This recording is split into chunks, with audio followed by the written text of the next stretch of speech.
All right now. Okay. Get this shit started this evening. Evening, everybody. Welcome. We're going to start this fast. Not fast. We're going to take our time and do this tonight. Okay. NBA, of course.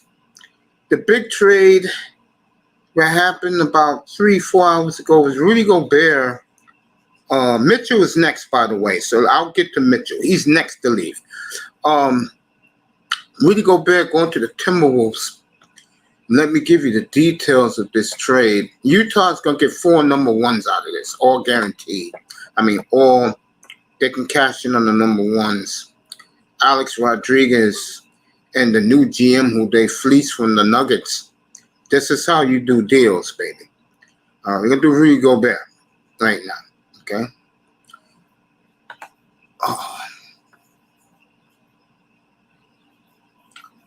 Goebert is traded to the Timberwolves for the following. Okay, let me get it for you. All right.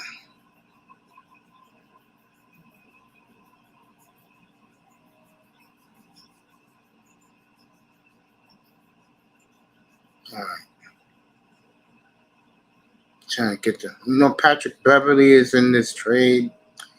The kid who they drafted is in this trade.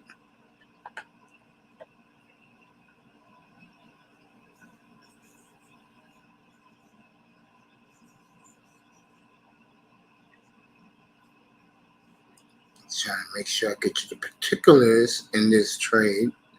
Going back to Utah.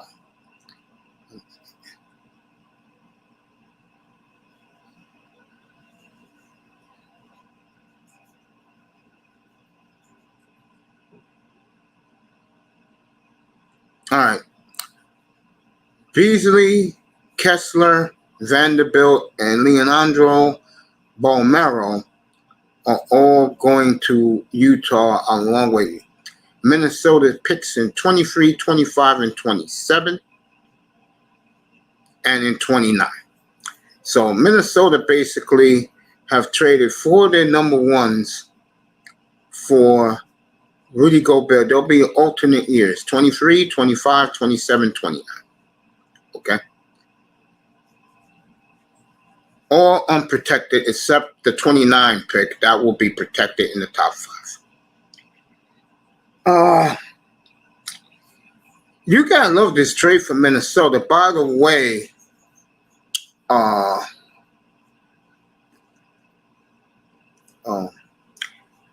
Karl Anthony Towns signed a 5-year extension of $224 million, and he's going to move the power forward. So Patrick Beverly, we'll see how he does in Utah. Okay? In Utah, don't buy him out. Get something for him, because you know he's going to be bitching and crying to leave. Utah is basically now an expansion team. They broke this team down. They're gonna start over again. Mitchell is next. Riley is trying to get KD, but I'm gonna get back to Minnesota in a second. But KD put this mandate to Pat Riley. Boy, I tell you, these guys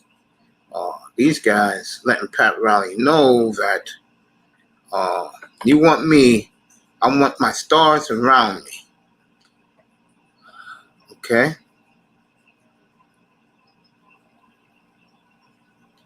Where's KD at? I saw KD.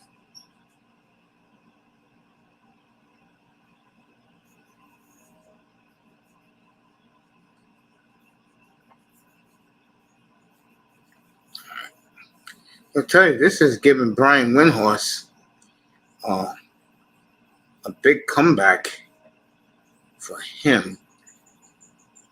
KD wants Bam, Jimmy, and I forgot what's the point guard for the Heat. He wants them on the team if he's going to play for Miami.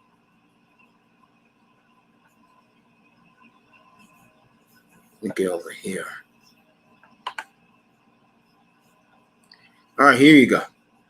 He'll go to the Heat if Butler, Bam, and Kyle Lowry is on the team, if let's say they go for Donovan Mitchell, which they're going to do, okay? If they get Donovan Mitchell, at least the two white guys are going. So who are you gonna give to Brooklyn? What do you think? Miami, you don't got picks. You don't got multiple picks. You don't have multiple picks. Okay? All right? So Pat Riley's at a crossroads right now. And I know the New York Knicks are on standby because if they end up with KD, the Heat, that means Donovan Mitchell's in play for the Knicks again. And the Knicks got what Utah wants, young players and a bounty of draft picks. And the Knicks, if they get a Mitchell, if Riley gets KD, that is a very nice backcourt with Mitchell and Brunson in New York. That's a very good building block for the New York Knicks. So we're going to see what Pat Riley does. I'm going to say I think the Nets want KD out of there as soon as possible. They don't want to wait till August. They want this shit done now. So we'll find out what Pat Riley thinks. We'll find out what Sean Marks thinks with that team, with this dude. But let me get back to Minnesota because that's more interesting, okay? God damn, it's the West a loaded gun. Wow.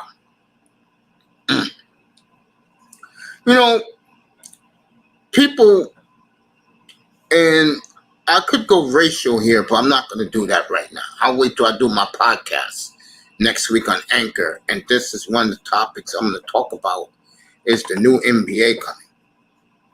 Okay.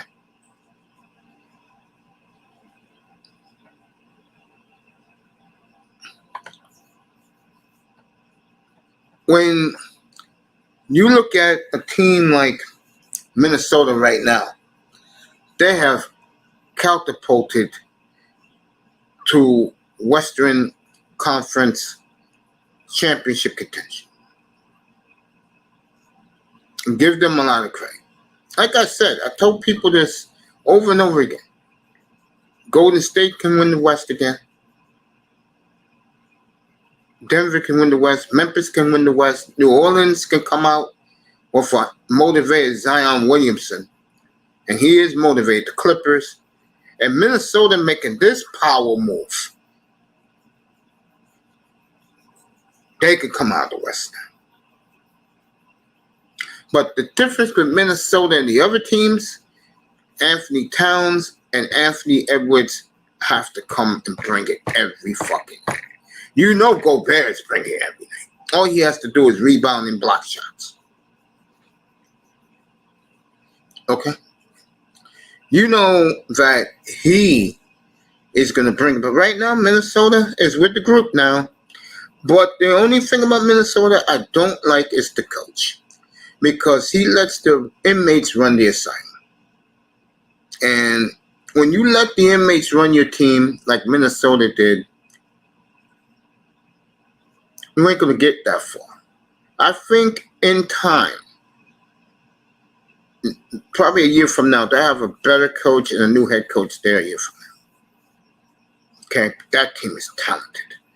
Look at the teams I just said, folks. I'm going to do it again. 1,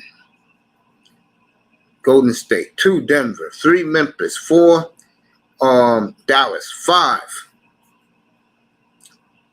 the Clippers. 6, Minnesota. New Orleans. 7, Minnesota. Okay, and they're going to feast on the downtrodden. These teams are going to feast on the downtrodden. So what do that mean? You could get 7 teams in the West winning over 50 this year. Okay. Wow.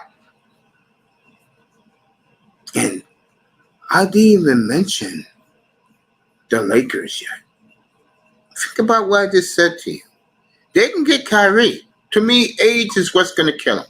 Age and getting broken down. They did a good job yesterday getting some role players, but when they said what, and you know the media, both we proudly say, oh, they're from Clutch Sports. Okay. Okay. Yeah.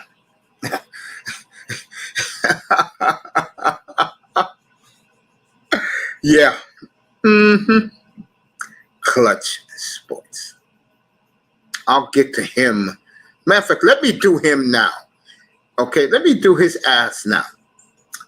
And for the so-called king, what's going to be the excuse this year in April when you're knocked out in the first round? What's going to be the excuse? What they're going to say now? You had Kyrie.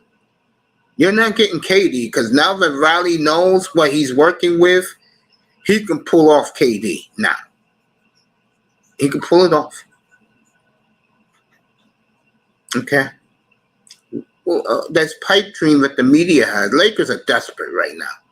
Lakers are seeing what I'm seeing, what I've been preaching up here all week. And, you know, you got your naysayers because they live in the past. They treat Miami's not a big market, folks. I'm sorry to disappoint you. It's not. It's not. Phoenix is definitely not a big market. But this is what KD wants to go to. And also, if I'm Marks, talk to these contenders in the West because these guys got picks that they can give you. Okay? Just don't concentrate on Miami and don't do KD no motherfucking favors. Okay? All right? And let me say this. And I was talking to myself, I forgot to rehearse to do this shit. You know what I'm saying? I only think about this platform 15 minutes before I do the show. So today I was thinking about this platform at 5:55 because I came on at 6:05 on the nose. Shout out to my boy Big Money Sean. He's my insider. He gave me all this stuff earlier this afternoon. I just have to category it. I'll get to the Boston trade after this. So let's get this straight. Kyrie runs back to the king. And if he does do that, know what LeBron's saying right now? What a bitch-ass nigga. This motherfucker wanted to get away from me. Couldn't carry a franchise like LeBron didn't carry franchises. He ran to play around other great players.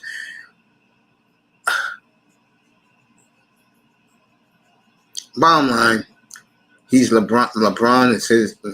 Kyrie's LeBron's bitch. Look who's running back to LeBron. That's why LeBron, by many of his disciples and ESPN, is the king. Not to me, but to them. And ESPN is sweating right now because they know the new NBA is coming. And in my podcast next week on Anchor, I will give you detail what the new NBA is going to look like. Get ready for the bandwagon ignorant NBA fan, because most of them are, that like stars and don't know no other teams. Right back at you. Next, Boston made a big trade today. Let me tell you what that is. As the Celtics got Martin Brodin, the kid from Indiana. Let me tell you what they gave up to get him. Malcolm Brogdon goes to the Celtics.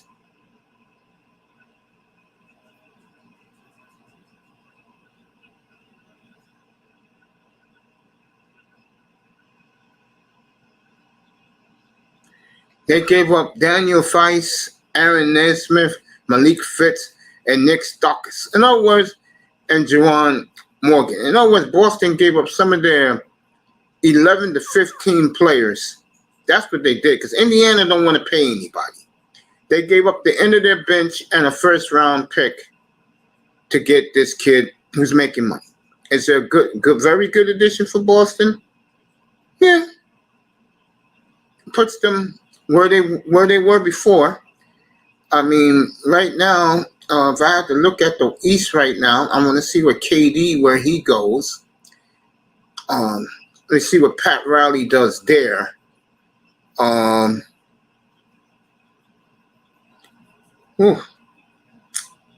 Boston, Atlanta, Milwaukee is your top three. I'm going to put Milwaukee 1, Boston 2, Atlanta 3. We'll see what the Heat does. We'll see what Philly do. And watch out for Chicago if they're healthy. Just saying. Bulls healthy, they catapult. Because the Bulls was the best team before Lonzo Ball missed the entire second half of the year. And they just signed Zach LaVine tonight. Okay. So Boston gets Malcolm Brogdon. They gave up the end of their bench. They gave up 5 players, all, like I said, guys at the end of their bench. This is players 11 to 15 that carries the players' bags and bring the donuts and coffee to the stars in the mornings before practice. All those bums go back to Indiana and a 2023 first-round pick. Great trade for the Celtics. So the rich keeps getting richer in the NBA. Next, Zion Williamson, the fat bastard, as you know I like to call him, has inked a $224 million deal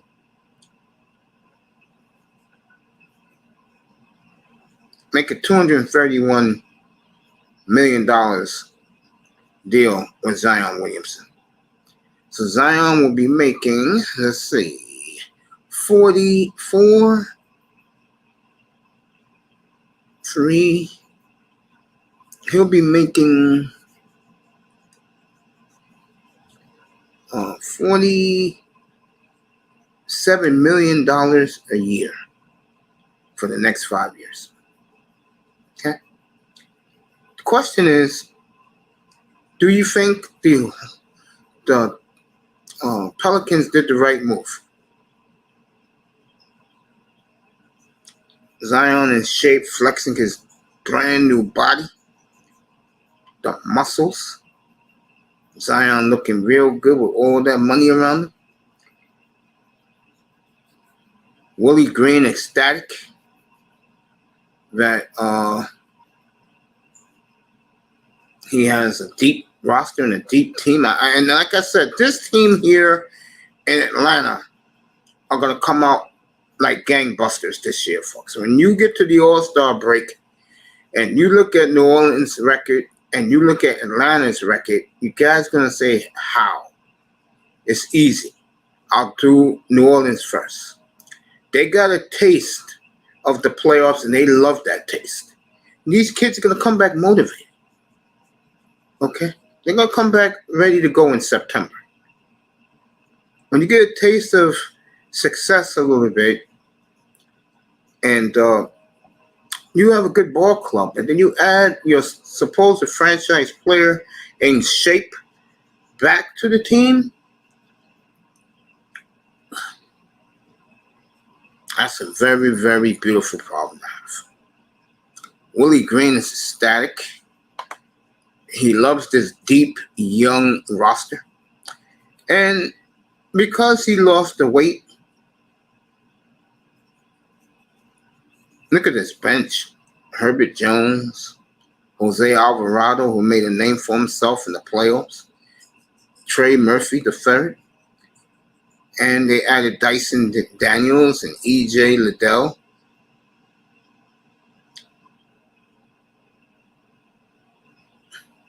You know I don't like the GM. You know that. I don't like him at all. I think he's a clown.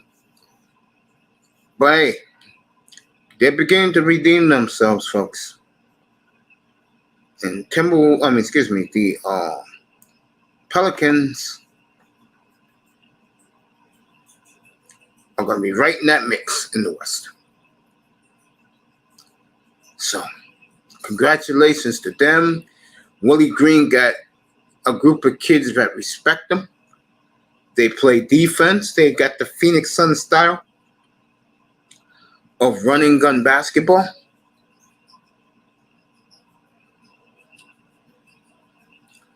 Should be a fun year in New Orleans, folks. Get your season tickets now down there. Oh, Fred Ward's back. Salute, man.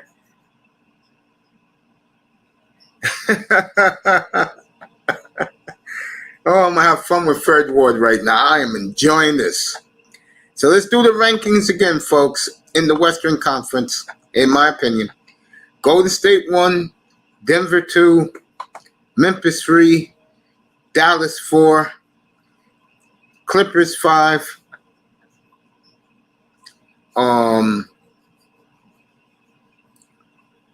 New Orleans 6, Minnesota 7. And I didn't even mention the Lakers and the Suns. Utah's gone. Mitchell's next to go, then they have cleaned out the entire house. I told you guys since a year ago. I was the one up here telling you this. They're going to break that team apart. And Mitchell's next to go. He ain't playing with a bunch of no-name kids. He's next to go. And look for the New York Knicks to be in that mix. Because I get the feeling Pat Riley's in a dilemma right now. You can either get KD or you can get Mitchell for them. And if they get, let's say they get KD, Miami. It's only two teams, Miami and Phoenix, folks. Then it opens up the floodgates for the New York Knicks, because the New York Knicks got what Utah would love. Young players who no one cares about, and a plethora of draft picks. So watch the Knicks in Utah. I'm pretty sure the Knicks are on the phone right now, knowing that Pat Riley, the gun's to his head. He's either KD for him or Mitchell for him. Okay. Fred Ward's going to join us in a second. In the East, I do the rankings right now. Milwaukee 1, Boston 2, Atlanta 3, Philly 4. Miami and the Bulls can switch. They can either one to be 5, 6. Toronto 7, and whoever comes out of the doldrums between Charlotte, the Knicks. Who else is in that muck? Charlotte, the Knicks. Whoever comes. Oh, let me redo this. I'll put the Cavaliers down there too, because I don't know if Cleveland's going to bounce back like that. I don't know. We'll see. But right now, KD is on the holding pattern. Miami, Phoenix. Don't listen to ESPN with that pipe dream that both Kyrie and KD's going there. That's not going to happen. That's for desperate LeBron and Laker fans dreaming on hope and ESPN on their knees, because ESPN, I will make a prediction to you. The 24-25 NBA season will be the last for ESPN, because there is no fucking way ESPN is going to cover the NBA, the new NBA. They're not going to do it. They're not going to do it. Not going to do it. They're just not. I mean, the new NBA, I'll tell you, all hinges on Chet Holmgren. And you say, huh? Chet Holmgren. Because if he is as good as NBA people think he is, Oklahoma City will be your next America's team. And you got to understand something, folks. The worst thing that happened to you NBA star fans, bandwagon fans, is that the ratings for the playoffs the last 2 years has been awesome. Not bad, not awful, like these dumb Negroes and other sports platforms would tell you. They've been out of this world. You know why? Because the new NBA fan, which is upper middle class, white America, swirling America, and suburban America, which is going to soon be urban with all the gentrification going on around the country, they like who they like. You got to listen to my podcast next week on Anchor, and I'll get real deep into it. But get ready for this. It's no accident the last 4 MVPs in the NBA are both former. And you could argue the best 2 players in the sport, in Jokic and Giannis. And the Bucks made moves last night. That's what they should have did last year instead of staying pat. Bobby Portis was all but done deal with the Warriors. But Milwaukee came in. They found money. All of a sudden, the Bucks are finding money. I think the Bucks got to make one more move. They got to make one more move. But right now, we'll talk about the new NBA on Anchor on the next week. I'll give you the heads up when that's going to be next week. But bottom line is this. The West is as loaded with young superstars than I've ever seen it. And you know what's the difference between the West now than it was, let's say, 20, 30 years ago? And this is why I think people are running back to the NBA. Anybody can win. Anybody can come out of the West.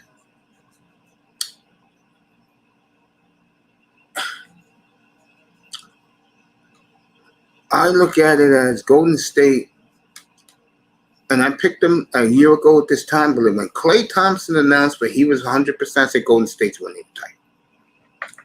A lot of these bandwagon Laker fans, nah, they totally ignored me. What happened? They were too old and they were broken down. And not one motherfucking Laker fan came into this room other than Dolph Slofius from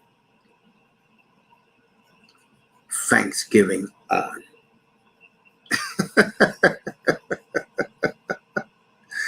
Oh boy, yeah, I love it.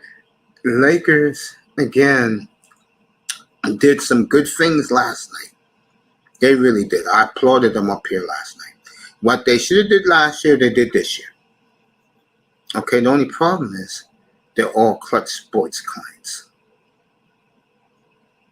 Okay, they're not Bill Duffy. You know what I'm saying? And give LA credit, folks. They're desperate right now. They're scrambling right now. And I see Kyrie going there. And then he's got to, in front of all of us, you have to kiss LeBron's ring. And LeBron, I don't want to hear anybody anymore talk about LeBron did this to Kyrie. Kyrie's running back to Los Angeles to play with the King. So I don't want to hear about Kyrie Irving. Okay? And in my opinion, Kyrie Irving is a damn good basketball player, folks. He's in the top 10 of NBA players right now. Problem is, Kyrie has, he has hang-ups. He's hurt. He's this and that. But when he's healthy, he's tremendous. But you know why both of those guys went out of Brooklyn? It's Brooklyn. That's the problem. Brooklyn is not 33rd and 8th, folks, home of the New York Knickerbockers. It's not. It's a whole different world between Brooklyn with those hipsters and those swirlers. Yeah, that's all who goes to the games. It's hipsters with their swirling women and being nice tonight. Oh, man. That's who go to the Brooklyn games. The Knicks games are a new young crowd. A lot of young guys with testosterone high, pumping their chest for the Knicks. 50 cents is there a lot. Spike Lee being the bumblebee fool. That's how it is here in New York. So, Boston get pulled down for a bunt for the end of their bench and a first-round pick. Indiana starting over again. Timberwolves gave up some nice players, role players, including Patrick Beverley. Rudy Goebert goes there, and that is going to be a formidable front line with Goebert and Cat. Cat got his money last night, $224 million. Zion signed his contract in the middle of the night, $231 million. John Morant signed his 5-year extension last night. Jokic is the richest player in North American sports now. He makes the most money. And if Denver is the way I think they will be this year, Jokic will win his first straight MVP, and he'll join an exclusive group of players. Kareem Chamberlain. Bro, I'm reporting the news. I'm sorry, I'm not the bandwagon talking about LeBron and Kyrie all day. I don't do that here. I tell facts here. So, sorry about that, Auntie. That's what I do here. I don't care for... I just gave that KD is in a holding pattern to go to Miami. He's made his demand. He said he wants Lowry, Jimmy Butler, and Bam there. So Pat Riley got two guns to his head. It's either Mitchell or KD. And if it's KD, then that opens the door wide open for the Knicks to get Donovan Mitchell. Because the Knicks got what Utah wants, draft picks, young players. And I guess they signed, I forgot. Yeah, Goebert. But that was a great move for Minnesota. And now Minnesota catapults themselves. And I knew they were going to do that. I didn't know they were getting Rudy Goebert. I thought Rudy Goebert was going to Toronto. So Lajiri takes a hit. A-Rod patting himself on the back. Boy, hasn't this team changed since A-Rod got in there? Isn't it something? Problem with Minnesota is what's going to kill them in the end is they have a horrible coach. I've never seen worse coaching than Timberwolves coaching. It's horrible in the playoffs. And that gives Minnesota a nice big three. It gives them a very, very nice big three. New Orleans is ready to go. I told you guys that Zion signed his contract in the middle of the night, and he is giddy, flexing his new body. Good for Zion Williamson. Gonna have a loaded Western Conference, folks. Go ahead, make your pick. Who you got? Anyone can win this bad boy. And I mentioned the 7 teams before I even got to the Lakers. And Suns, if they don't get KD, Suns are out of it. Utah already waved the flag. And I told you guys a year ago, Utah was breaking this up. Huerta, by the way, from Atlanta, he goes to the Sacramento. And Atlanta is clearing off more cap space.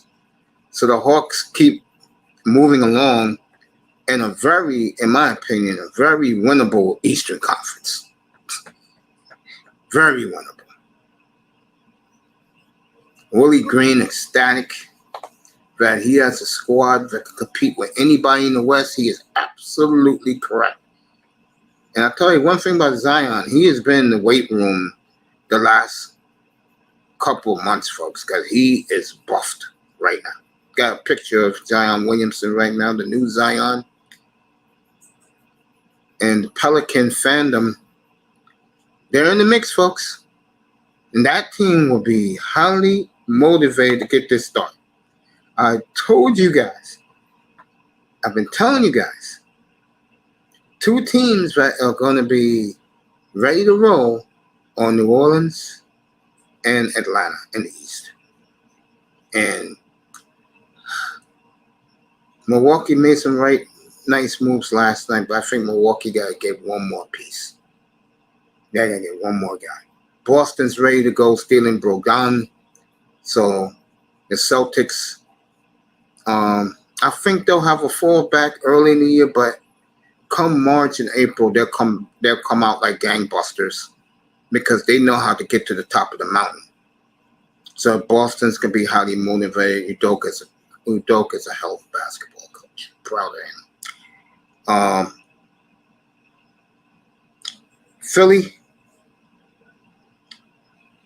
Philly's fascinating. The question with them is character and heart. It really is. I don't think they have leadership there.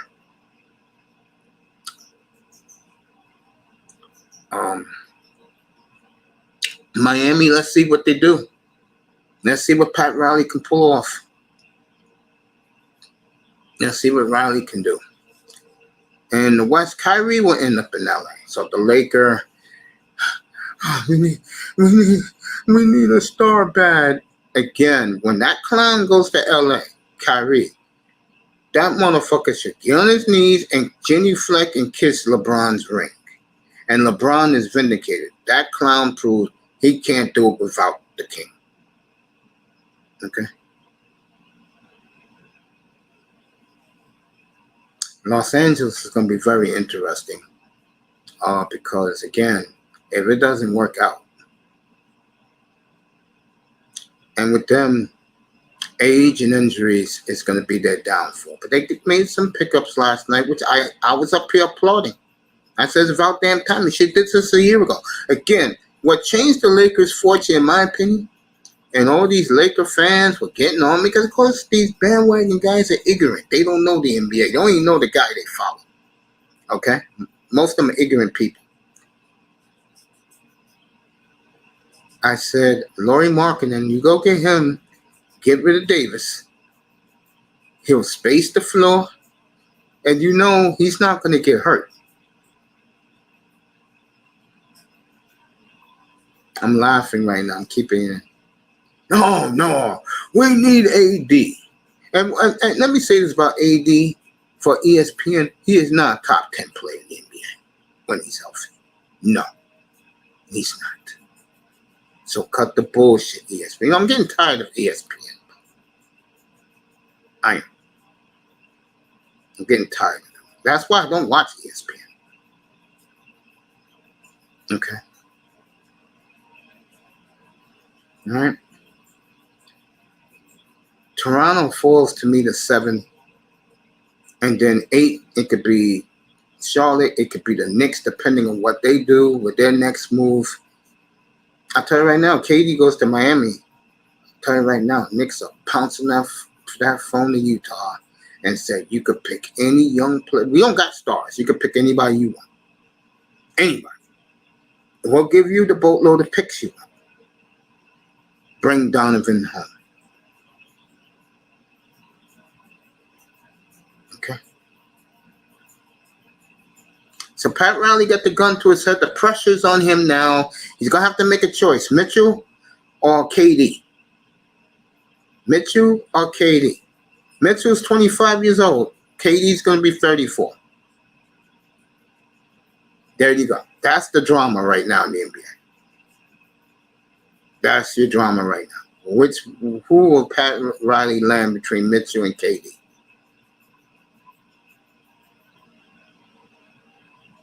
It's going to be interesting. And like I said, I see KD gone within the week. This is not going to take long because Brooklyn want to get out of that contract. And like I said last night, this is going to be Ben Simmons' team now. Okay? Ben Simmons has got more pressure on him to lead a franchise than ever before. Okay? The KD-Kyrie experiment was a bust. Everybody has injuries. It's part of the game. It's part of the business, as they will say, in all sports. It is going to be a fun NBA season in the NBA. Who comes out of the West? I know Draymond right now, he's the king of the mountain. He's the lion that roars. But one thing about the Warriors, they're not stupid. They're just not going to say it. They know this competition, that the West is losing. So KD is the story right now. Where does he goes? You know where Kyrie's going. Is this a formality? And Goebert goes to Minnesota. I like that move. What's up, RS? What's up, bro? Let me see. Can I hear myself? Yeah, my mic is on, bro. I'm good. Because Aunt T hears me. Like Aunt T says, he don't give a fuck about Rudy Goebert. So my mic is on, bro. It's good. I'm good. So, we'll see what happens. It's going to be interesting. It really is going to be interesting. Yeah, my mic is on, RS. Welcome to the platform. Yeah, my mic is on, brother.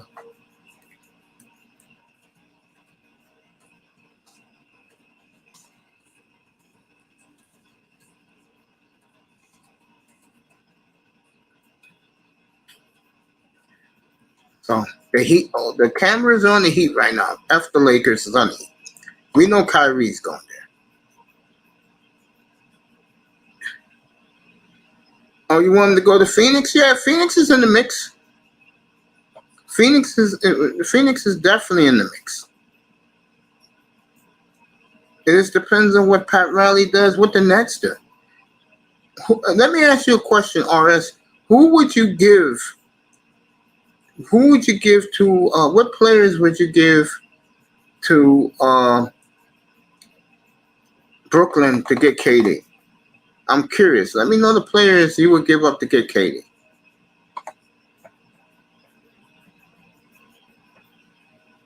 Let me know.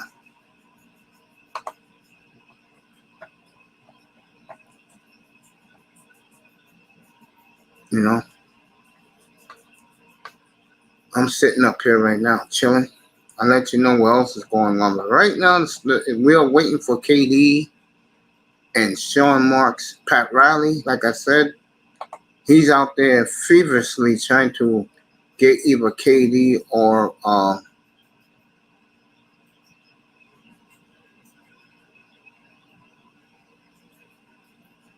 Donovan Mitchell. This is the new Zion Williamson, folks. This is how Zion looks right now. And he was in the weight room. You could believe that. Wait till you see how buff he looks.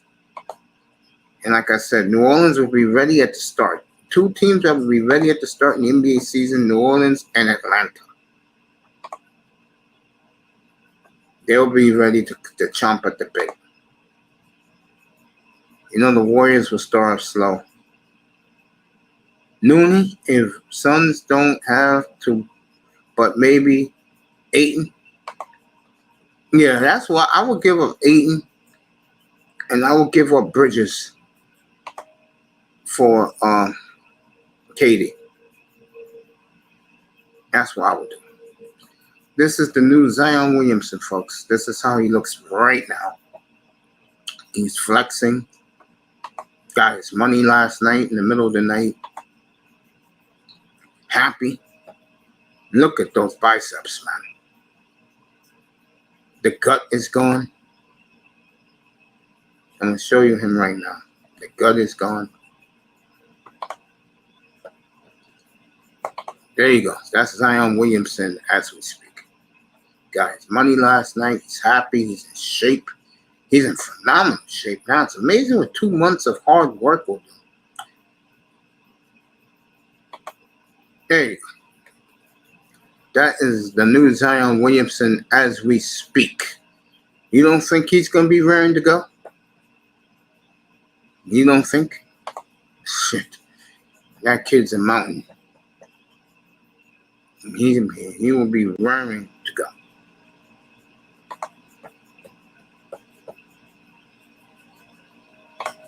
What's up, RS? Hey, what's up, family? What's up, chat? What's good? Yeah, man. I'm good, man. How are you? Man, I hate when y'all go live and I start my shit because I be wanting to plug in my mic because I don't know how I be sounding in my You head. sound great right now, bro. You do. Okay. So you want KD to go to Phoenix? Who would you give up? Maybe DeAndre Ayton. I don't know who else is on the roster. If you don't mind, if you can go through the roster. All right, there's Ayton. I'll do the starting five and a couple of bench players, okay? There's Ayton, Booker, Chris Paul, Bridges, Johnson, who was basically their sixth man. Let me get you a couple more Sun players.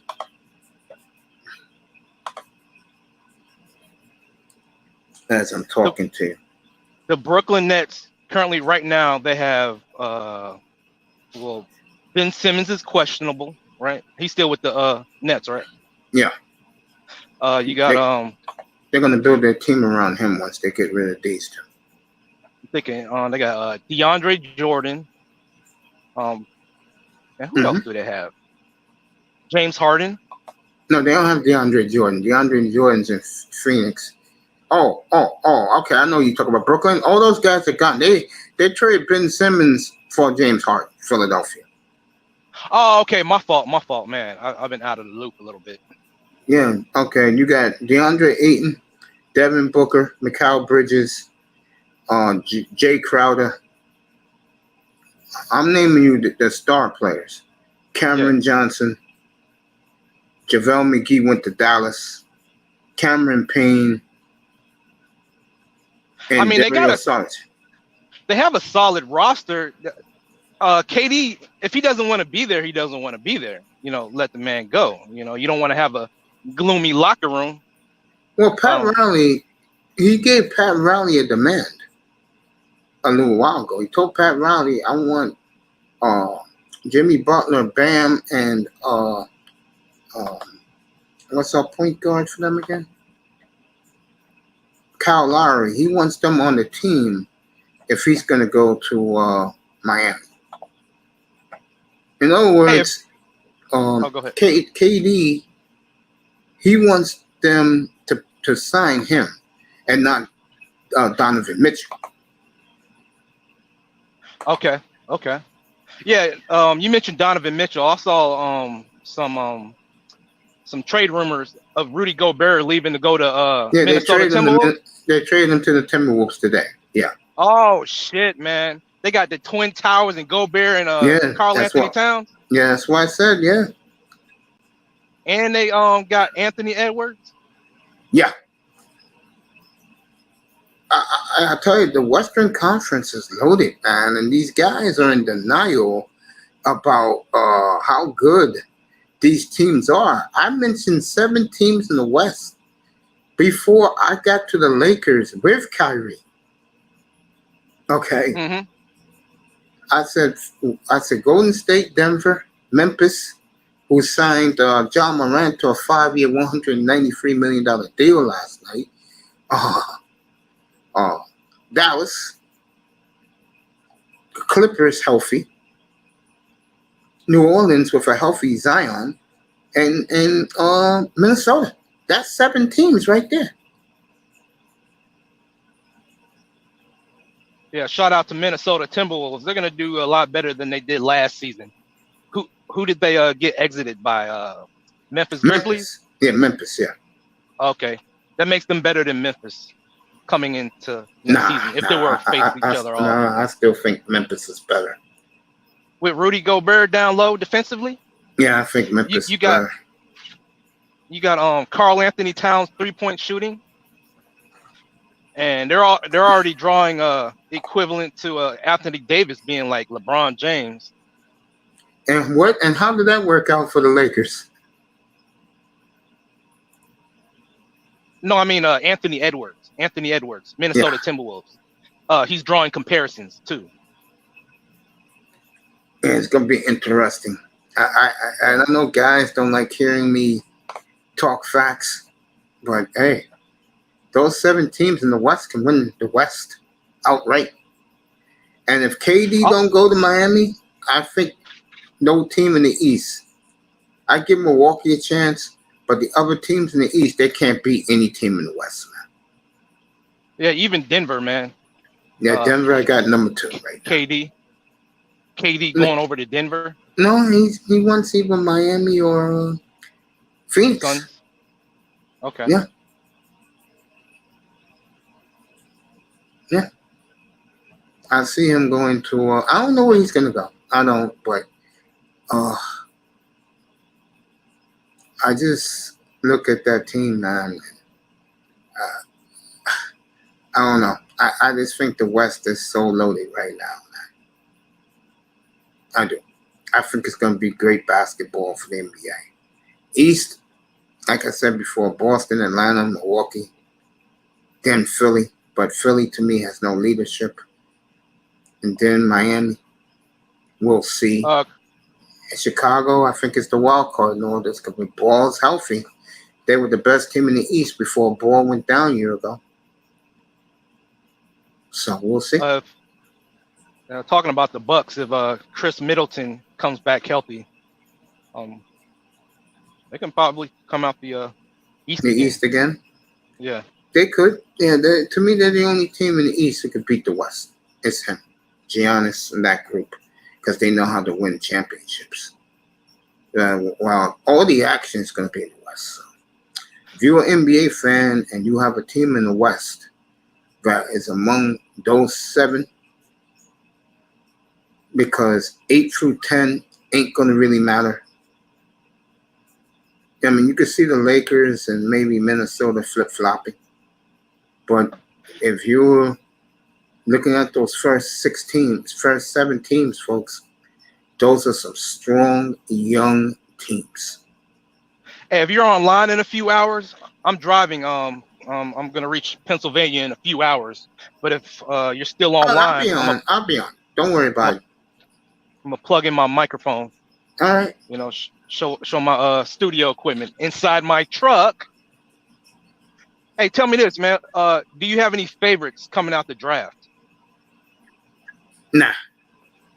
Okay. I would watch though the kid from Portland, or Sharp. I will watch him closely because when these guys were in high school last year and AAU, he was the best player of these kids, and he dominated these kids. And the only reason why he went 7, because the NBA is a-holes. They don't like a kid that no one's seen. Mm-hmm. So that's right. We're up here, baby. Raven Knight in the building. Yeah, we're up here, bro. Yeah. So we'll find out. I mean, that's for Summer League's next Friday, or really next Thursday night. And I'll be watching that Sharp kid very, very closely. Okay. What team did he go to? Sharp. Blazers. Blazers? Oh, okay. Yeah. So, first rookie to sign his contract, too.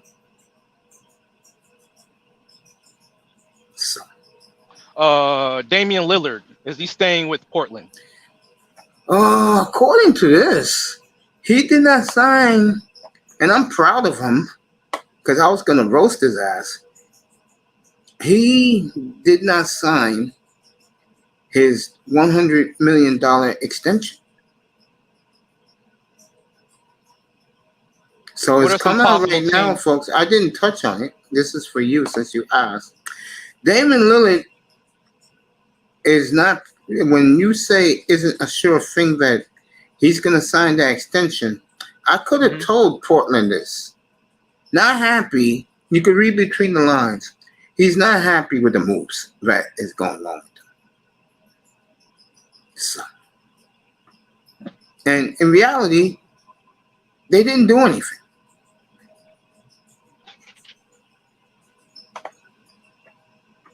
To me, they'll be one of the worst teams in the NBA this year. So, yeah, we're gonna have an interesting NBA season next season. You know, it sure is. If I'm an NBA fan, get excited. Healthy Kawhi Leonard. Yeah, Paul that's George. what I said about the Clippers. Yeah, Clippers are in the mix.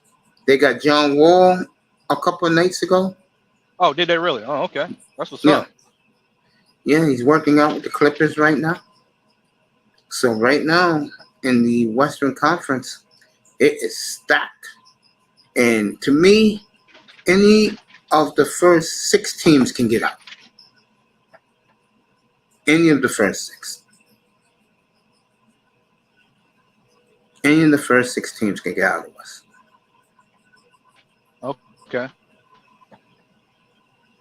So. Hey, does KD need leadership? Is he already? Your Borgen. Or does he need Say to do that anything again? else? Which guy? Uh, in your opinion, is Kevin Durant a Hall of Famer Oh yeah, at of this course. moment? Yeah, Okay. yeah. He's fresh ballot. Yeah, he's there.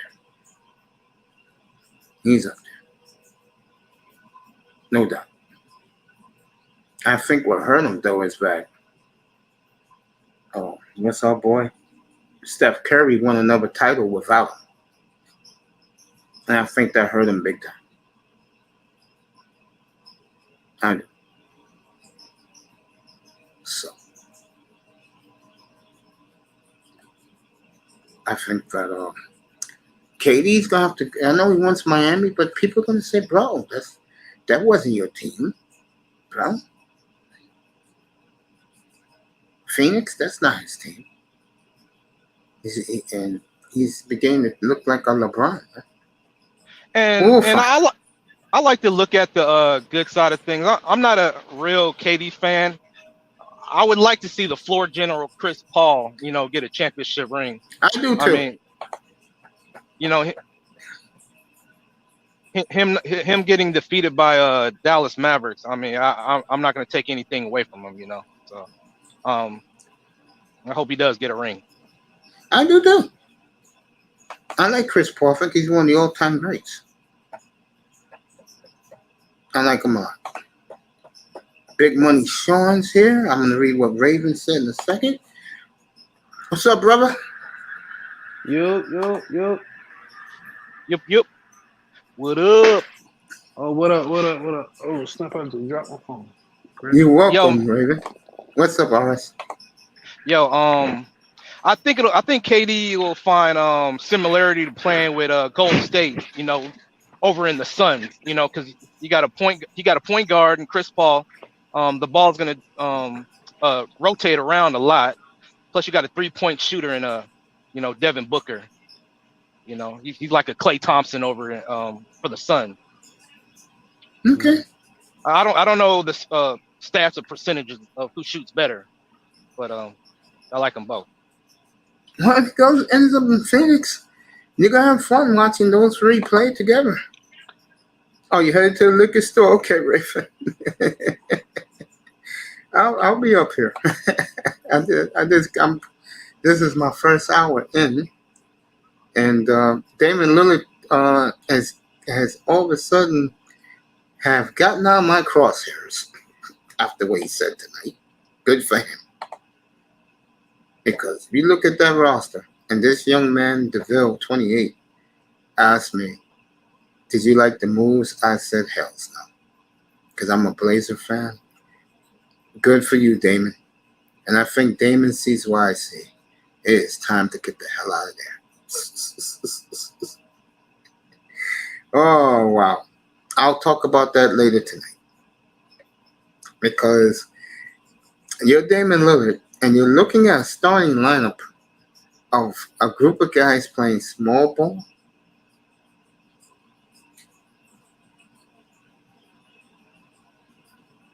We're going to do the Dame watch, folks. What the hell? We'll do that. Where would Dame go next? And if you're a team like Denver, would you trade for him? If you're a team like the Lakers, you'll have a decision. Kyrie feels he's there already.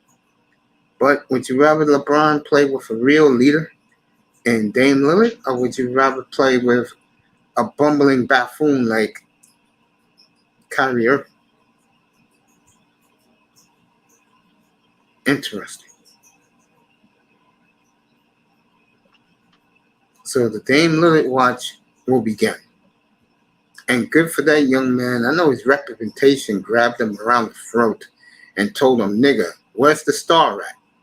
Bet they promised they were going to get you." They didn't do a damn thing but get 2 rookies and signed a bunch of bumps. So we're going to watch him very closely.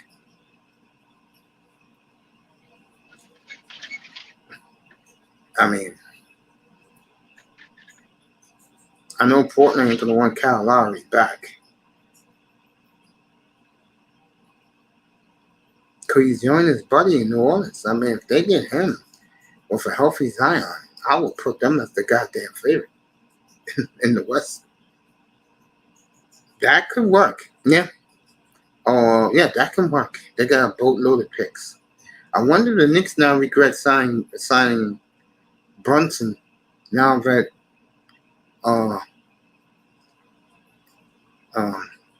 Dane said he wants to see improvement. He's not seeing improvement. He's seeing his two teammates get paid. That's not improvement. That's not improvement.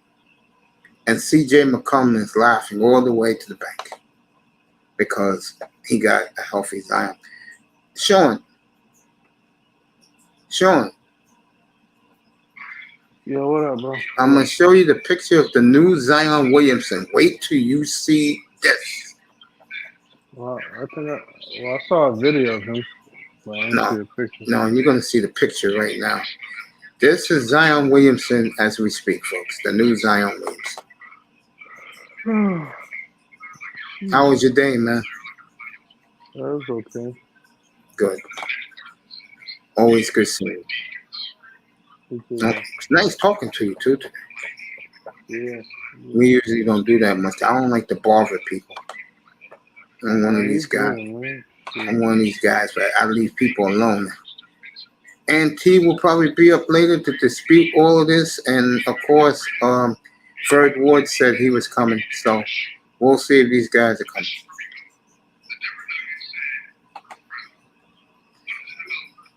Who is doing that nugget talk, buddy?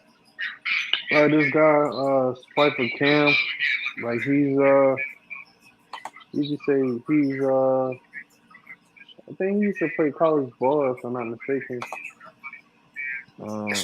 He lives in Denver. He be talking to the like reporters that be in Denver, like Harrison Wind, Adam Maris, a few guys. So he a Denver fan. So he like the Nuggets and he like the Broncos. Yeah. Here you go, also Sean. The Avalanche. Yeah. Here you go, Sean. This is the new Zion Williamson. Look at that physique. Look at those biceps, bro. He said, my Uncle Mace kept roasting me every night, so I secretly went to my gym when Mama's taking a nap and lifted some weights. You sugar base in the mama chicken wings. Yeah, sure did. Congrats, Zion. Good job by you, young man. Good job. Well, and these guys are sleeping on all these great young teams in the West. They're crazy, bro. I mentioned 7 teams earlier in the West. I didn't even mention the Lakers with Kyrie. I went Golden State, Denver, Memphis, Dallas, Clippers, New Orleans, and the Timberwolves. No, but they got Rudy Goebert. Yeah, that was crazy, man. I'm like, yo. I don't know. Why'd they get rid of Jalen Brunson, though, man? I don't know. Dallas? Yeah. Because Dallas was smart. They wasn't paying him $110 million. Is he even worth that, though? I don't think so. Nope. But, hey, if KD ends up in Miami, then that opens the floodgates for the Knicks because they got what Utah wants. Give Utah picks, young dudes no one cares about, and they'll get a one of the nice backcourts, not the best, but one of the nicest backcourts in the East. They're not better than what Atlanta got in the backcourt, but they're pretty good. Durant going to Miami's not even fair. Why? Oh, they're destroying the East. If Durant were to go to Miami with Jimmy Butler and Bam Adebayo. Do you think Tyler Hero? Do you think? I think the hero and somebody is going. What's up, Mike? Let me tell you the news, bro. I just broke it. Lillard is not signing his extension. He's not signing the extension. He wants a superstar there. That's not going to happen. You know that, and I know that. So, Mike, I'll be doing the Damian Lillard watch beginning tonight. You know, KD takes off offensive burden from Jimmy Butler, and he could, just play. He can hone in on his defensive craft. You know, Jimmy Butler, right? So, if he were to go to Miami, Miami can win the East with that, but I don't see them beating any team in the West. Yeah, nobody's talking about Philadelphia. Philadelphia is trash. Philadelphia is good. Trash. The problem with them is come playoff time, who's going to be the leader for them?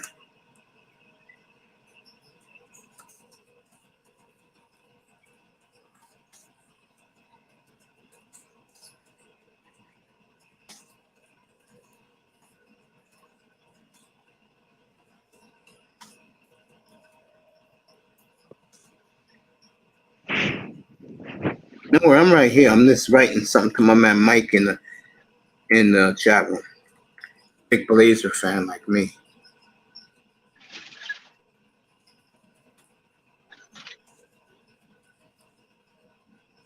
So, What y'all got going on this 4th of July weekend?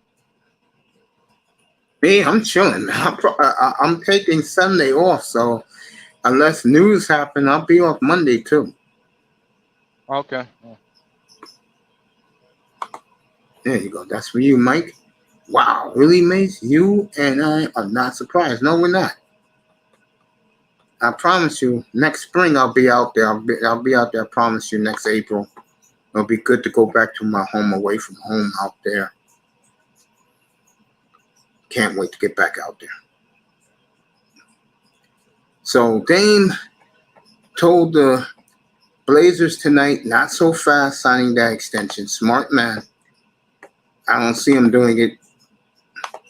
My question would be after we get rid of KD, when he goes, we know where the clown is going. Where does Dame land?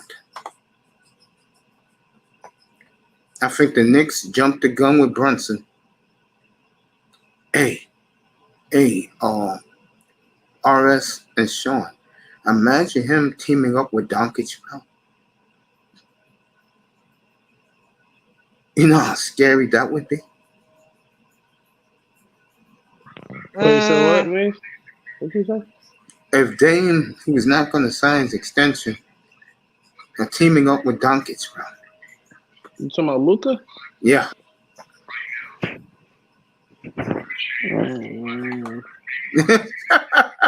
Could work. All right, here you go. Mike, here you go. I'm putting it up for you right now so you can see it for yourself. Let me see a case for Dame. I think Dame finally came to his senses. It's time to get the hell out. I was going to roast him on it, but this story came out. Gotta be fair. There you go. Mike is coming up right now for you.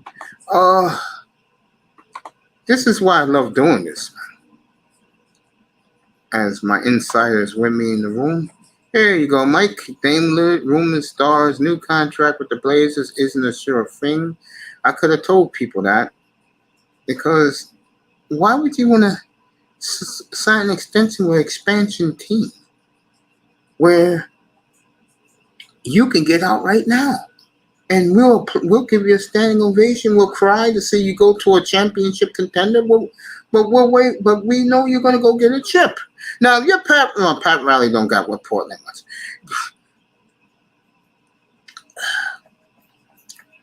You know, New York Knicks, if you give me the two guys I want, plus a couple of those draft picks, you can have them tonight. Fuck Donovan Mitchell. He's no leader of men. He's a malcontent. He's a bum, in my opinion, isn't he, guys?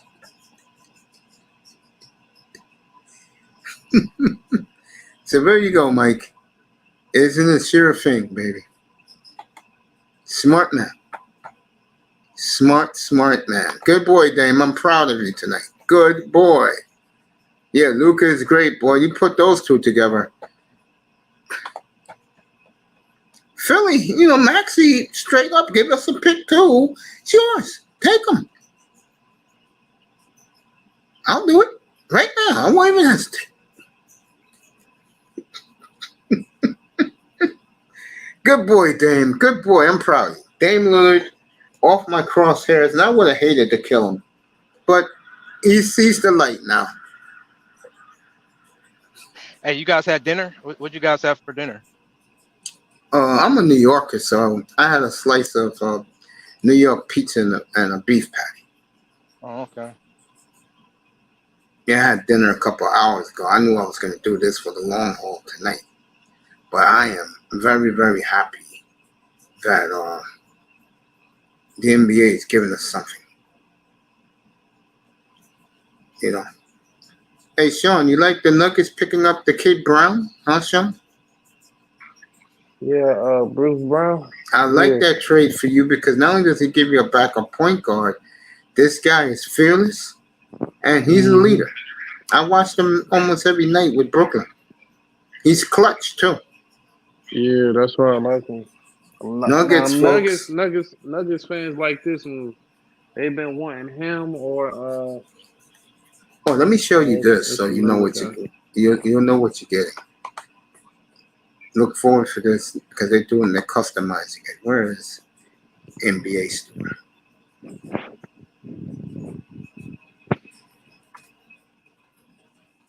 Here we go. Got it right here.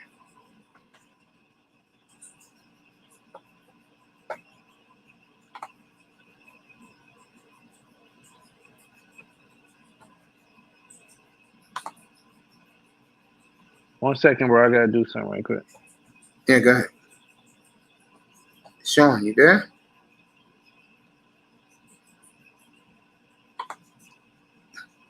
RS is with us. He's on the road.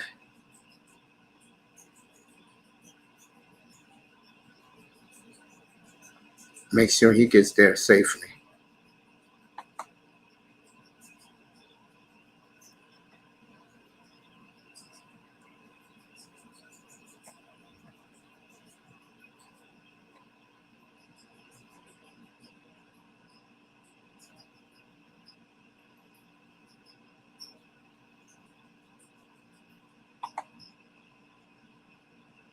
All right, Raven's back from the store.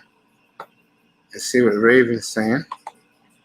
I am not liable for all my actions tonight. Arrest the liquors. A person is new to Texas when they ask you, so do y'all drop the ball on the fourth? Stupid ass. Whoever that was, Raven, they're stupid. RS is with us, the great Big Money Sean's with us, NBA talk. Where will KD land? That is the story right now. He told Pat Riley he wants Lowry. He's making LeBron demands now. He wants Lowry,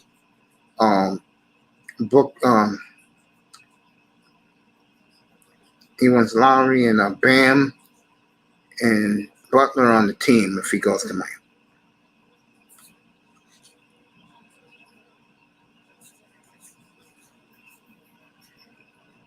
So with that trade scenario, you hear me? I'm right here. Yeah, I hear you. Yeah, so with that trade scenario, Bam and Lowry to Miami. You said Bam.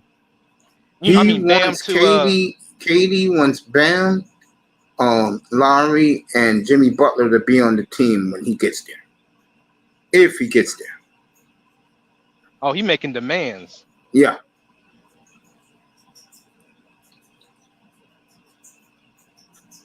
Yeah. See, KD is narrow-minded. I named 6 teams in the West. He goes to one of those teams. That team wins the title. He goes to Denver for Michael Porter Jr. and picks. Denver wins. He goes to Memphis for a couple of their role players and guys and picks. Memphis wins. He goes to the Clippers. Clippers win. He goes to New Orleans. Well, Zion just signed, so you gotta leave them out. He goes to a couple of those teams I just mentioned. They win. He goes to Phoenix. They win. People just don't. People love that. That star ball crap, which is beginning to be phased out in the NBA.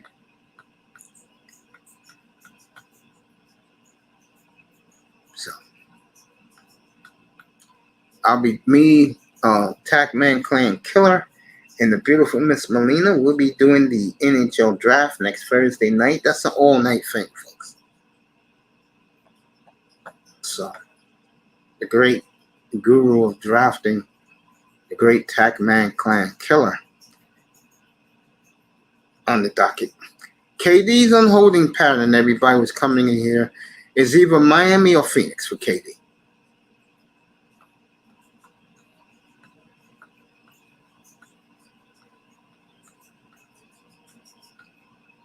That's where it's looking right now. I wouldn't even, you know what? I wouldn't count out the New York Knicks either. Because the Knicks got a boatload of picks and a couple of young guys that Brooklyn can use to move forward. And if I'm the Knicks, if you can get KD, do it, baby. Go get him. Get Knicks fans excited. He don't have to move out of his house. He'll stay right there in New York. If it's at the place he's going next, he's going to be beloved. And that will catapult the Knicks in the Eastern Conference. So you got to put the Knicks in all this, folks. They got what Brooklyn needs.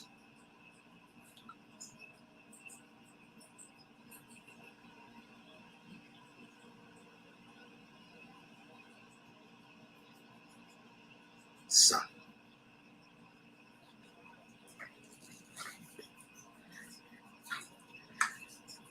it's going to be fun in the NBA upcoming season.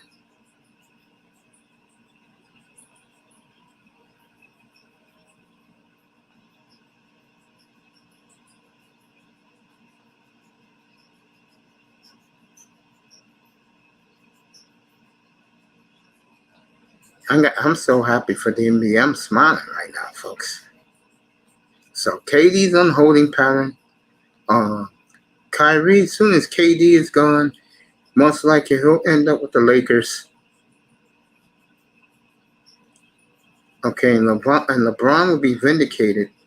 And as soon as he walks in the door, LeBron, like that young kid who imitates LeBron in the locker room, you make Kyrie kiss your fucking ring, bro. Make him kiss your rings in front of everybody. So that's what's going on right now. Boston made a move. Great trade for Boston. They gave up the last 5 guys on the bench who you never heard of to Indiana for Brodon. Great trade for them. Goebert went to Minnesota for Patrick Beverly and a bunch of bums. Hey, Sharif O'Neal. So you don't like anybody in the draft? I asked you that earlier. Who do you think benefited the most from the draft, NBA draft? Oklahoma City. Okay, and the who Knicks. did they get? They got Chet Holmgren. They got a couple of guys. High. They had 3 players in the top 12 of this draft. I say Oklahoma City. A lot of people like Detroit. Oh, the one kid that went to Detroit Pistons, Ivy. he stuck out to me the most. Yeah, him. That's who the Knicks wanted, and the Knicks couldn't get him. They gave the middle finger to Adam Silver, and they started giving away things for draft picks. Knicks got 24 draft picks, folks, in the rest of this decade. And if the Knicks are smart, they'll get into this KD sweepstakes. What team did Kemba Walker go to? He's out of the league now. The Knicks traded him to Detroit. He got a buyout. What? Oh, He's old, man. He's old. Bad knees. Creaky knees.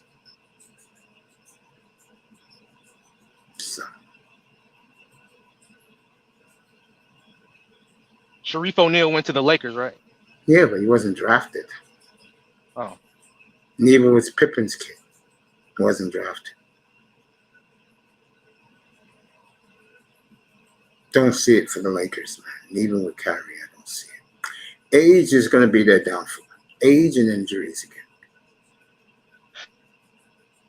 Oh no, I'm man, bro, I'm not into the Lakers. I'm a straight Kobe fan. I'm just like Sharif O'Neal. Like a few years ago, he had this huge heart surgery. Yeah. It's good to see him doing well, right? Yes. He's in the league finally, man. Yes. I said, man, because I used to watch like his highlights, and I'm like, man, this kid's got handles. He's like 6'9", 6'10", and you know, We'll find out in Shaquille summer league. O'Neal, you know.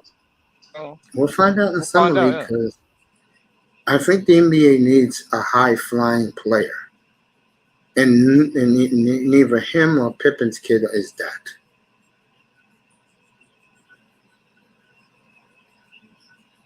They need a guy. Yeah, I can name a whole group of them. Yeah, I can name a whole group of them. You got Ja Morant, Zion Williamson. You got Greek Freak. You got. I'm talking about this draft that just happened last week. Oh. They need one of these guys. They need 2 or 3 of these guys to establish themselves quickly. Who's going to do that? And congratulations to Dame Lillard. If you didn't hear, he did the Louis Corso to the Blazers. They offered him the extension today. He said, not so fast. Where is the star player I'm on the road with? He's definitely not on the roster, and they don't have talent to give to get a player like that. So what Dame Lillard found out, folks, and he's finding out right now, that the white man pulled the bag over his head. That's what he's finding out.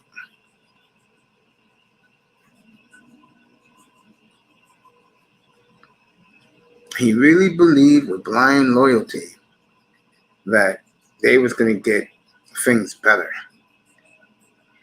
If you're a guy like me and Michael Metroke the fourth, we're fans of the team. You know, we want to see them do better, but do it the right way. But if you're just a Dame Lillard fan, you're telling them, bro, get the hell out. Just get out.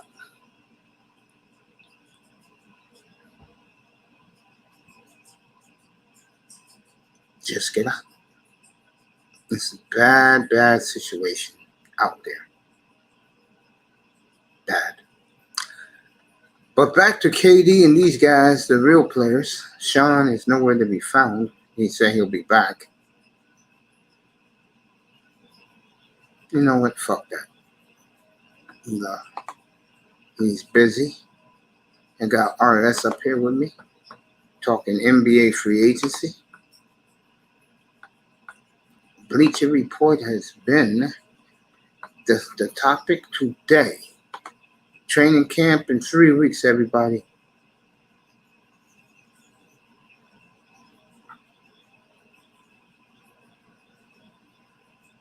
All right, Dante DiVincenzo, he used to play for Villanova.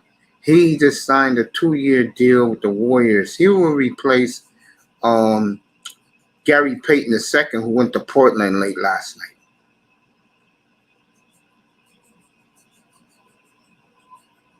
So,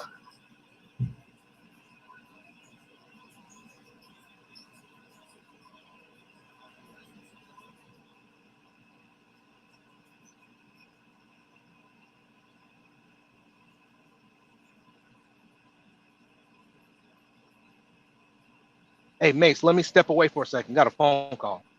Go ahead, man. Take your time.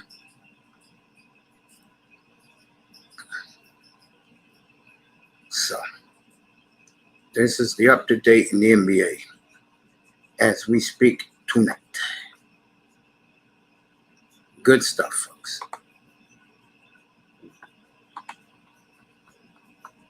Big Money Sean RS is with me. I'm just chilling right now up here with you guys. Let Let me go around, take a couple of looks at other things for you guys. I know a lot of you guys are Lakers supporters. Again, Kyrie's in the waiting pattern, but he knows where he's going. But I tell you, wouldn't that be some shit? The Lakers got neither one of these guys. And if Dame Lillard announced he wants out, where would he go?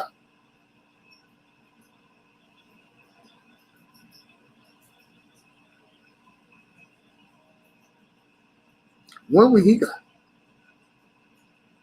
Brian Windhorst is shining right now.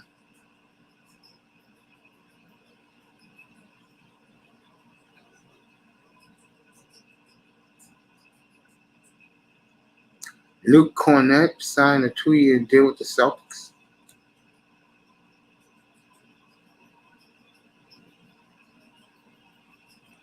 Teams with all their picks the next 7 years, which is to the end of the decade. Houston, Indiana, Memphis, New Orleans, New York, OKC, Orlando, Phoenix, San Antonio. Watch San Antonio, folks. Moving forward. They'll tank this year, go get the French kid. The African kid who plays in France right now. He is the consensus number 1 player in the world when it comes to prospects coming into the NBA. In other words, rookie class. Toronto and Utah. These are the teams that's going to have basically running the draft the rest of this decade. So.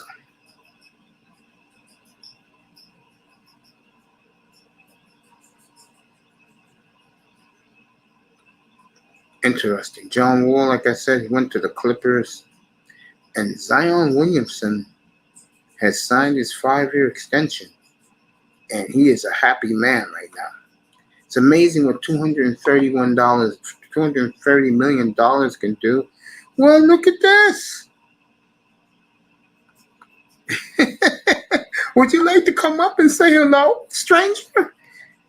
It's been over a year since you've been up here. What's up, bro? You know, I always see you in DS1's room. You know that? You always pop in there. The great DS1. Shout out to him. Go subscribe to him if you haven't subscribed. See if Church's going to come up here, talk Lakers and Dallas Cowboys with me for a little bit. Sean, you there, bro? I'll talk some Dallas Cowboys with his boy Mace like the good old days. Talk some Laker basketball. Church, one of the biggest fans of the Lakers and the Cowboys there is. And it's Philadelphia Phillies in baseball, Flyers and hockey. It's good people. Ty Church is good people. I miss them up here.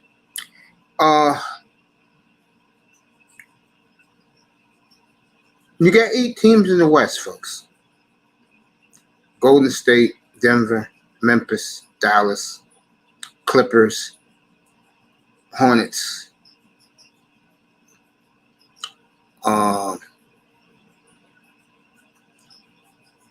Lakers, and Timberwolves. That's your top 8. Phoenix doesn't get KD. Phoenix is completely falling apart. Dame Lillard has told the Blazers not so fast signing that $112 million extension. I think he may pull James Harden from 2 years ago when he wanted out in Houston and didn't want to sign a 2-year extension. Which for Dame, to me, is forgivable. I'll forgive him for that one. Okay.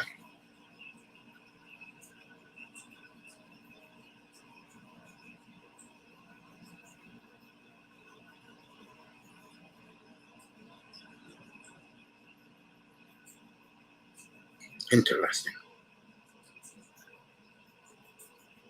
Jokic, if you didn't hear last night, at this time 24 hours ago, has become the highest paid player of any athlete in North American sports. Jokic will be making $57 million a year for the next 5 years. Good for him. Good for Jokic.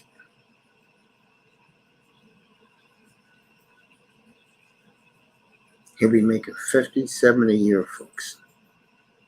Back-to-back MVPs. If Denver is healthy, will I trade him for James Harden? No, I will trade him straight up for Maxey. Give me Maxey, you can have him. And I promise you, Philadelphia will be the new NBA champion. I don't give a damn if KD goes to Miami. I don't give a damn if he goes to LA. No one's beating Philly with Dame's leadership. Nobody. Give me Maxey, you can have Dame. Church. I'll gift wrap them to you. What's up, Tack? Thanks, buddy. He says his boy Macy is the marathon man. 90 minutes in, folks. And that was a quick 90 minutes, I'll tell you that. 90 minutes in. Tack, what do you think about the Celtics trade today and Goebert going to Minnesota today?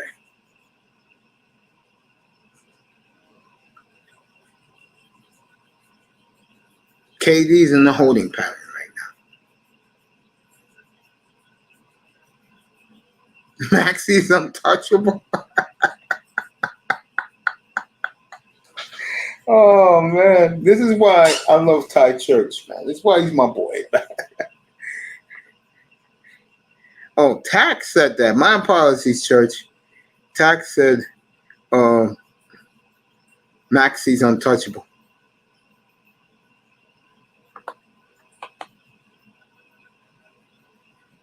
You know what it is about KD being here? He doesn't really like it here. It doesn't fit him. Why do you think he picked Miami and Phoenix? The weather.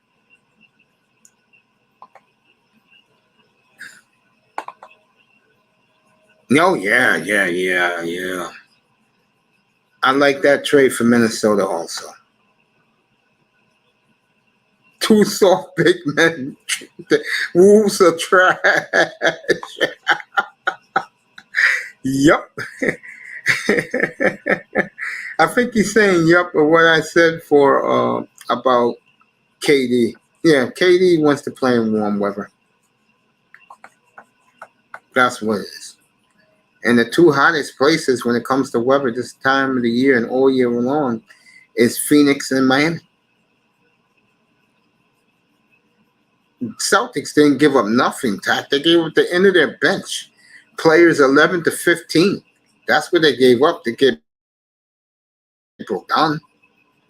They didn't give up nothing. Nothing at all.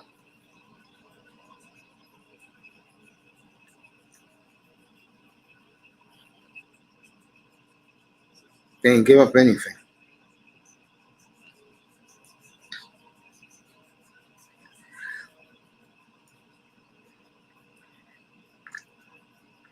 Celtics gave up nothing to get broke down. Not anything. Malcolm not going to come off the bench and watch. Okay. I like that avatar you got, Church. I like that avatar.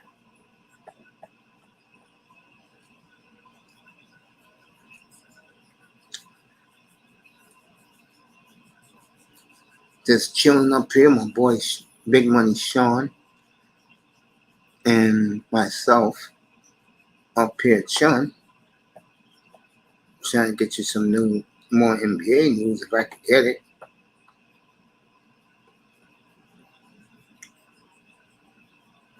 I like that Dame said that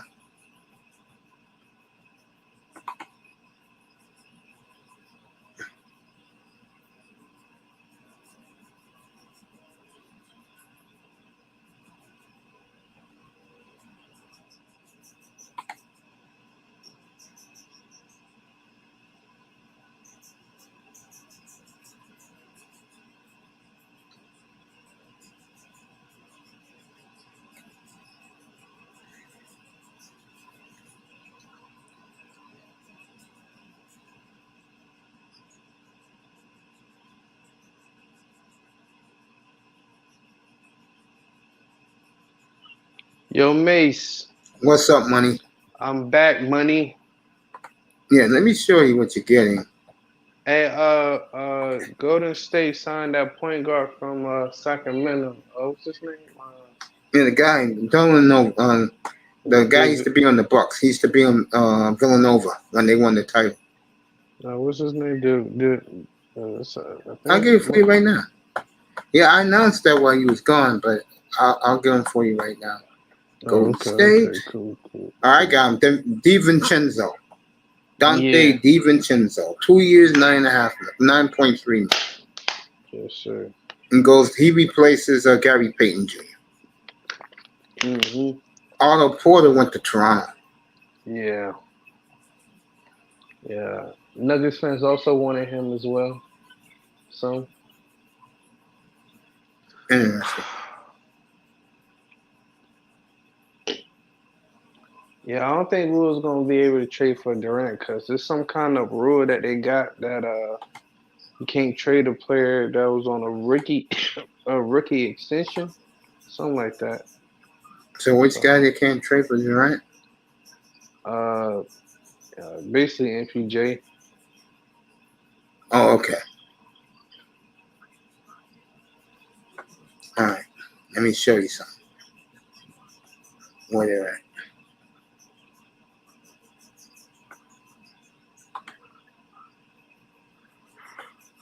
Ooh, sheesh. There you go. I'm gonna pop it up for you. Make it big so you can see what to expect. Tackman, what's up, Tackman? Yeah, I see to that. I was just talking to Ty. He was cracking jokes on me. Ty Church says, "Great pickup." I agree. Who said that?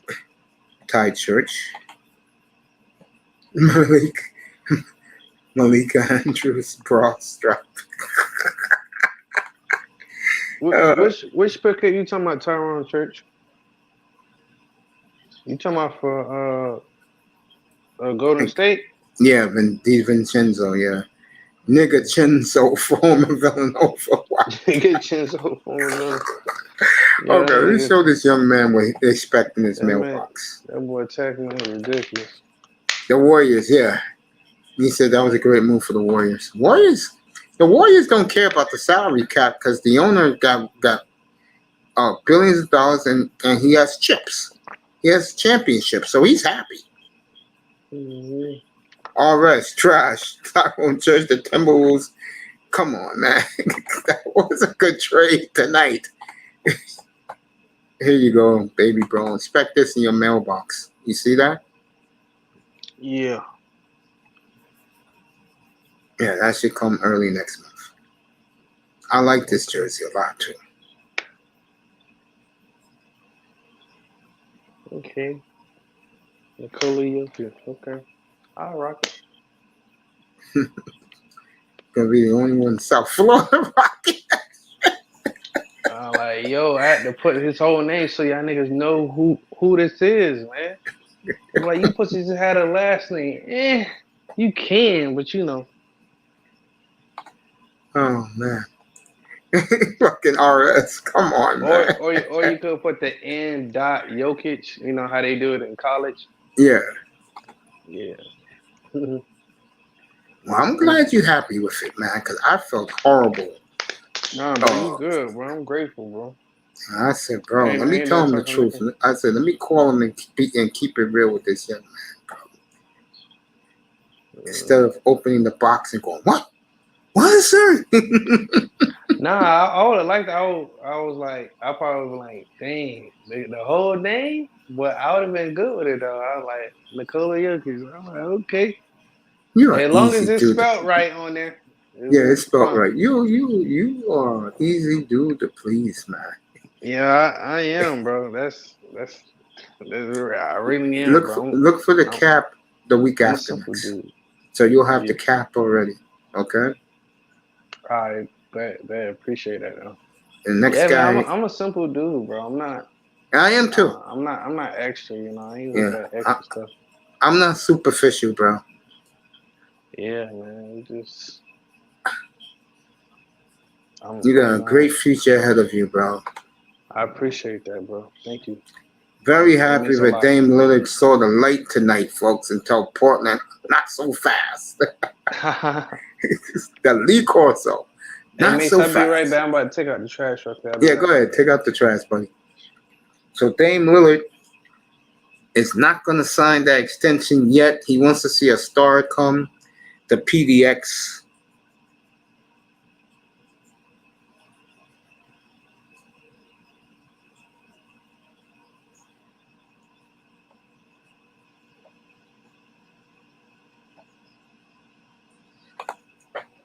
Let me see what Tackman says. Boy, this is fun. This is what I like to do, folks. Read the guys in the chat room. I bring everybody in as family. My only problem is Derek White's contract is too big to share the usages with broke down. Malcolm is a huge upgrade over White. Only downside is his injury history. Great point. DiVincenzo is a huge upgrade over Peyton. I totally agree. Even though I don't like DiVincenzo, I don't like Peyton Jr. either. And I think why Dame Lillard is puzzled right now is Portland's going to play small ball. They're not good enough to do that. They're not good enough. And again, sometimes you have to go for the throat, bro. You have to go for the throat.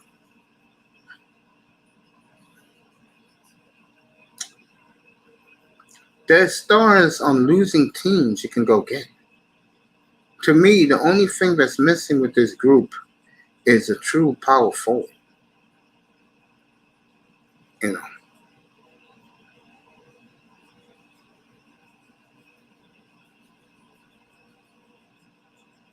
That's what's missing.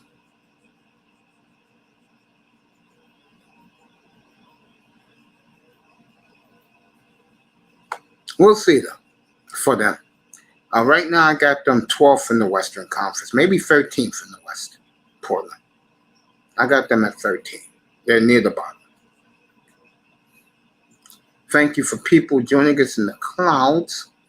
Get those like buttons. Hit those likes buttons. Get the likes up, everybody. This is some good shit I've been doing last couple of days. 11-hour show last night, which was tremendous. And I'm glad that the audience was good yesterday afternoon. I did 2 shows yesterday. I was the one that broke the Durant story yesterday. I'm proud of that.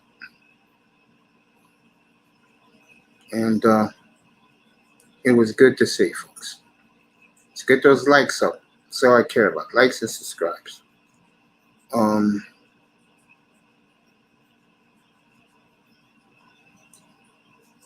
DiVincenzo. Trying to get some more news.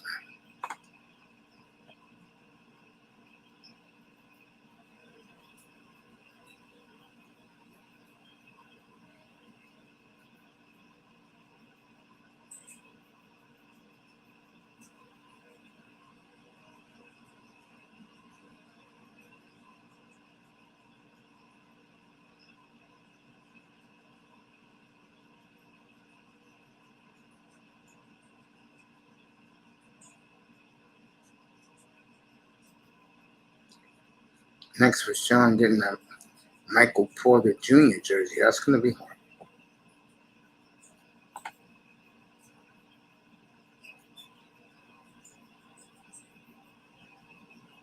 All right, big money, Sean. Gives me some news. You'll get it live with us. And we'll go over it. So, hour 45 in. Almost 8 o'clock in the evening here on the East Coast. And I'm just chilling right now, right here. And we'll see what happens.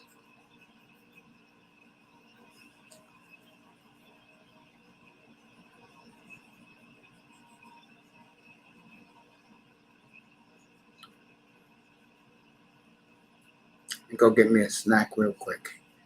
I'm going to wait till Sean comes back, and then I'll go get me a quick snack.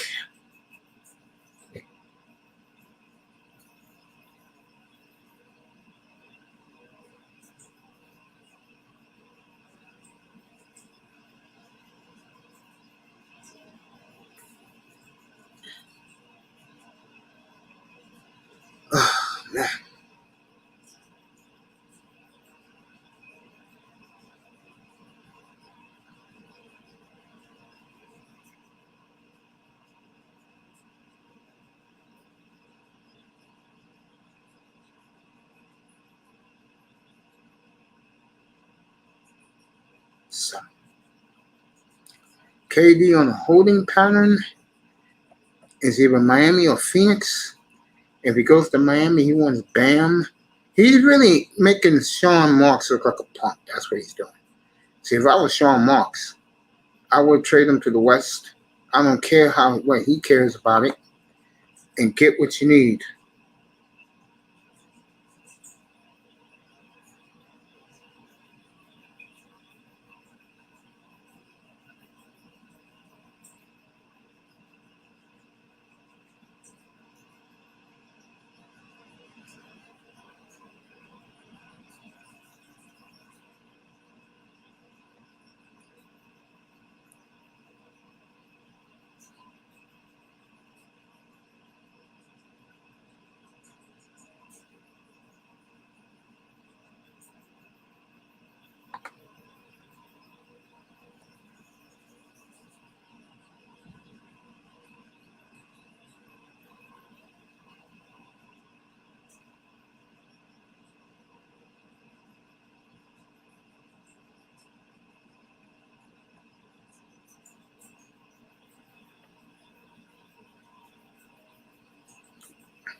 Oh, boy.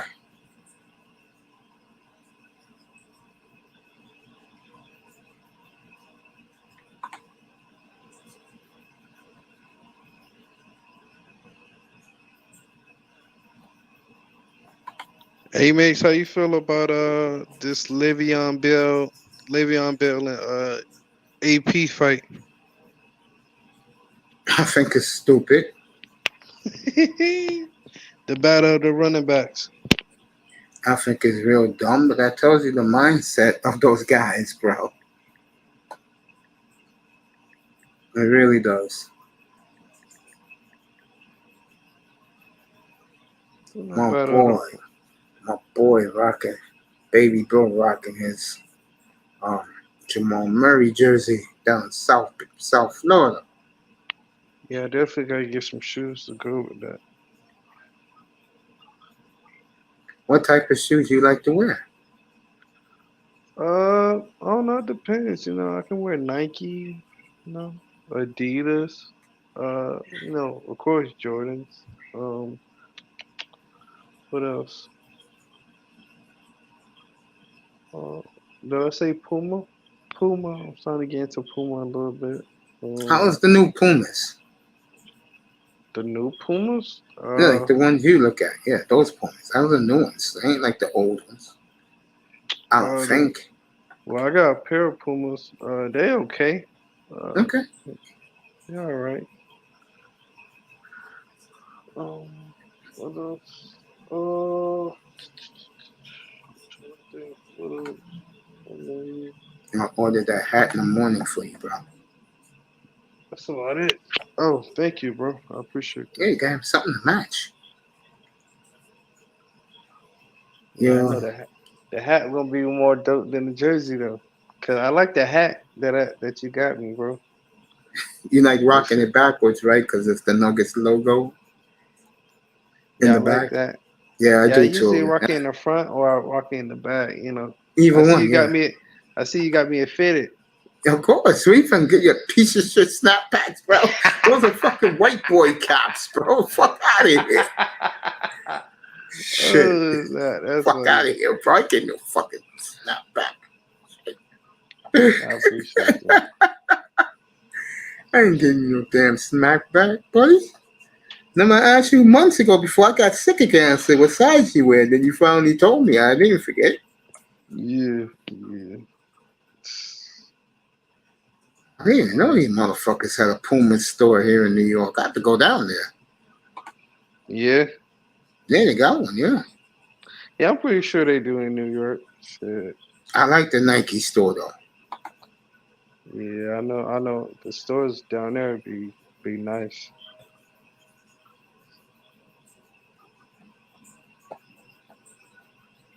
I I think like it's them. it's it's more expensive in New York, ain't it though? Yeah. Hmm. Yeah. Let me see something. And what size you wearing shoe, bro? Huh? What size you wearing shoe? Shoes? Yeah. I'm like a 11 and a half. There you go. 11 and a half. What size you wear? 12 and a half. Dang, Mace. 12 and a half, 13. Dang, that's good.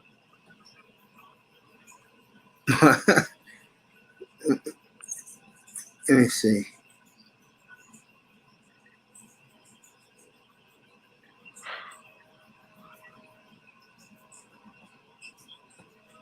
Oh yeah, I had sent you my Yeah, I got Cash it. App name. I got it. I got it. Yeah. I'll be hitting you up sometimes. Make sure you get something to eat. Yeah, brother be starving sometime. Well, I know the mellow ball is Pumas now. Oh, he is? Yeah, he's Puma. Mm. I promise you one shoe you'll never see on your feet. Fucking Skechers, bro. the rollies. Oh man, I seen some at work. They had the rollerblades at the bottom of it. You fucking kidding me, man? Really? Nah. So says bro, it's in the grown man section. I'm like, oh yo. Oh my. It really got the bottom of it. I picked up the shoe and I felt it. I'm like, yo, it got the wheel at the bottom. Oh shit, it's funny. Oh man, really? Yep. Let me see something. Let me try something.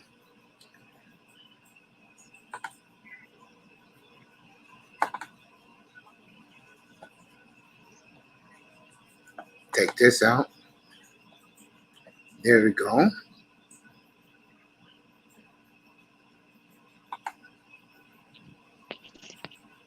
Yeah, they got some dolphin shirts you can buy in there. It's nice plain dolphin shirts.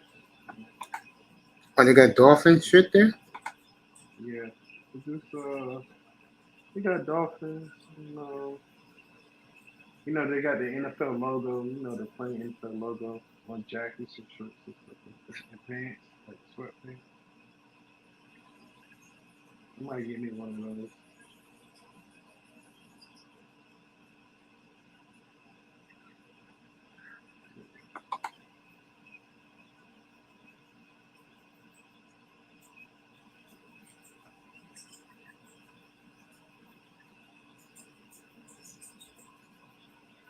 Tell you one thing. The mellow ball shoes are nice, bro. Yeah. Those shits are sweet, man. If they don't have it, they must have sold out quick.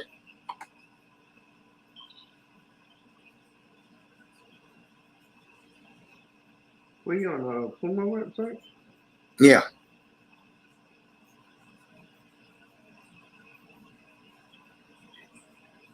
Yeah, ball sold out, bro. Hmm.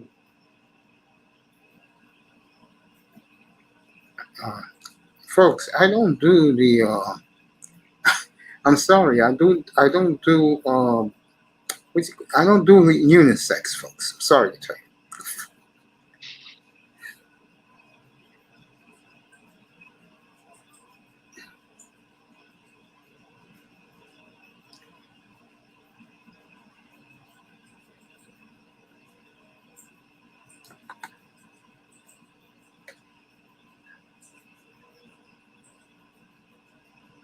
Yeah, bro. I'm looking at these bad boys right now.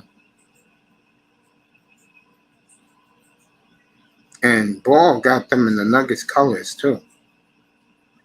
That's the crazy shit. Girl. Right? Let me show you.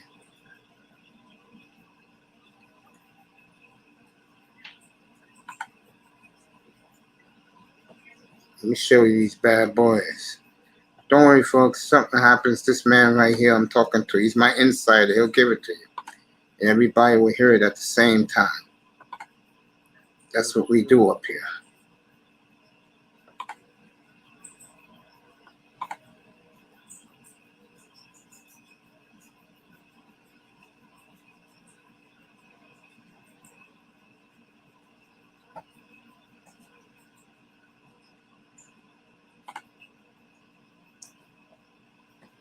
You see ball right there on the far right?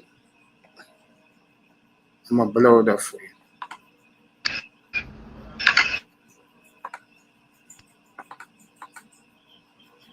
Look at his feet and look at the outfit right there.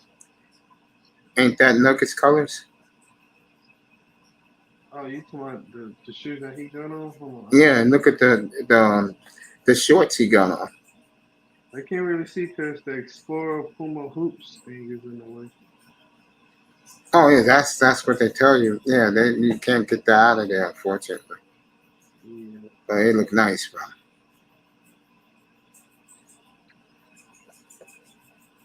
Let me see this.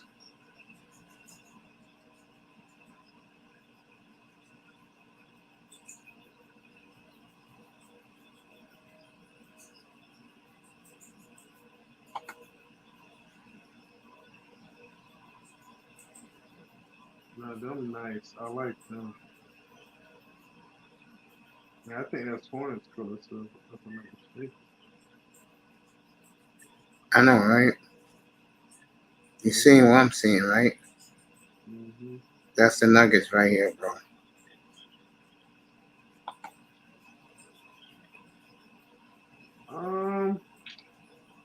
Not really. It's the wing got purple and Akko. That's purple and I don't know what kind of blue that is.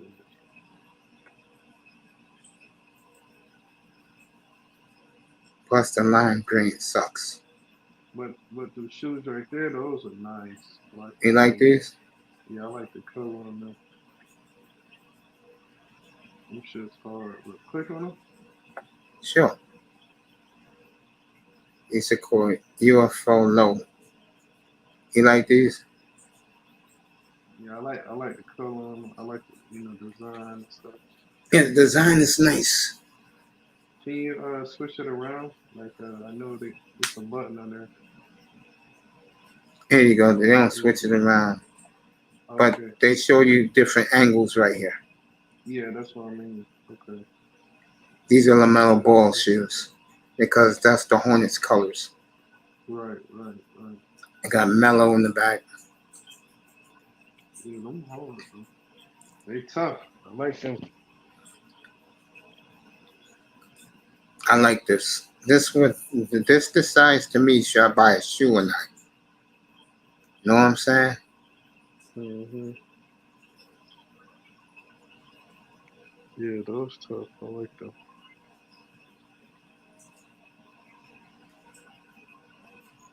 You like Adidas too? Or what's number one for you? Nikes? Number one. Yeah. What brand? Damn. I don't. Ooh, I want to say it's Nikes. Yeah, me it's Nike. Yeah, I think it's Nikes, and then it's probably like Jordan, and then it's probably Adidas, and then Puma. What's third? Adidas? Yeah, Adidas, Okay, so it's Nikes. Jordan, Okay. Adidas, All and right. then Pumas. 11.5, right? Yes, sir. Nah. I'll work on that for you. How's that? Oh man, I appreciate that, man. Thanks, bro. Get you something that match all the Nuggets jerseys. I'm thinking about getting like some white forces and getting them custom made. And what That store should be does right. that? I I don't know. know Nike does if it's a Nike brand. I know. I have to probably find somebody that do it, like who customizes shoes and stuff. Oh, really? You know one of those guys? Yeah, I gotta find somebody though. I don't know who do it down here, but I'm pretty sure if I, you know, do some digging, I'll probably run into somebody, especially like on Instagram and stuff like that. So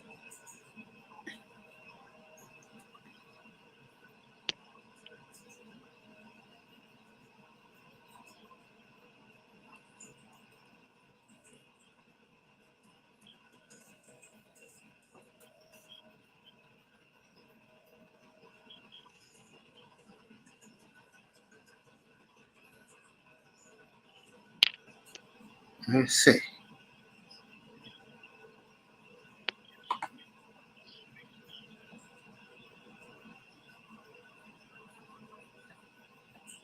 Nike does it. I know you talking about.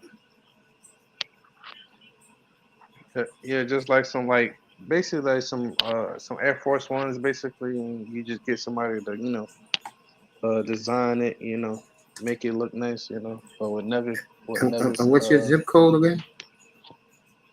what's that? 33304. All right.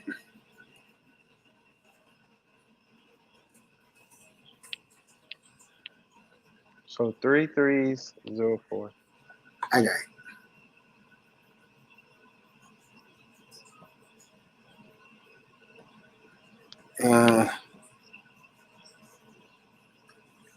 There's a guy in Fort Lauderdale that he does it, and you can find him on Instagram. It's called Sneaker Studio 17. Oh, that do customized shoes? Yeah, You say he on Instagram? yeah. I'll tell you Oh, again. you got Uh, you got Instagram, Mace? Yeah, it's my logo. Okay, hold on. I'm gonna go in there and find you. Hold on.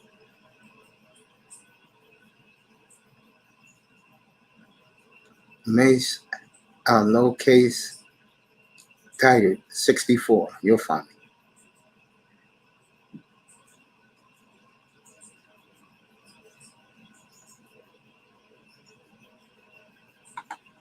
Yeah, this guy's in Fort Lauderdale. Yeah, he's in Fort Lauderdale, bro.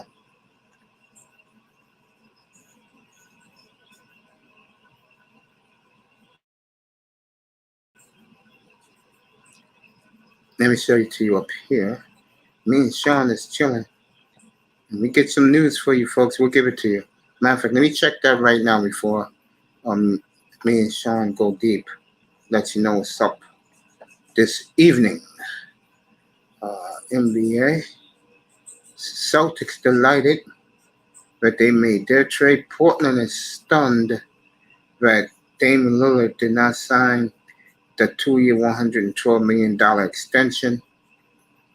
He said, hold up, not so fast. Kyrie, they'll send him to wherever he wants to go after they get rid of KD. KD told Miami if he goes there, he wants Lowry, he wants Bam, and he wants Jimmy Butler on the team. Rudy Goebert goes to Minnesota to team up with Cat and Anthony Edwards for Patrick Beverly, their number one pick this year, the rookie this year, Kessler, 3 other bums, and 4 number ones. All go to Utah. Donovan Mitchell is next to go. Right now, Pat Riley has a dilemma because it's either Durant or Mitchell for him. He can't get both. And if Mitchell's available, I'm telling you, the New York Knicks are going to jump right in. And that'll give the New York Knicks a hell of a backcourt. I think I added you on Instagram.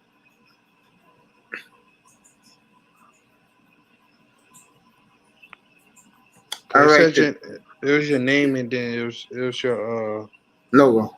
Your logo. The Mace Tagger experience. That's it. Yeah, I added you on there. All right, thank you, my brother. I got news for you. Your jury is out again. He is the mystery team. According to Woj, the team that's lurking is the Raptors, folks. Watch out. Here we go. A team that will give the Nets nice pieces to run with what's that loser name again? Ben Simmons and draft picks. So Toronto is the team that's lurking in all this because they have what they need to give up to get KD. And wouldn't that be something? He goes there and bring them a championship next to like Kawhi did when he went up there 3 years ago. That would be some crazy shit. Man, All right, the guy is Sneaker I'll be low-key, Studio. man. Yeah, the guy is Sneaker Studio, and he's in Fort Lauderdale. And he designs kicks. Sneaker Studio. Okay, hold on. Let me go back to Sneaker Instagram. Studio 17. Sneaker Studio. Hold on 1 second.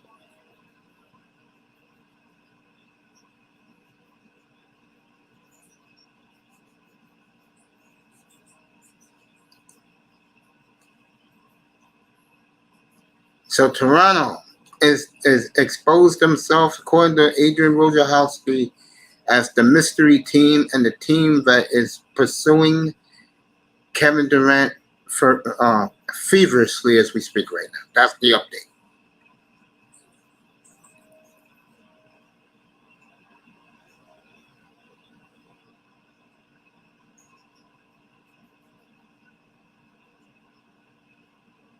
And while Sean is doing that, give me a minute. I'll be right back. Everybody, Sean, just look at Sneaker Studio. I'll be back in a minute.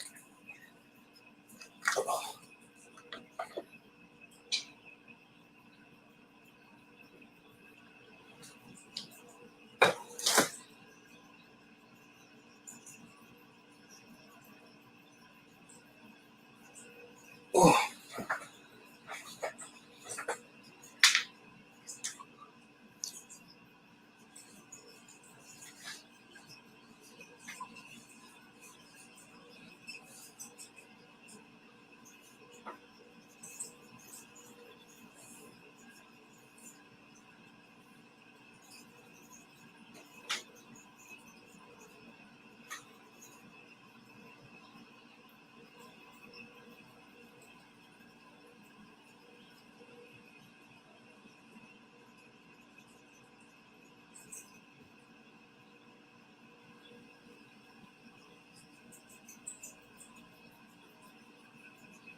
Jalen Smith from the Pacers went back to the Pacers.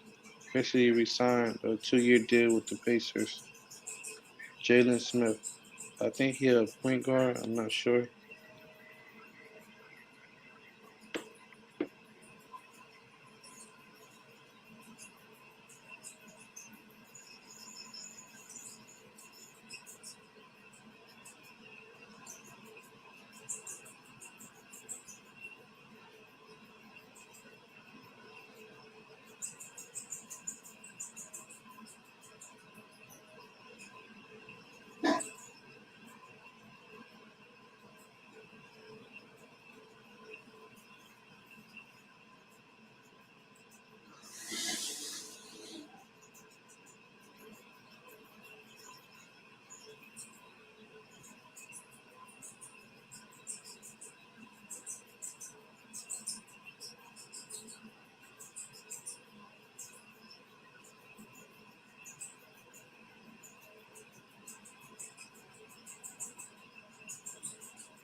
Oh, yo. Okay, Sean dropped off. Let me continue to do this with everybody here. Let me put this back up since nobody's here.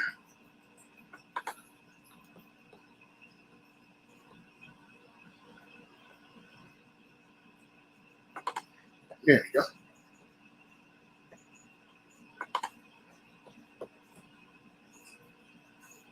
So I'm chilling right now.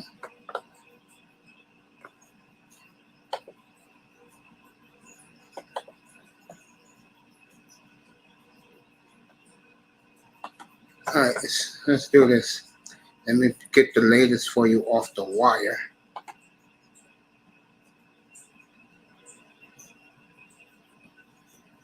You know, I want to say something to the fans in Brooklyn. This is what happens when you get very cocky. And at the time, they had the Russian guy, Pokolov, whatever his name was, in ZZ, putting billboards everywhere. And you had these Brooklyn dudes going, Brooklyn. I'm like, what the fuck are you doing? Okay? What are you doing? And you know what's sad about the Brooklyn franchise? They have tried it now 3 different ways. And the right way, they blew it up. And you know what that way was? Back in the 2018-2019 season, they were the little engine that could. They had a bunch of no-name players. They were well coached. One of the great coaching jobs I ever seen with Kenny Atkinson. And you saw a promising future for them. The fans were into them. New York was giving them their props. Once they got those 2 clowns, and the worst thing that happened to those 2 clowns is that the Knicks made the playoffs in 2021. You know why?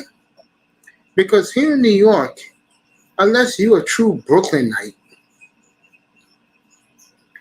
the team in this town, I mean the number 1 team in New York, especially when they're good, is on 33rd and 8th. Madison Square Garden, home of the New York Knicks. Not Atlantic Yards, the home of the floundering the Brooklyn Nets. Okay? I've been telling guys that up here. Now Brooklyn's going to be broken up. Toronto, just to let you know the update, according to the Nets, Toronto's the leading candidate now to get KD.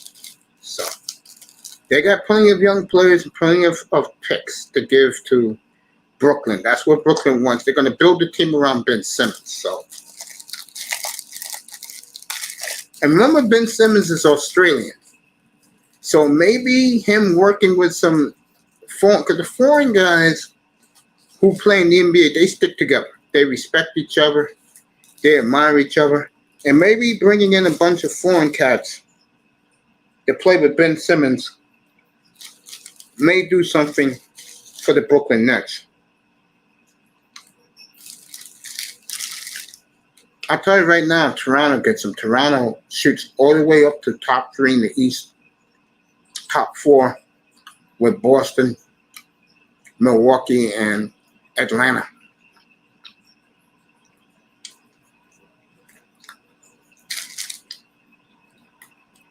They'll go all the way up.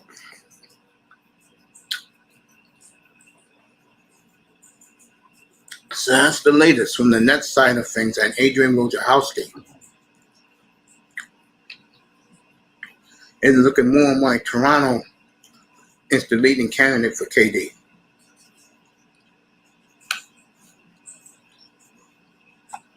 I tell you, KD goes to Toronto, everything changes in the East. And the only reason why I would give Toronto a puncher's chance is because most of their roster of the guys who won championships a couple of years ago.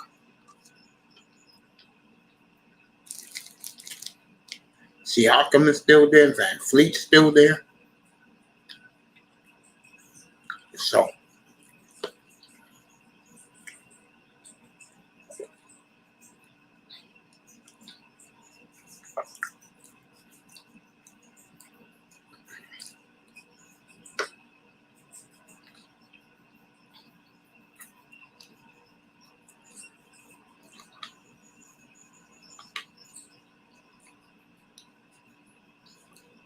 it'll be interesting. So the latest report, folks, according to Agent Wojciechowski, and the next side of things in the media, Toronto is now emerging as the leading candidate to get KD. Tackman Can Killer still with me.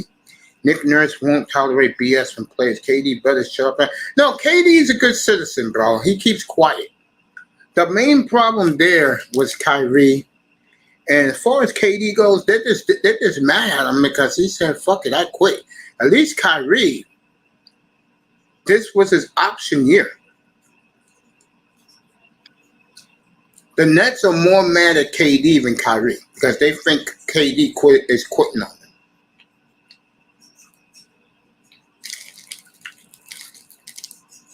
They don't mind seeing Kyrie go.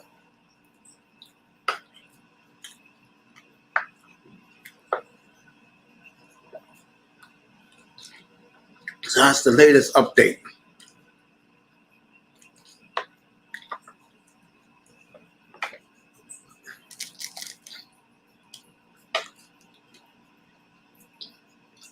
And Toronto got some nice pieces. I heard that they will give Tack, if you did, I heard they will give the Rookie of the Year to Brooklyn. And if they get KD, the Rookie of the Year will be in the package.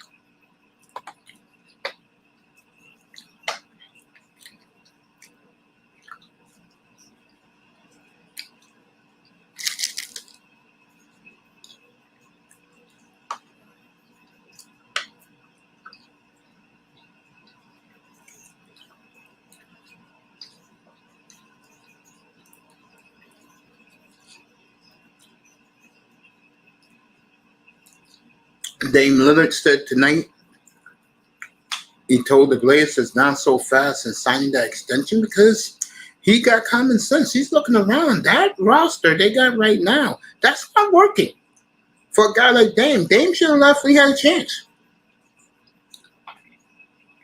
So you're Dame Lillard. You better get out now.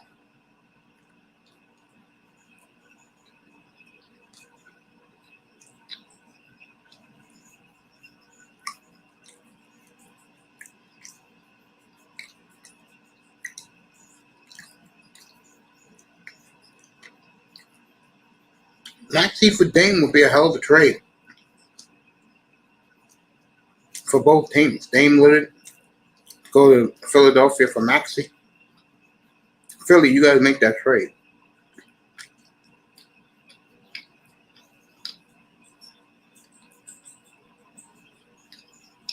You got to do that.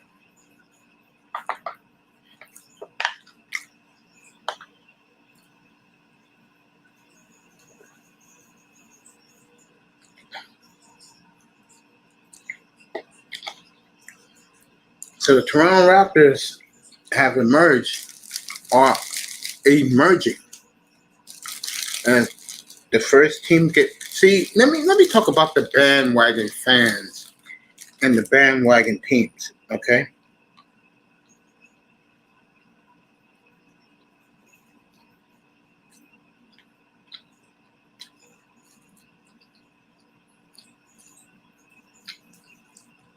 Really think Brooklyn's going to take Westbrook's $47 million contract? And they got Ben Simmons? They're not going to do that.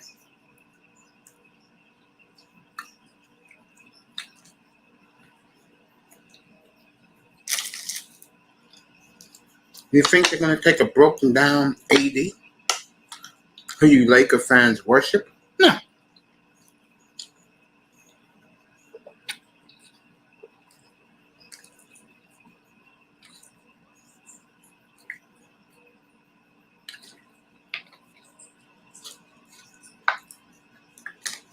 I got you, Tack. Give me a second. I'm going to read what you just said.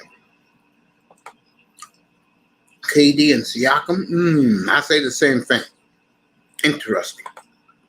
Nick Nurse? Okay. Yeah, KD's a good citizen. He's a good guy. The Nets just look at him as quitting on him.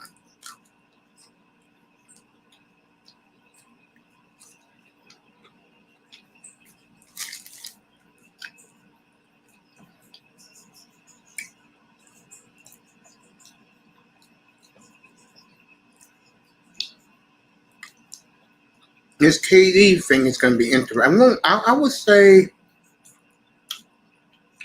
the latest would be Monday or Tuesday.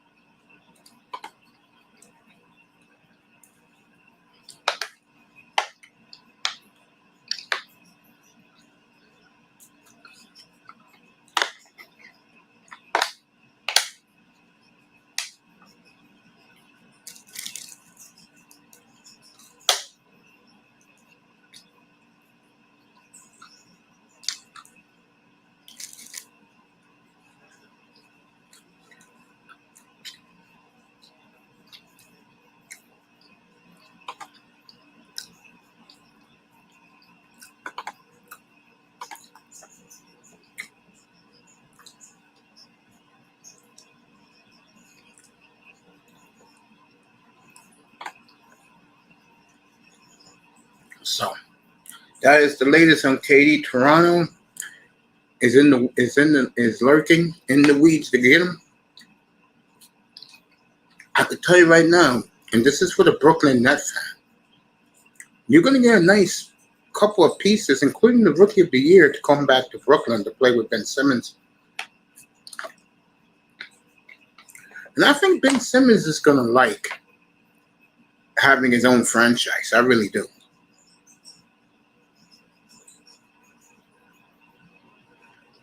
Hold up. Let me read this. My bad, bro. I had to do something. It's all right, bro. Oh, you playing Call of Duty? Go ahead, play Call of Duty. If something happens, I'll announce it.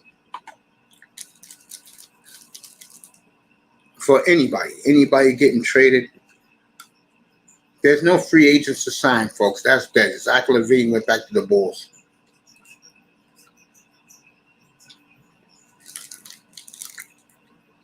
And put the Bulls in the mix in the East, by the way.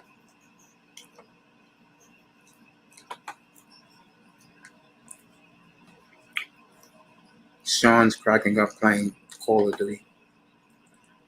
I got you. So.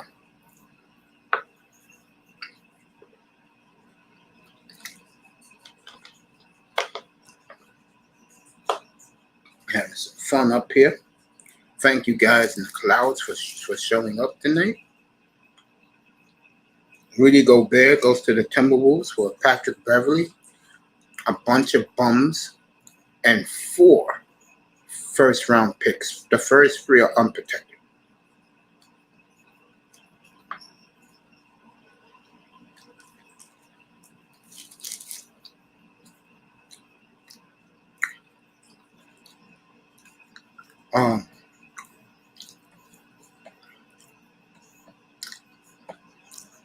Let me get everything set for you.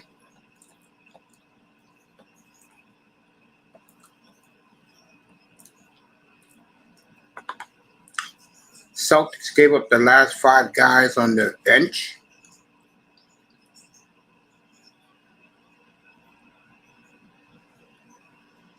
They gave Brodon from Indiana for their last 5 guys on the roster. That is no lie.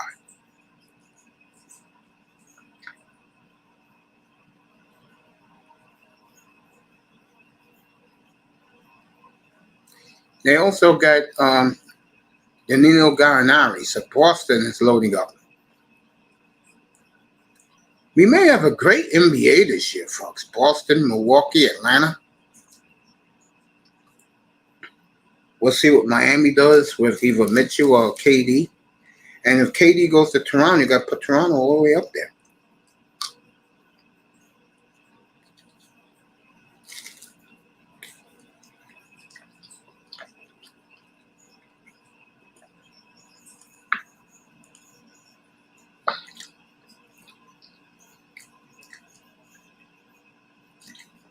So,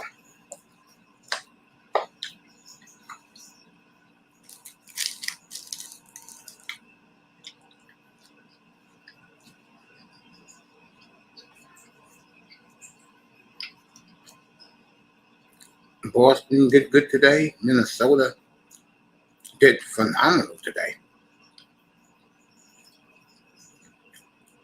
And once Mitchell leaves Utah, which he will, they'll get rid of Mitchell.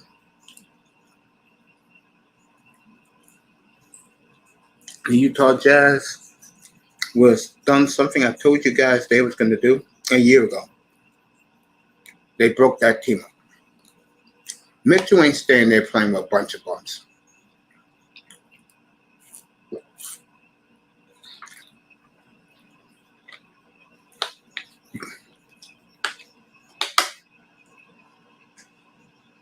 So, Celtics very happy. They had a good day today up in Boston.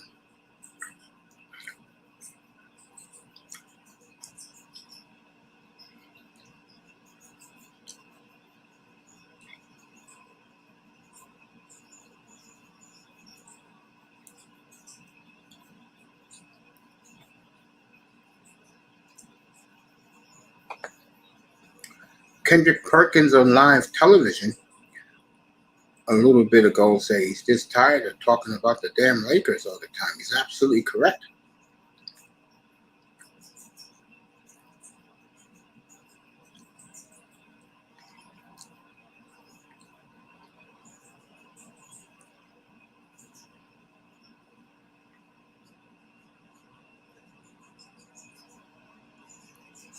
Beasley, Beverly, Kessler, Vanderbilt, and Leandro Balmero, and 4 draft picks, first 3 unprotected, go to the Jazz.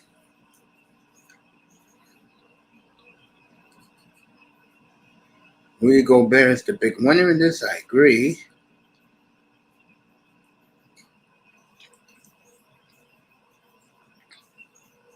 The loser, the Utah Jazz, in the short term, I agree.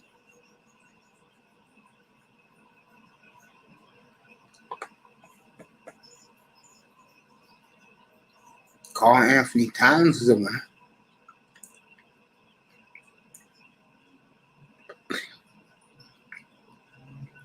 Now he moves to power forward. Donovan Mitchell is a winner and a loser, I agree.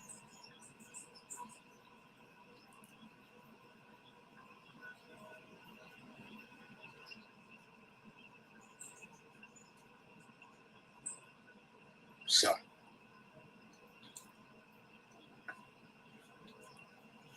Anthony Edwards and D'Angelo Russell are winners.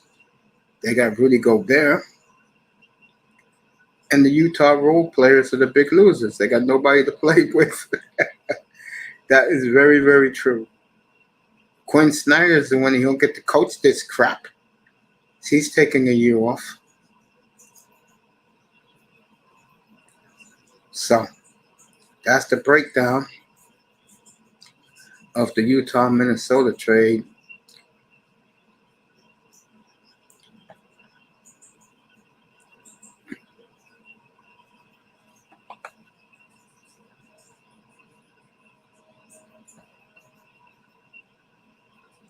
So, that's the breakdown there.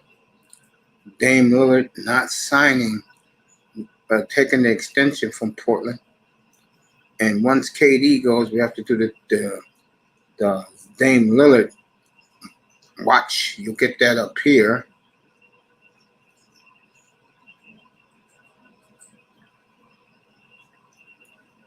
So,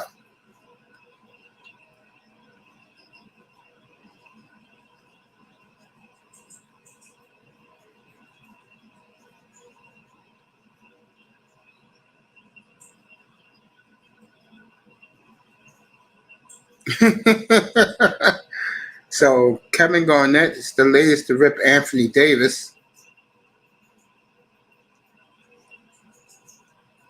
for this eating his ruffles on the couch.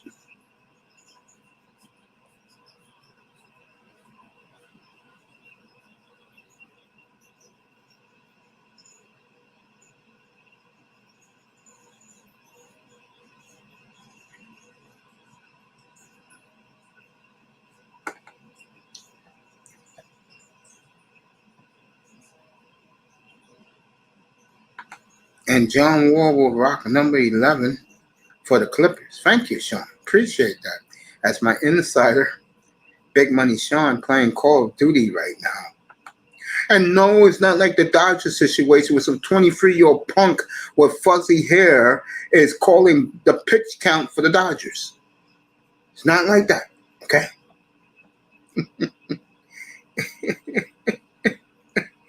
Oh, man, this is great. Tomorrow, breakfast at Toya, 12:15 Eastern. Have the beautiful Toya up here. And then I'm off, folks. But if anything happens in the NBA, I'll come up. Something big. If something big happens, I'll be up here.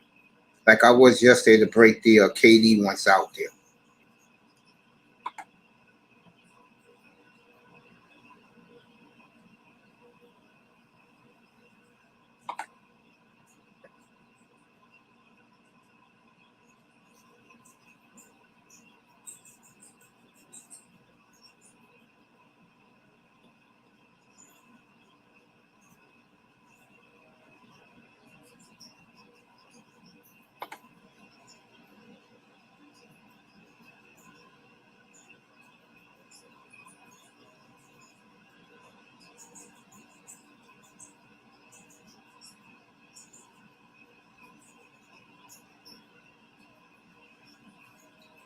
As in right here.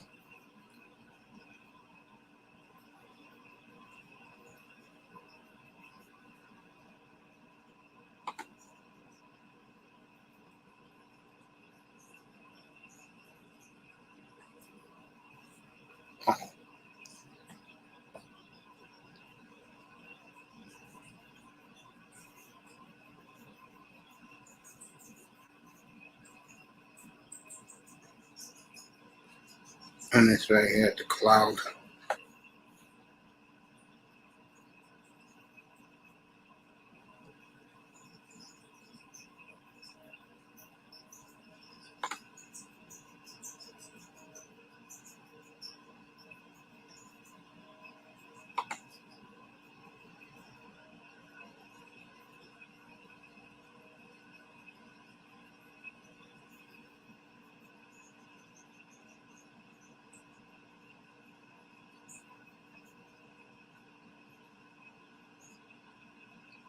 Let you know anything else is happening.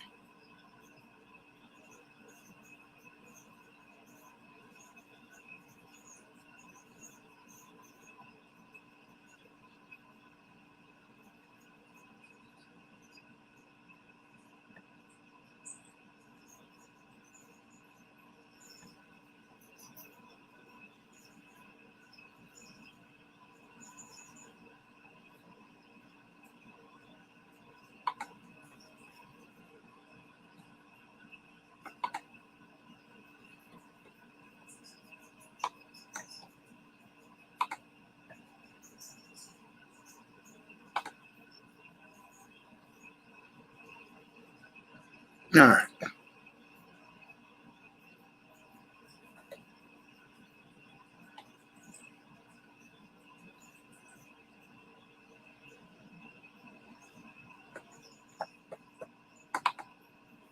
I'm right back.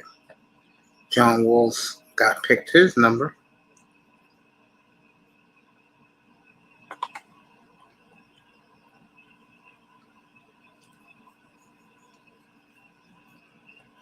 Is this a slow Friday night game? Trying to refresh some things.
No, I'm laughing at some of the things I'm reading right now. Nothing about Katie. I know that's what you guys care about. Katie this, Katie that.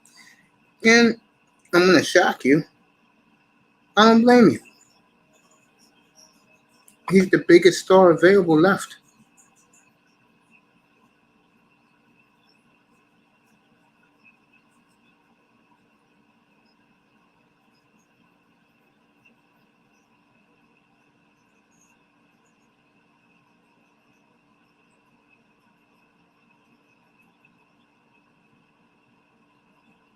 All right, Ricky Rubio went back to Cleveland. That's a good deal for them. He's only making $6 million a year.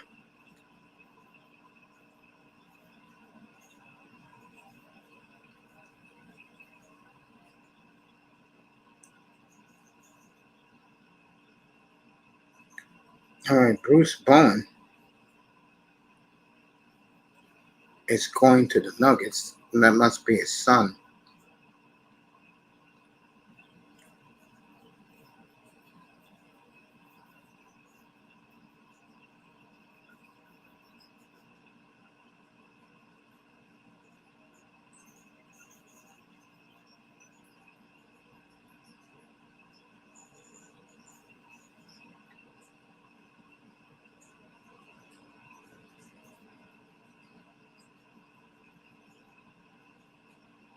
Man, the Lakers getting all these clutch sports clients. It's comical. What's up, Raven?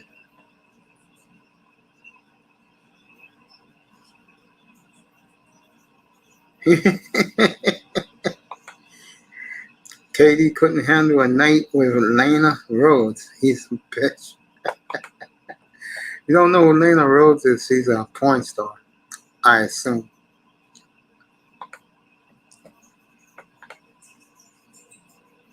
I see what's coming up right now. Give me a second.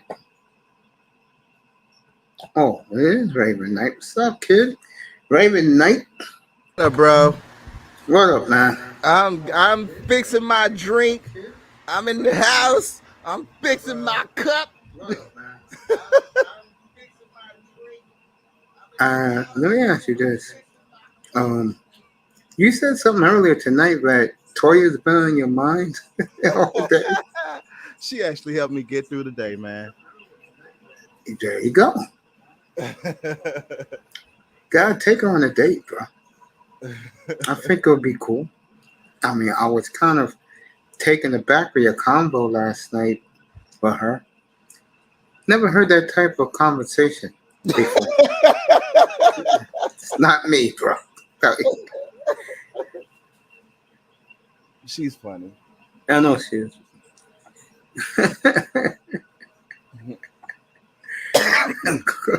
I'm not sure which bar she's going to tonight. I think she was going to hang out in Addison, but I mean, the party starts tomorrow in Addison. I mean, well, we ready for the 4th of July.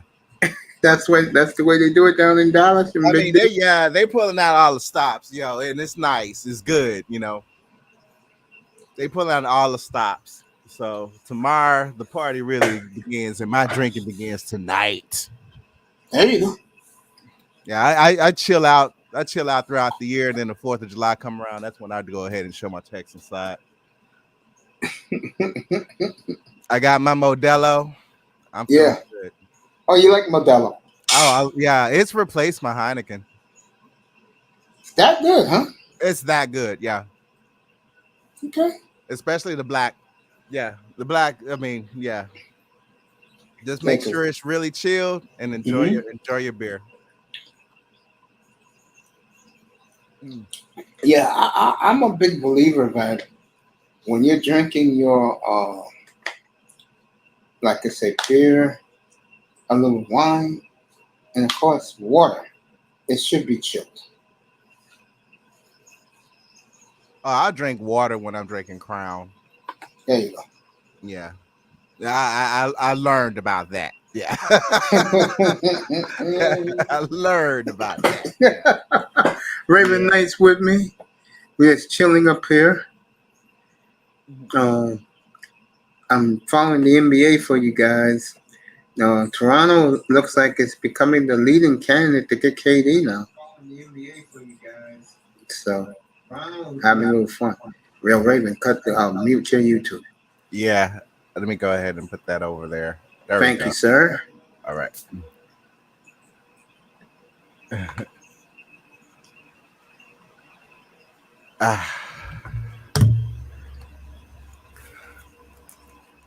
You know, you don't realize you bought a lot of shit when you listen to Kuda until you really realize when you're moving around this place, you're like, damn, you bought a lot of shit. Bro, that's why I kept all my shit for 2 years in the box, bro.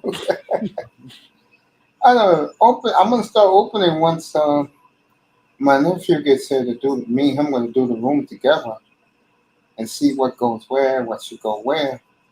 But yeah, when you're dealing with Kuda, bro, you're gonna spend some money, and then the next thing you're gonna do is when you have all those boxes, you're gonna be, what the hell did I do? What the hell was I thinking? Yeah. Yep. Yeah. Yeah. But you know the cool thing is once you start doing your own, if you like doing it like I do, it's a lot better than wanting to do it to make money. I know it sure as hell is one big endeavor. Yeah, it is. Because Kuda didn't tell us about how exhausting it is to put up acoustic panels. You got acoustic panels, man? Yeah, and treating your walls. Holy shit. I mean, that could have been a whole broadcast in itself. Treating your walls, treating your ceiling. Time's it right now. Yeah, he should be awake now. He was on the town this afternoon for us. Last night in Thailand. For him. Yeah, I noticed on the way home I was watching I was viewing he had some crabs the other night. Mm-hmm. Yeah. He sure did. So you people coming into the clouds, here's the rundown. Broke down goes from Indiana to Boston for the last 5 guys in the Boston bench and a number 1 pick. Okay.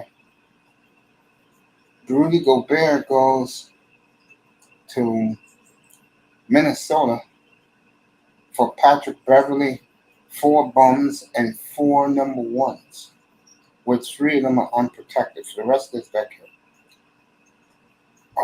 Sacramento, in a trade no one cares about, got Kevin Huerta from Atlanta for 2 bums and a draft pick.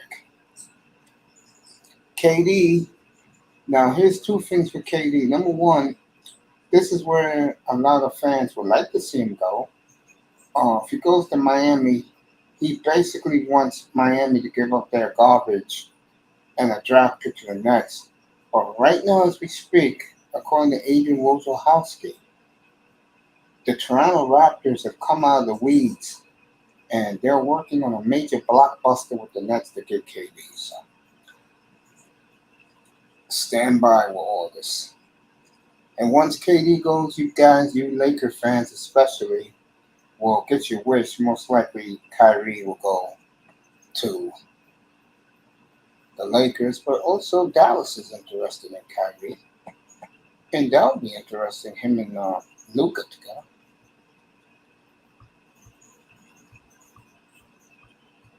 Seems like Dallas is ready to write some checks, but they're not writing big checks. You hit it right on the nose, sir. That's why you're the smart man. I don't think we're gonna sign somebody big for a while. I mean, for big, money for a while. But who knows? Who knows? Yeah, who knows, man? Who knows what? I mean, Mark could get him crazy spending spree bug again and just decide, hey, he gonna show out. But Jerry will show out bigger. Yeah, of course. I mean, these guys, I don't know about these NBA dudes, bro.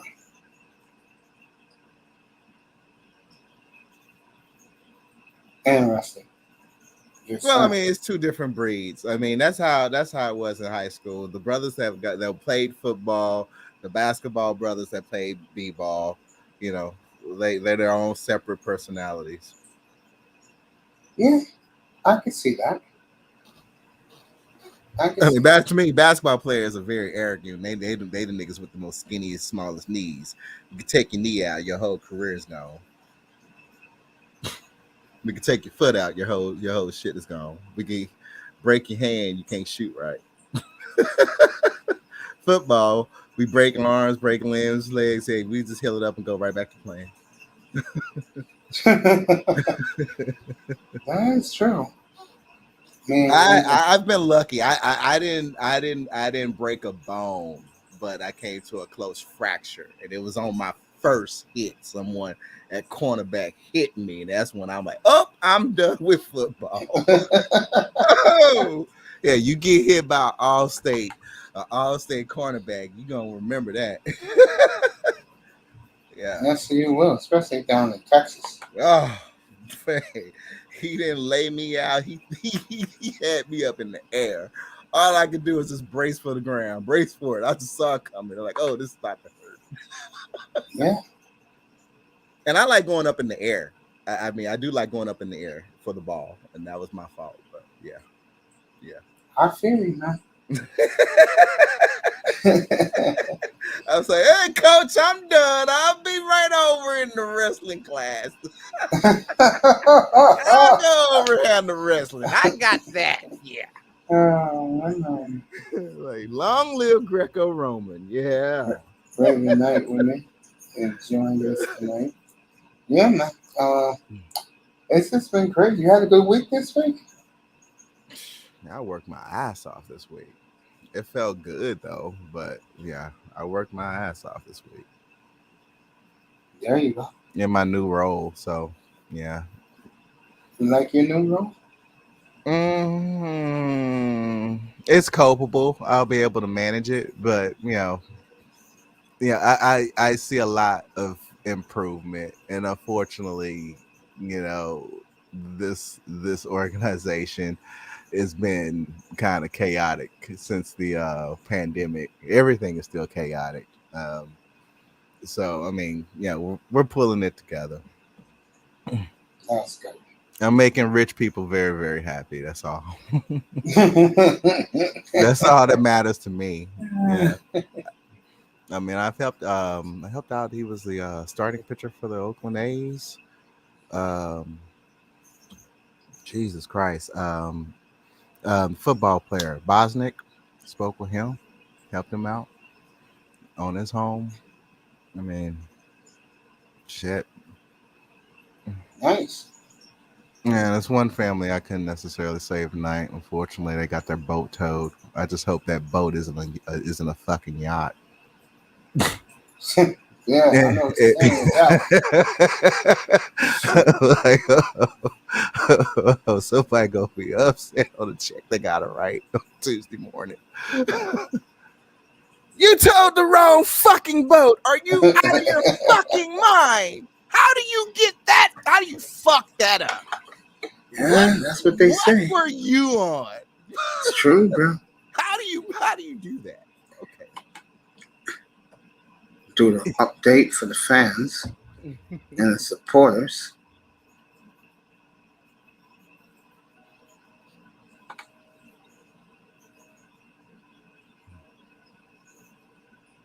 It looks like on SmackDown, the girls are up there running their about to have their Money in the Bank Battle Royal. It must be late. Oh, it's the second half that's starting. Yeah, it's 8:00. Oh, I forgot. Yeah, you get smacked down at 7. Mm-hmm. And you're right about that, because they do bring the girls out at the second set. See, my wrestling memory doesn't go that far back. Shit, especially when you're there. When you're there, events. I mean, when you're there, I mean, it's so fun, man. It is. I'm not gonna lie. WWE is a great event, and if you go to their fan events, the wrestlers are pretty cool. Mm-hmm. I mean, the guy who made me laugh when me and my nephew met him was MVP. He was funny, bro. The sad thing was, Raven, he was laughing serious too when he was talking to me, my nephew, man. He goes, "Yeah, I don't want to really deal with these white folks, man. How old is he? Let me see, 80. I said he's 17. He'd be 17." And MVP looked at my nephew. He said, "I like you." And I said to him, "Is it because?" Yeah, it's because. He said, "Fat man, you want a picture with the Mac?" That's what he asked me. I said, "No, I'm good, bro. As long as you take care of my nephew." And he said, "Damn, it's good to see two brothers in this place." And of all places, to this man to have a fan fest at effing Best Buy, Rayford. Bro, I mean, during that Hall of Fame, when Undertaker was giving his speech, he looked dead at me, and I literally started just crying. I was bawling, bro. And my niece was hugging on to me as we were leaving, after the Hall of Fame. It was like, people that were sitting in our area, they was like, "Brother, you have a lot of passion for the Undertaker." I was like, "You mean Mark Calloway?" Yeah, ever since Sportatorium, bro. Like, this is the only man that I have watched for damn near 30 plus fucking years. And I'm like, yeah, this is the end of my watch. It's finally the end of my watch. You're cool, brother. God bless the Undertaker. Yeah, that's right. God bless the Undertaker. When does A&E start doing the wrestling documentaries? I don't even watch that. I think the Undertaker's the first one. I think it's this Sunday night. Is it this Sunday night? Yeah, they start. Yeah, Undertaker's first. He's a damn good speaker, bro. Yeah, I see how come the rookies at the plant, definitely listen to him, because I mean, yeah. I mean, that man right there can give you so much experience, so much knowledge. Damn. Hey, let me tell you, he's the only guy, and I'm not kidding you about this, that through the years, and I find out he won in WrestleMania, I applaud. I pump my fist, man.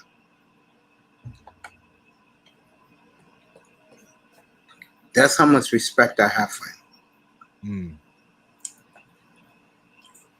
I used to say about him was, I never said a bad thing about him. And for some strange reason, I always rooted for the guy. Always. I think the only Don't time, ask me why. the only time I kind of trolled him a little bit was, I was like, "Okay, Mark, you need to go ahead and take off the mascara. When he was doing the ministry shit, I was like, whoever did your makeup, they fucked up, because you now look like you are in a gimmick. Because they did his eyes just too much mascara around the eyes, way too much." And I'm like, "You starting to look like an old white man in makeup. No, that ain't gonna work." But that was it. That was the only time I kind of trolled him. I didn't care too much about the the Harley Davidson look, the American badass, gimmick that he had. I was like, kind of sort of due to the NWO still in the, looking at Harleys and such. But I was like, all right. I mean, when he rolled around on his Harley, I was like, man, we see this so much in Dallas. We see this all the time in Dallas. This is nothing new. So, but that, I don't think that was the only time. Only time it was his eye mascara, his makeup, doing this ministry gimmick. But other than that, I always cheered for him. I even cheered for him when he was when he was playing heel. I accidentally put my brother in a two-stone pile driver as a rage when he got screwed over for the belt. When Kevin Nash came in and interrupted the match. And I was like, we have waited all this time for him to finally get a chance to get the belt, and he gets screwed. I'm like, oh. I was so into the Undertaker. Yeah, Taker can do that to you. And People don't realize. his entrances and exodus, you know, it's just like when they threw him in the casket and they, you know, drag him back up the ramp.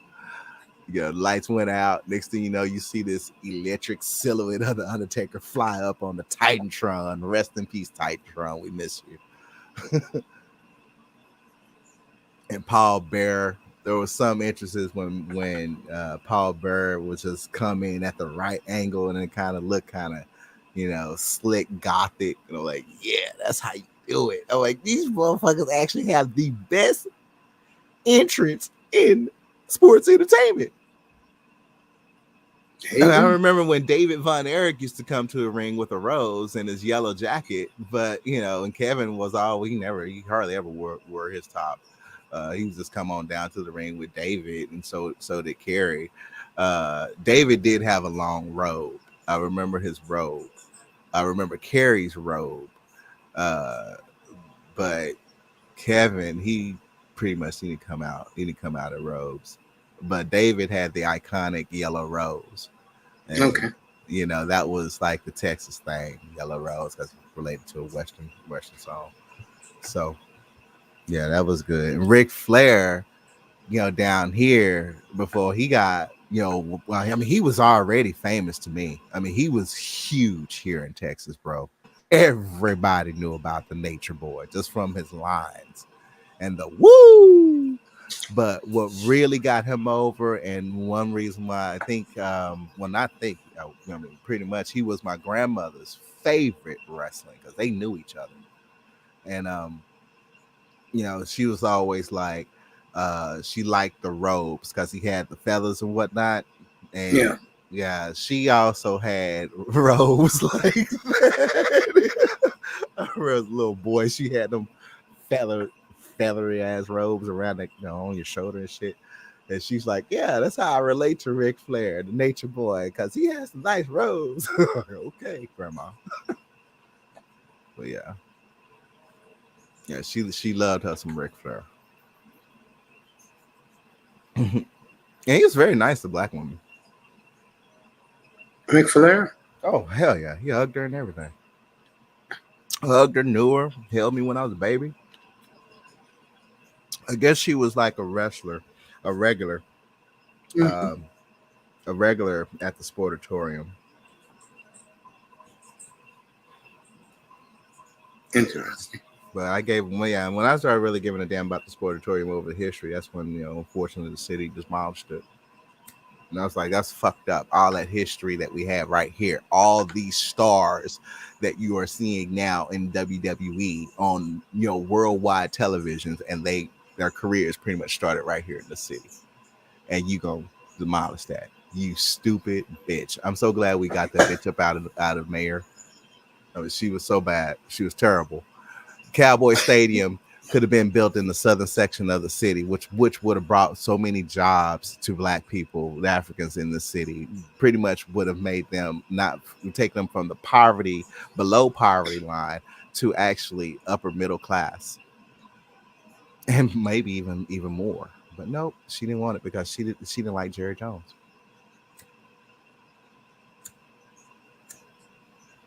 Yeah. Could have had $1 billion motherfucking stadium right here in the motherfucking city.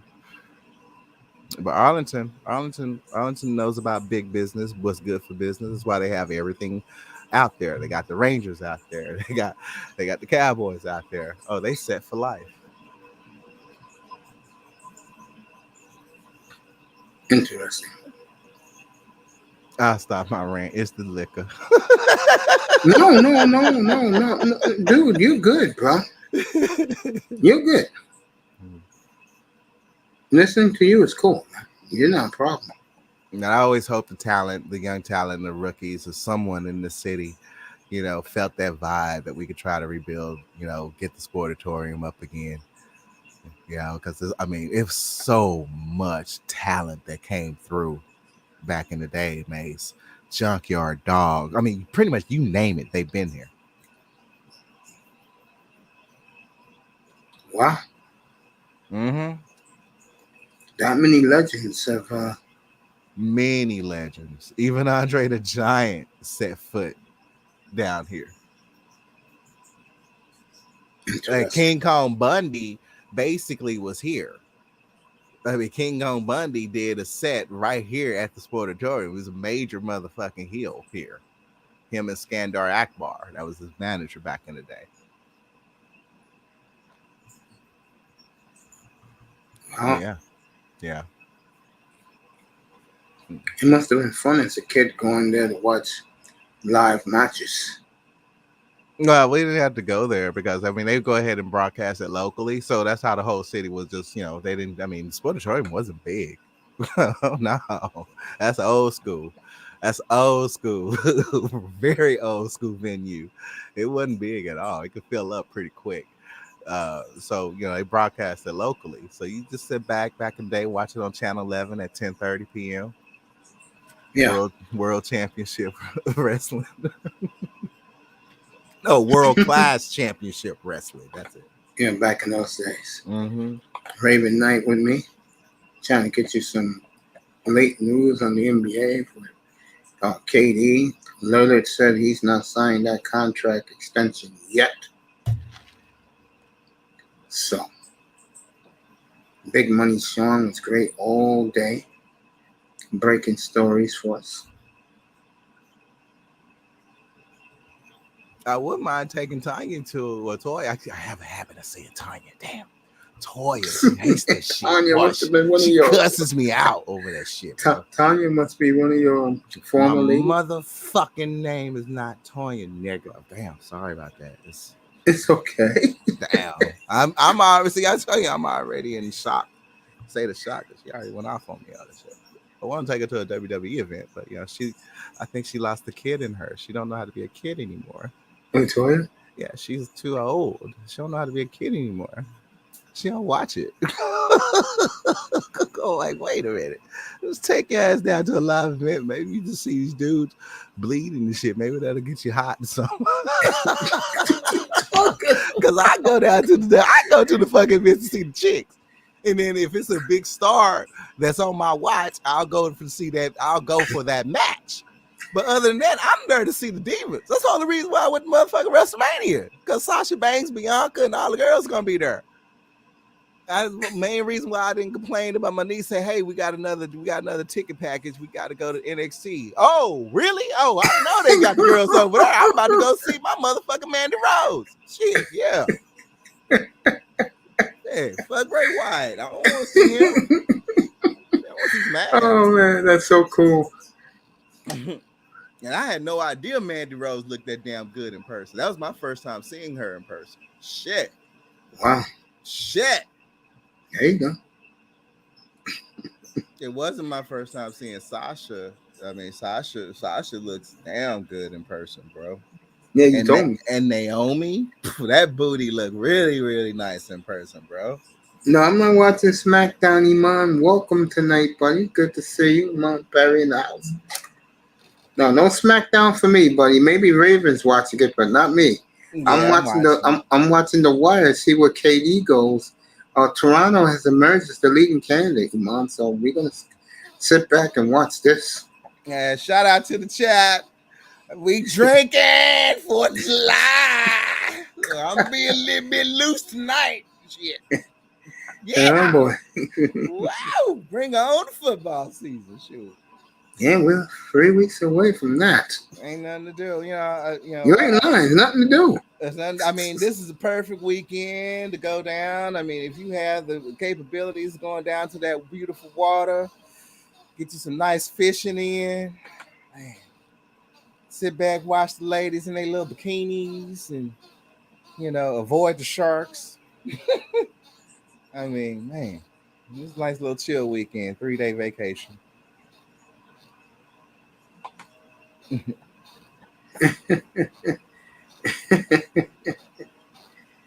Wow. I wonder how Toya will act at a WWE event. I think she'd be bored.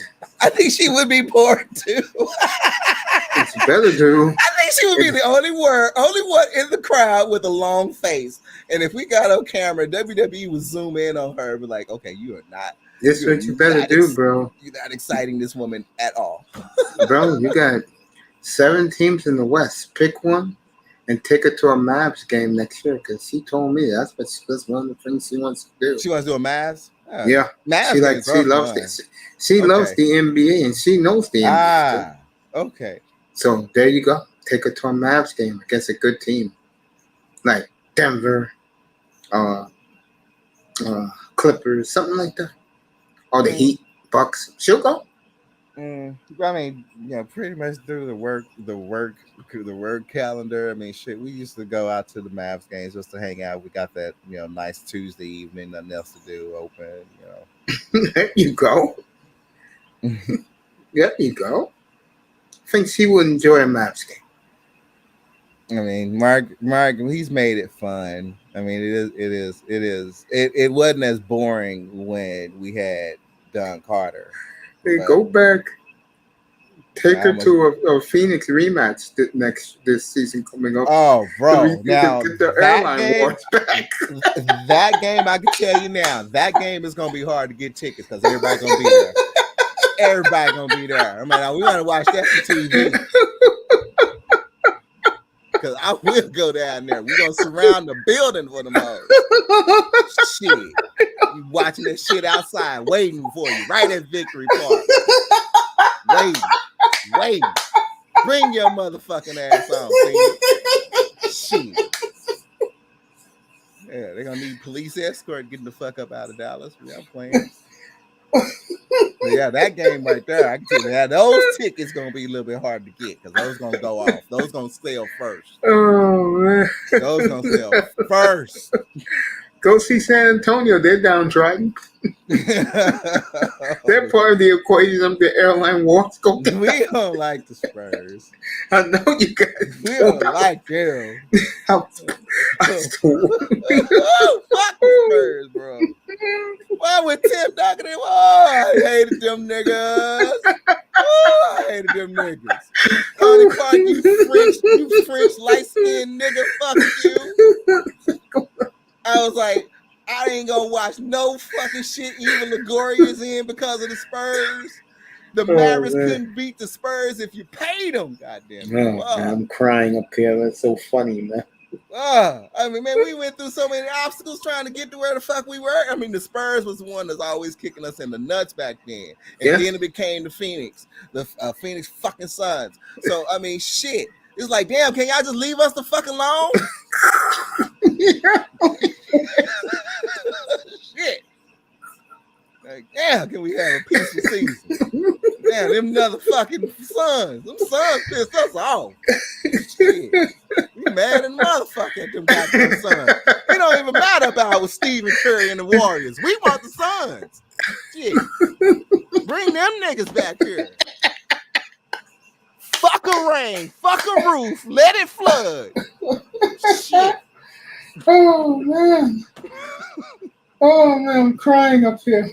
Evil son bastards. They were out there in Phoenix trying to act like they were going to do something. Nigga, do you not know you got mass friends right there in Phoenix, Arizona? You have no idea. We are legion. And we surrounded every building. We out there. Man. Man. But they oh man, I'll tell you another good game. To take her because the proximity. Take her when Oklahoma City comes in. They got a good, nice Leon team. Yeah. That would be a hell of a ticket against them. She told me during the playoffs. She said, "Hey, I would love to go to the Mavs game Saturday." I said, "You like basketball?" She said, "Yeah." And then last night when we was talking about all this stuff, she was contributing in the chat. She knew what was going on. I think sisters don't really be into the sport. I think they just be gawking at the guys. They be up there sitting in the stands getting all hot. I think those type of women. They I agree. Fantasize about them, right? Yeah, those type of women. I agree. Yeah, because a lot of the time when I used to go to games and stuff, I used to be uh, down by courtside, and I would see what you're talking about. That's why I told guys if you're gonna take a woman to an NBA game and you got courtside seats, Mm, she better be a fucking 8.5, bro. mm. My Don't home, take your buddy because then people gonna think you're gay. my home girl is a staff nurse, 100% professional. Love you, Paulette. I'm gonna tell you business right quick. Um, yeah, she actually took us out. She took us out to a Mavs game, and we just chill last night. We just hanging out and Mm-hmm. everything.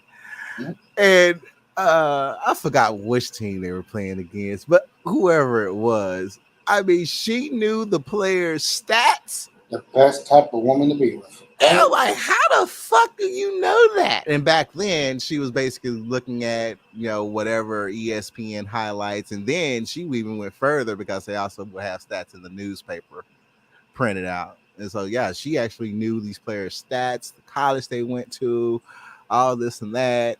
I was like, good Lord. And as we're watching the game, I'm like glancing at her, and it's the first time I seen the desire look in her face. And I'm like, are you actually watching this basketball game getting hot? She was like, yeah. Like, Oh, okay. Man. My Yeah, best friend's I can sister. see that. That's my best friend's sister. And that's the reason why I say to guys, you get the seats like that, you better bring an 8.5, bro. So I gave my boy courtside seats for the Brooklyn Nets, bro, when they was in New Jersey. And I said, who you taking the game? I took my brother. And I said to him, you such a fucking loser, bro. Take a chick. It's not that hard, especially, she's never been to a basketball game. Don't tell her where the seats are. Because you take her down there and she see the seats, bro, she's going to be like, oh, shit, look what this nigga did. Take me courtside? Well, I mean, she come to our game. She gotta, she can be down near courtside. Shit, she gotta be on some boots or some stilettos. She gotta do something to hike that booty up. Because every female down there got them on, every single one. So that's why women wear in stilettos. front row of WWE, Lord, Really? Lord. I didn't know. The only ugly women that's gonna be in front row are the ones that are married. Yeah, let me ask you this. I'm gonna go. What does stilettos do for a woman again? Oh, it gives them poise. It hikes them up. It hikes up their butt. It makes them look like they have longer legs. Actually strengthens their legs as well. They're good at walkers, running in it. But, yeah. Okay. You know me, I don't be around. I ain't gonna lie. I don't fuck with a chick wearing stilettos because, I mean, all she got to do is just take that off and that stiletto can become a dagger in your eye. So, Like, what do you mean?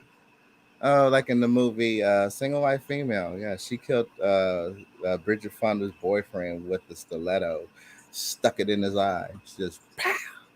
Oh, that's what they do. They take it off and hit the one in the eye. Those things be weapons. Yeah, those things be weapons. Oh, yeah. Daggers.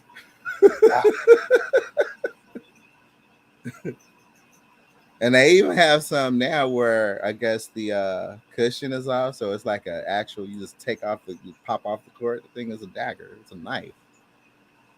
But there's all different types of stilettos. I've never done the nightclub scene, folks. So I don't know. The nightclub scene to change. It ain't nothing like what we remember. I've never been there. Never gone to a nightclub, man. You ask, she has arrived. Let me get her up. I guess I did say her name 3 times and she don't show up. Yes, she did. Damn. Like Beetlejuice. And she likes me up here too. Oh man, So she know I'm drinking. Now she gonna take advantage of me. You two can talk. I'll let everybody know. I'll let everybody know KD's on the move, folks. You'll get it from me. I'm just gonna put myself on mute. No, you're not. I'm gonna let you two talk. No. Baby girl, Hello. would you mind coming up for a few minutes, please, Happy 4th love? of July. If you don't mind, love. Beautiful Toya, the tours in the audience. How many days are we at, by the way? Are we now under 30? Are we now at 30? We're at July 1st, and in 2.5 hours here in the East, 3.5 hours from you from now, it will be July 2nd. When do they usually start preparing the stadiums? For football? Yeah. As Toya's laughing at you. Probably, I would say now, this time of the year. As Toya is watching this handsome man. Hopefully Toya could come up and join us if the beautiful one doesn't mind. To talk to this man right here. While I'll just sit back and relax and look at the sports wire. Because that's what I do up here. Let you know KD's coming, guys. Don't worry about it. I mean, not coming, but where he's going to end up. Also, Damian Lillard's decided that he's not signing nothing yet, and Portland's not going to get a star, so you might as well say... Oh, no! God! You might as well say that he may be on the move next after KD and Kyrie. This beautiful woman I love, I'll be working with her tomorrow morning for both of these great people, but 12 noon for me, 12:15 Eastern time. The beautiful Toya is in the house. All I heard was stilettos used as a weapon. That's where I came in on the conversation. I don't know what y'all was talking about before that, but I asked them, does stilettos really make a woman's behind stick out? oh, And he went 10 steps further with it's a I ain't weapon. go 10 steps further. So Don't worry, Toya. I'm going to get you that brace, all right? I also ooh, told... you know what? I'm going to leave it right here. He wants to take you to a WWE event, and I said to him, I don't know if Toya's going to like the wrestling, but I can tell you one thing. I said she wanted to go to Mavs game when she first got down there. I said next season coming up, take her to a Mavs game. He said he will, if you are honored to go. Oh yeah, I would love to go to a Mavs game. Yeah, Bingo. We gotta pick out that team because I'm telling you, the Suns ticket's gonna go first. That's gonna go first. I cannot fight over that. I don't really care about who they're playing, honestly, because I'm not invested like that. But it would be nice to go see a game. Raymond, take your advice from your cousin Mace. Get the seats, bro. That's the advice I give every guy. Get the seats. Well, I mean, when I get seats at American Airlines Center, I like to be in the center. There you go. Kind of maybe the mezzanine in the middle. If I could afford it, at least maybe at the fourth row back. There you go. You know, that's like watching the game on TV view. Exactly. So, like, smart man. At AAC, you can just sit back and watch the court all you want, or you can just go ahead and just lean on back, relax in your chair, and look right on up at the overhead above you to see everything. Facts. So, I mean, yeah, people come down, you don't have to go up to the concession stands because people are right there to serve and make your order right there remotely. So, yeah. There you go, Toya. Toya, let me ask you a question. Let me ask you a personal question. She didn't know about Earl Campbell links. There you go. I don't know anything about Earl Campbell. There you go. Let me ask you a question, Toya. I can't wait to see when this good man takes you to the game, are you the type of lady that you want to eat at the game, or you're the type that you rather eat after the game? Well, it really depends because at my old job, I used to have box seat access at the bar place. And so if we're eating that, I'm good with that, but Mhm. I'm not really on the concession stand food because it's just not good for you at all. Smart girl. What I used to do, You're right. right before the game, get me 2 jumbo pretzels and a super large Coke, and that was it for me. But see, in the boxes, you got, you have a little bit of a better choice. Not only you have, You have a variety. wine, you have better wine. Well, one, they serve wine, and it's the Yeah. top shelf. 2, you have other food delicacies instead of it being pizza, burgers, and all this and that. You can go Right. ahead and, you can get you some caviar if you want some, or if you You want can some get small salmon. bites. Yeah. And then they have the cocktail bar right outside of the Right suite. outside. So, and it's not crowded, So Absolutely. it's a different experience, but Yep. it's not that I need to have that experience. It just would change what I eat. That's all. Mm-hmm. There you go. Who says that can't matchmake? Is that what you're doing, Mace? Me and this woman have way too much in common. That's what makes it even better. The conversations are easier. Way too much in common. Thank you, Toy. You got me through today, by the way. You really had me laughing. I needed that shit. Let me find that quote, what you said about her. You saved me.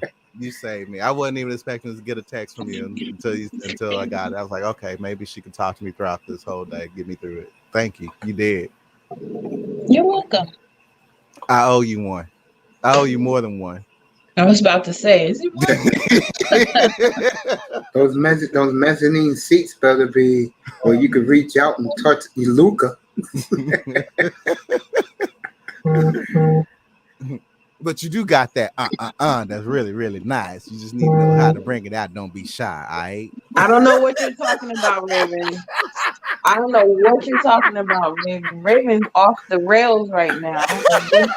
I can tell you what he means. What he's basically saying is that I'm drinking. No. I got this. Here you go, Tori. This is what he said when he came in tonight. That's what he said. Aww. You pulling up the history. Don't be doing that.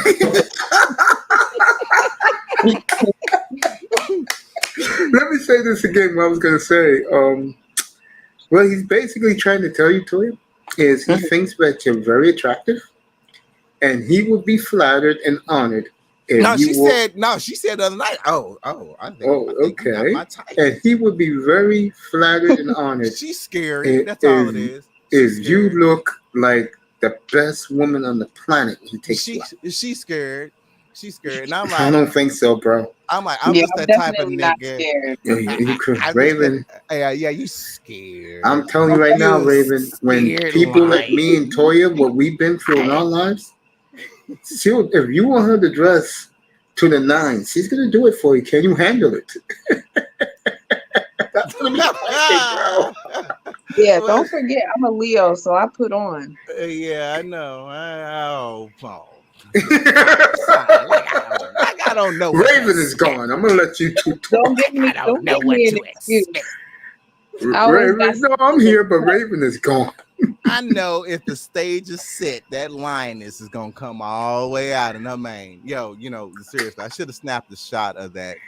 You should have seen that mop weave that I saw coming out. I'm like, oh my god. But I'm like, but yeah, I know.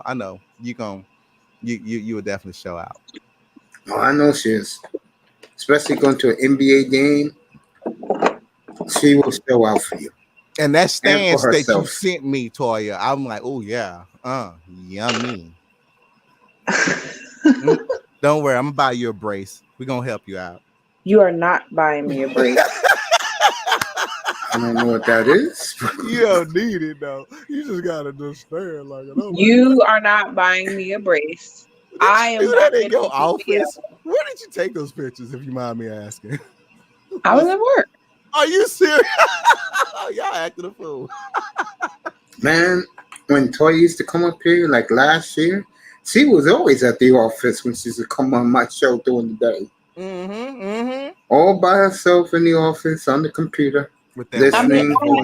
But at that time, in that position, I had my own office, so I just had the door closed. It wasn't like anybody was going to bother me. But now I'm in shared space.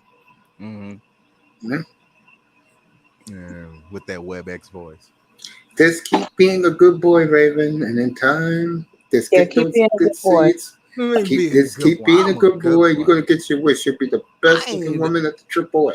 I'm innocent. I don't do anything. My baddie is right now this weekend because I get to get my drink on. Are you barbecuing Monday? No, it's so many places that's offering barbecue. Oh, then have fun. Yeah, you in Texas. As a matter of fact, as I'm doing my grocery shopping tonight, I was thinking about buying some ribs, but I'm like, what's the point? Toy, you ready for Texas barbecue all weekend? I don't know about that. I mean, if you watch what you eat, this weekend is gonna be a real hard temptation. Because I mean, you ain't lying, Toya. Hey, they all out. I'm pretty sure you've already seen it. I mean, the banners are out. Oh, all eateries is gonna be making their best. Even the wing stores, like the Wingstop. I never liked Wingstop. I can make better wings than them. But Wingstop even got their banner out. I haven't been by Bahama Bucks, but I'm pretty sure they got something out too. But man, I know they're gonna. I'm they're not gonna you be too at close. Addison. I'll be right back. I know they're gonna be at the Addison Kaboom. And the Fair Park is also hosting a big event tomorrow night. Is that right? Yeah, it's a lot of stuff. A lot of stuff I didn't know. A lot of stuff is going to start just opening up. But yeah, looks like we have even Fort Worth has some events going on. But yeah, it looks like we're gonna get a chance to have a nice 4th of July.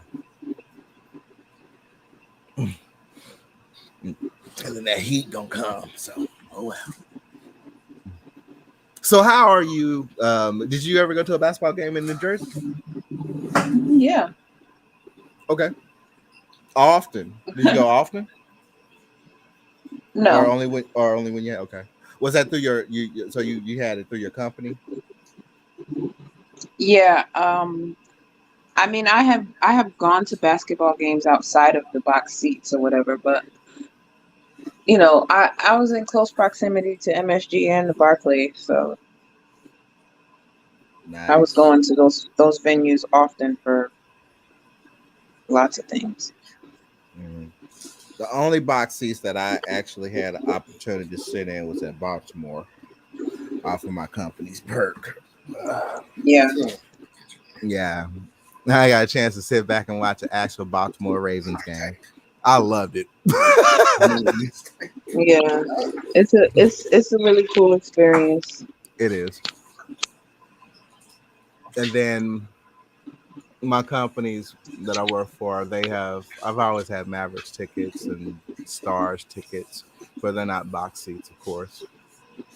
Because it's like I think you pay $200,000 for the box seats, or something plus. So yeah. So but you don't do wrestling. You've never gone to a wrestling venue. I've just never done it. I'm not saying I wouldn't. I just never have. Cool. My great granny used to watch it though. Man, grandmother's was the one that got us into it. I remember it was like she would either be watching wrestling or C-SPAN. That was it. Or C-SPAN? Yes. Are you serious? No in between. Dead ass. There's no in between. Oh, she wanted to be in the know, huh? All the time. My grandtie, she would her thing was watching the news and oh yeah, wrestling and cheering on Ric Flair. Hit him. I used to be so confused. Like, why is she watching this? Like, what is she getting out of it? I never understood. Well, I never did understand why she liked wrestling outside the fact that she knew Ric Flair and Ric Flair knew her. They knew each other. You know, that's all I knew. And I was like, oh, okay. And then I was little, so I was always believing the bad guy is the actual bad guy, and it's basically good versus evil. So I was like, okay, you're a bad guy. Yeah, the Von Erichs are the good guys. I don't like you. You're a bad guy. I'm the nature boy. You're a nature boy, but you're a bad guy. He's gonna But be a it's all smart fake. kid. Yeah, it's all fake, kid. It's all a show. He's gonna be really patted on my head. He's gonna be really smart when he gets bigger. Yeah, good old days. So, Toya, Raven. what are your plans this weekend? Well, I'm actually putting some makeup on right now so I can go out. I Oh don't yeah. know. I don't know what I'm gonna do for the rest of the weekend. Oh yeah. Yep. Where are you going? To Addison. Oh, you really gonna go out to there? You gonna go out to that? You want to Tex-Mex tonight? I'm not going to eat. Oh, you gonna going to the bar? Mm-hmm. Okay. Uh-oh. Don't pick up no white men's, all right? I'm not looking for any.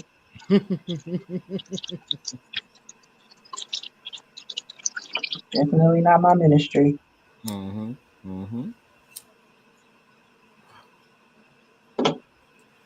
Man, be careful.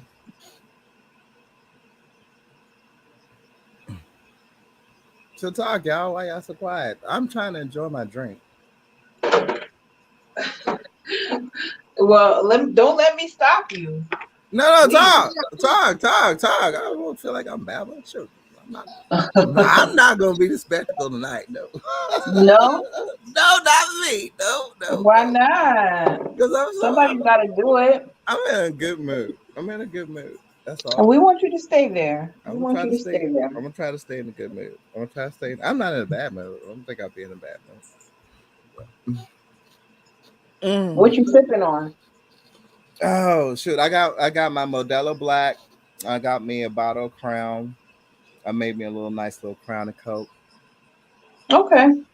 You know, I'm just sipping. I'll probably have my Bacardi by Sunday. What kind of Bacardi? 151. I I got the regular Bacardi. used to love Select, but then they changed it. Yeah, it makes my stomach bubble. Gotta be careful. Yeah. Well, I'm pacing.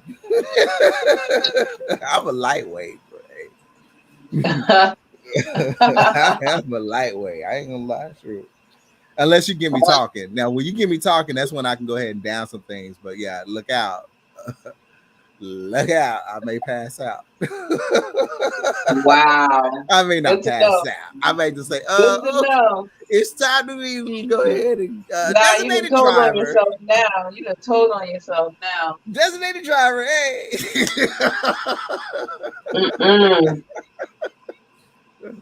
That is not cute. No, I don't pass out. I just become very, very, very, very energized. We're looking for something to do. Yeah, you're a lightweight. I heard you. Yeah, I'm a lightweight. I am a lightweight. Heard you loud and clear.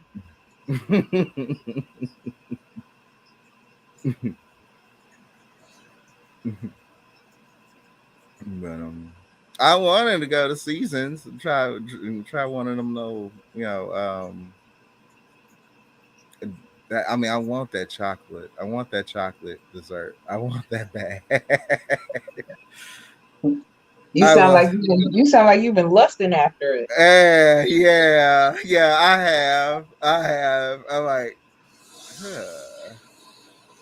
that has my name written all over it. I want one bad. Be careful. Well, does it have alcohol in it? I mean, it looks like it's just a dessert. Oh no! I ain't eating like that.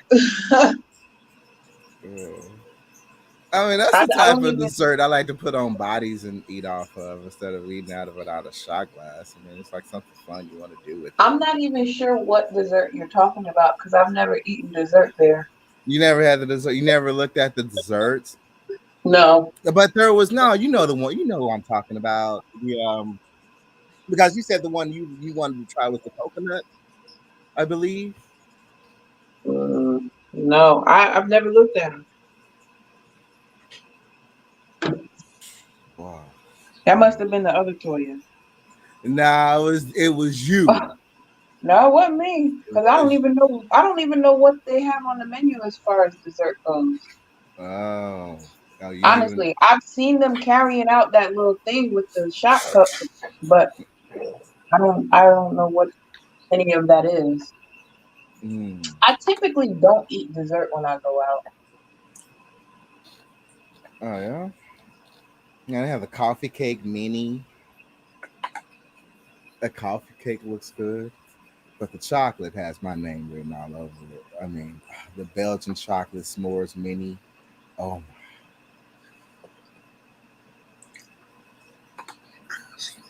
ah, You chocolate all right cake, over there? chocolate Calm cake, down. chocolate mousse, toasted marshmallow, and a chocolate dip graham cracker. Yeah. Sound like you making love to the description. Yeah. Well, I mean, all the other ingredients I could do, but I can't do chocolate mousse. I mess up mixing up chocolate mousse. I need to buy me a better blender or mixer. Mm.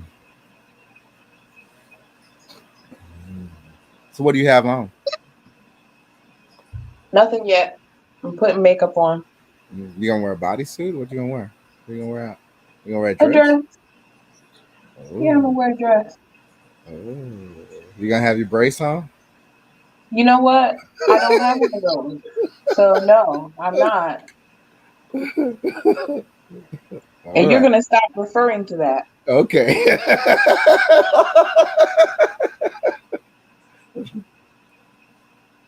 That was a good picture, though. It was funny. Whatever.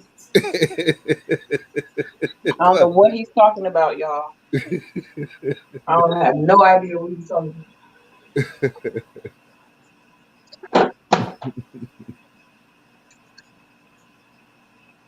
Mace, where are you? about. Getting a chicken box. You ever eating eat on a chicken or lamb chop or something? What? Mace is somewhere getting a chicken box right now. I'm already knowing. He trying to eat like Zion. I don't know who that is. Makeup really is sorcery, y'all.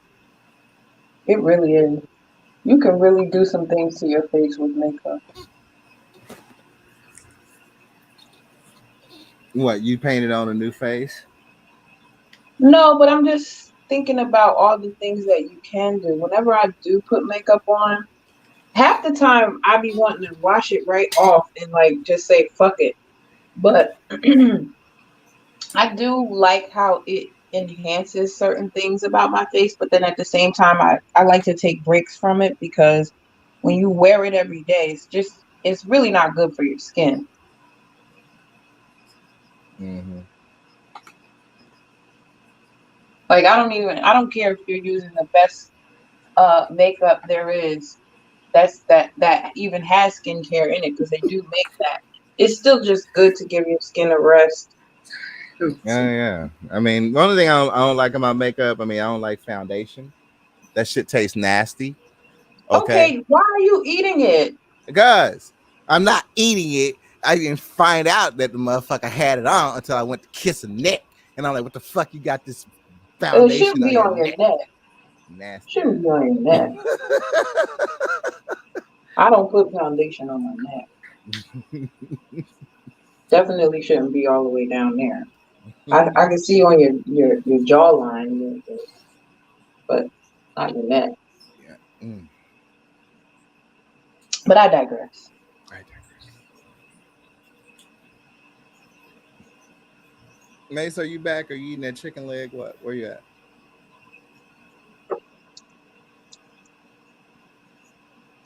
Mace ain't slick.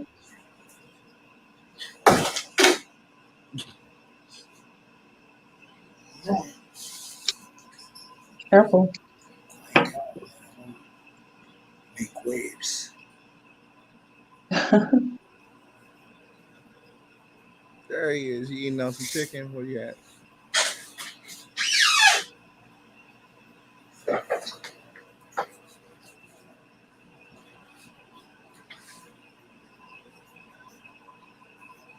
What kind of commercial is this? Oh, Taco Bell. Are you serious? It's amazing to me that they even have Taco Bells here. It's like a slap in the face. Are you kidding me? Taco Bell has been a institution here. That's so weird to me. Like, Are you you? get real tacos here. Yeah, we got real tacos, but Taco Bell has always been here. Yeah, my whole life, Taco Bell has been here. Yeah. Huh.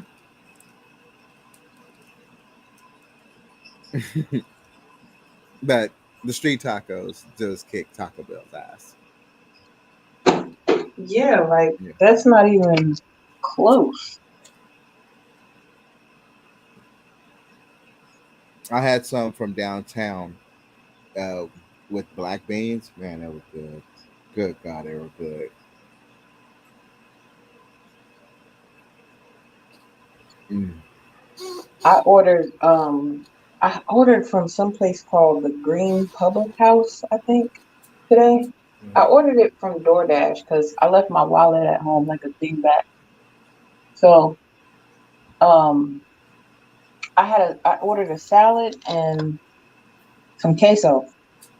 The queso was pretty good, but the salad was like very light on the lettuce, very heavy on everything else. I'm trying to think. What's And I actually wanted a salad. I was a little bummed about that.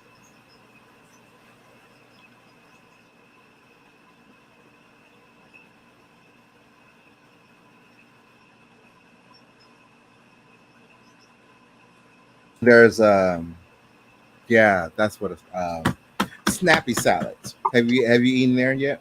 I'm not impressed by their menu, so no. No. Flower Child has a really good salad menu. I'm gonna stick with them. Yeah, Yeah. man. Going Snappy Salads looks like the McDonald's of salads. Man, I can tell you in the morning when they're making their bacon, it literally, it literally, the scent fills up the entire building down there.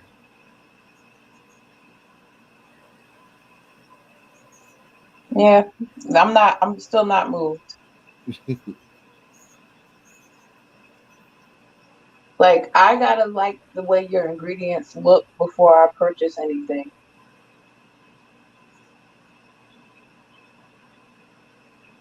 Well, they're pretty fresh. No, and it's not even about the freshness, it's about the quality.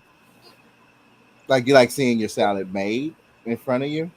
Not even just that. I like seeing what ingredients you're putting in the salad, the quality of those ingredients. Because, like, for example, with chicken, I don't like rubbery chicken in my salad. I don't like rubbery chicken, period. But I really don't like it in my salad.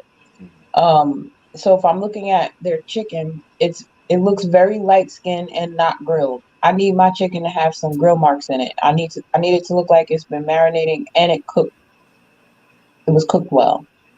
So that's one thing. Number two, if it looks like you opened up all the ingredients from a plastic bag rather than cutting them freshly, like, Oh hell no! yeah, like I'm just like, yeah, I could do that myself. No thanks. That's it.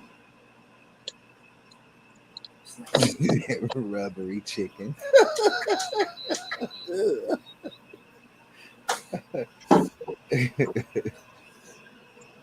Kind of gross.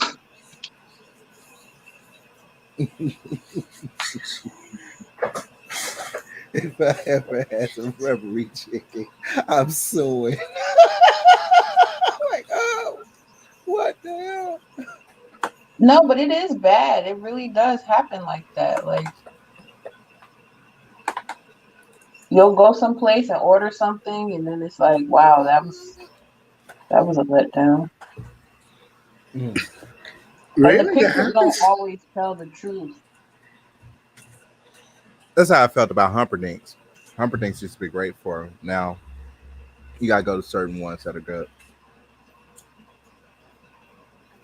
I don't even know what that is. You haven't seen Humperdinks? Nope. I'm pretty sure you've seen it. If you've gone down Greenville Avenue, you've seen it. Salute to you, James Brown. Yeah. Let you two keep talking. Is it a chain? I really can't call it. It's only I only know two of them that are in the city. They used to be good. The microbrewery. I mean, the Texas Mont Blanc was really good, but their food didn't get as good at all. So people just go there for the brewery and just hang out, play some pool or something.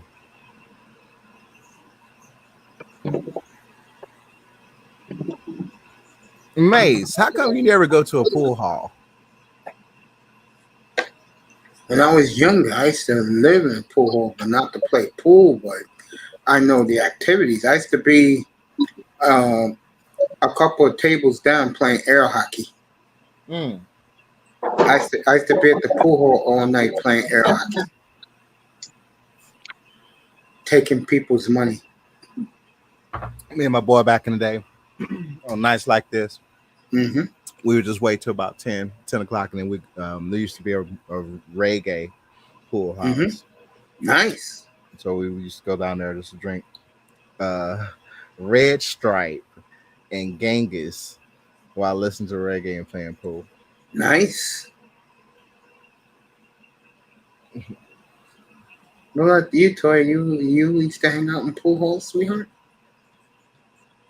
Yeah, but I was actually shooting pool. There you go. That's even more sexy and fun. You should take Toya to a pool and have some fun. Man, they don't even have pool like that anymore here. Damn. They don't. I mean, no, they don't. I mean, the Royal Rack ain't even open no more. That was the place where we hung out, Royal Rack. But That's a shame, bro. I mean that. I'm not joking around. That's a shame, bro. Hell yeah. That used to be the place all the for great hang out. All the great old hang spots that used to hang out ain't around no more, except for one. Done by design, of course. Of course, it's done by design. Yeah, they got pushed out of the city limits, and bad business ideas and what have you. So, changing the time.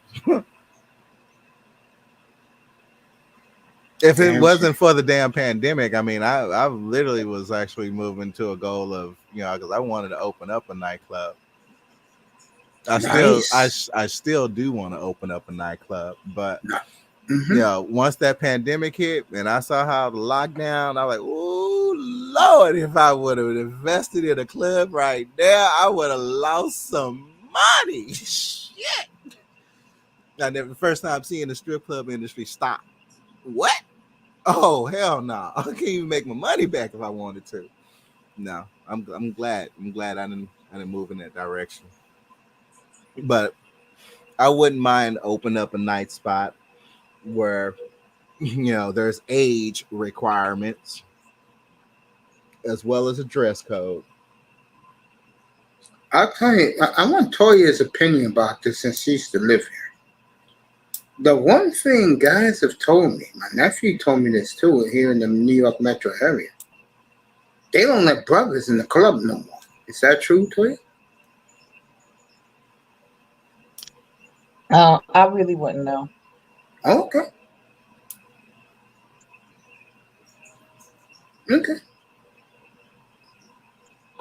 Yeah, a lot of brothers, they told me they don't go to the club no more because they don't let them in. some stupid dress code. Mm-hmm. Well, I mean, the dress code from the simple fact, it's like this. Okay, a club establishment drops a dress code rule, and everybody start dressing down. Next thing you know, because it's always gonna be a nigga in the fucking crowd. Always. Guaranteed. And I will say this as a club host. Always. It's gonna be a nigga in the crowd who dresses down and is gonna come to the party with a nigga gene in his mind, and he's coming to a party to fight.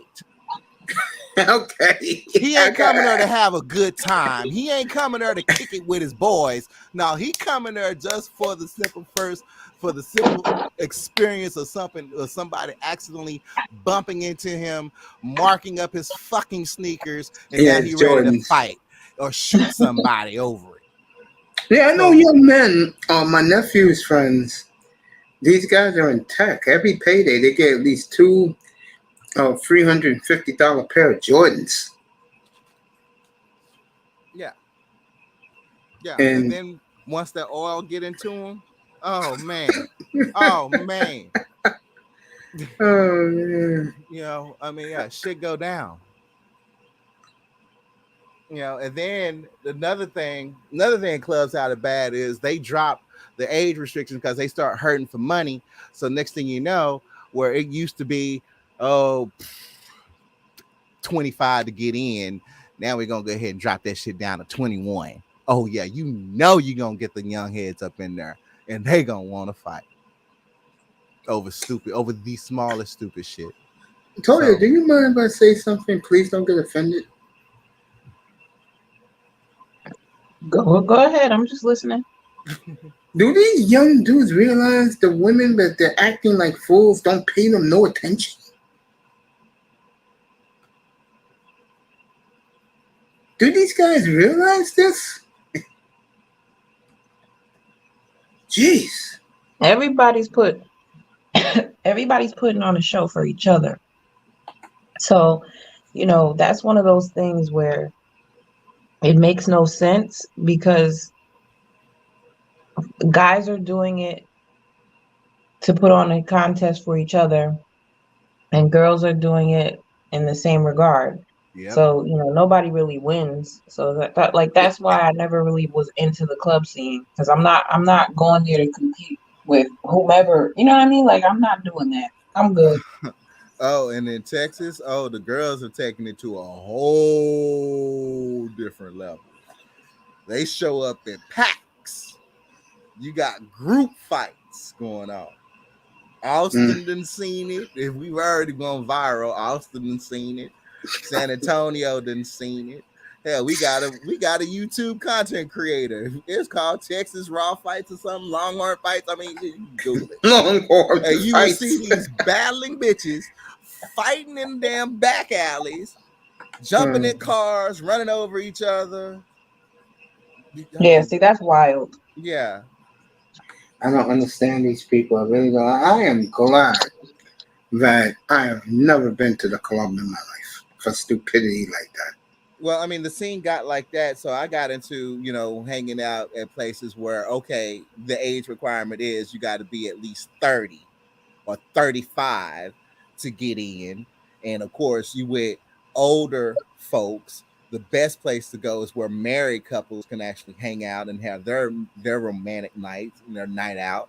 So you go hang out you end up hanging out in jazz lounges or some shit.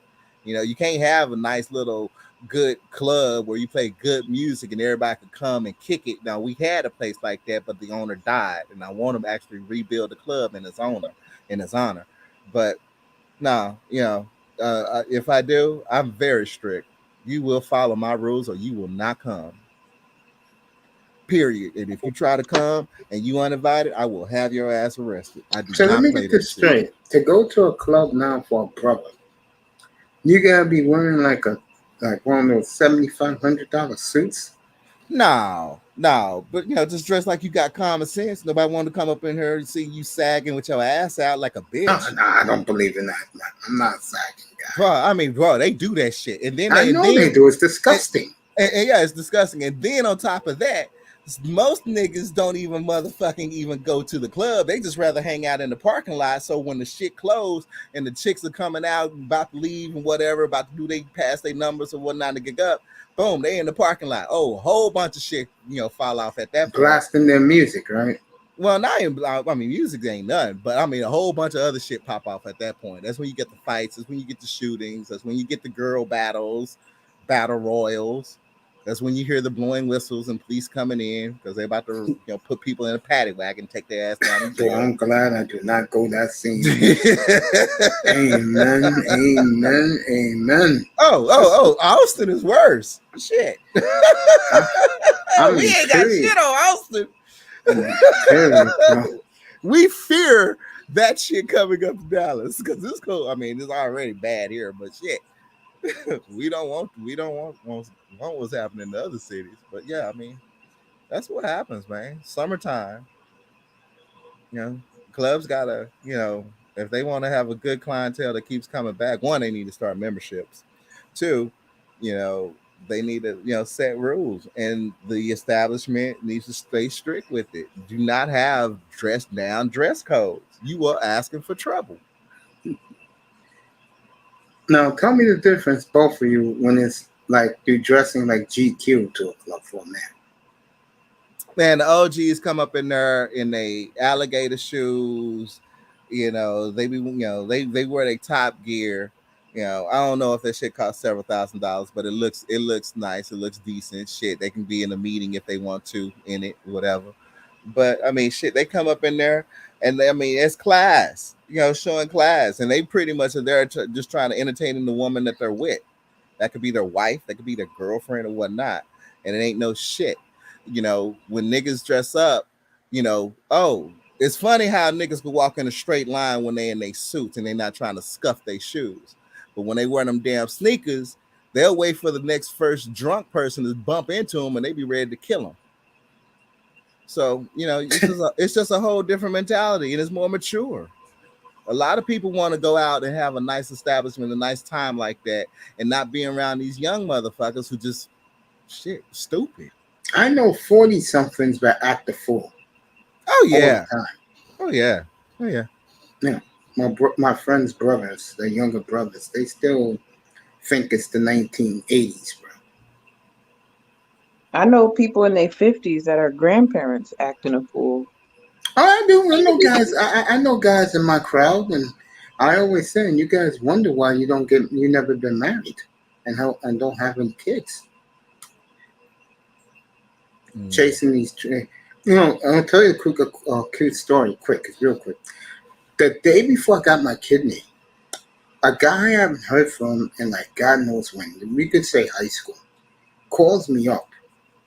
And he says, I thought you was dead. And, me and him was talking. And he said he was getting married to a 22-year-old. He's 57 years old. And I'm like, really? I wasn't thinking much. But, and I got out of the surgery and everything. He calls me right before I'm walking out of the hospital to come home. He said, hey, I heard you got a kidney. Hey, can you be in my wedding party? Having the wedding on my friend's yacht in Miami. I said, I ain't doing that. I said, I'm not doing that. See, Raven, that's what you're taking out to the game, bro. Raven. You missed Toya. See, it looks terrific. Yeah, I totally missed it. I was on a different browser. Damn it. Okay. Show me again. I don't know. The beautiful one's going to show you again. She looks good tonight, I'll tell you that. I'm getting ready to put my clothes on and get out of here. So I'll talk to y'all later. All right, baby. Have a good night. You too. I'll see you tomorrow. Yep. Yeah. Beautiful Toya.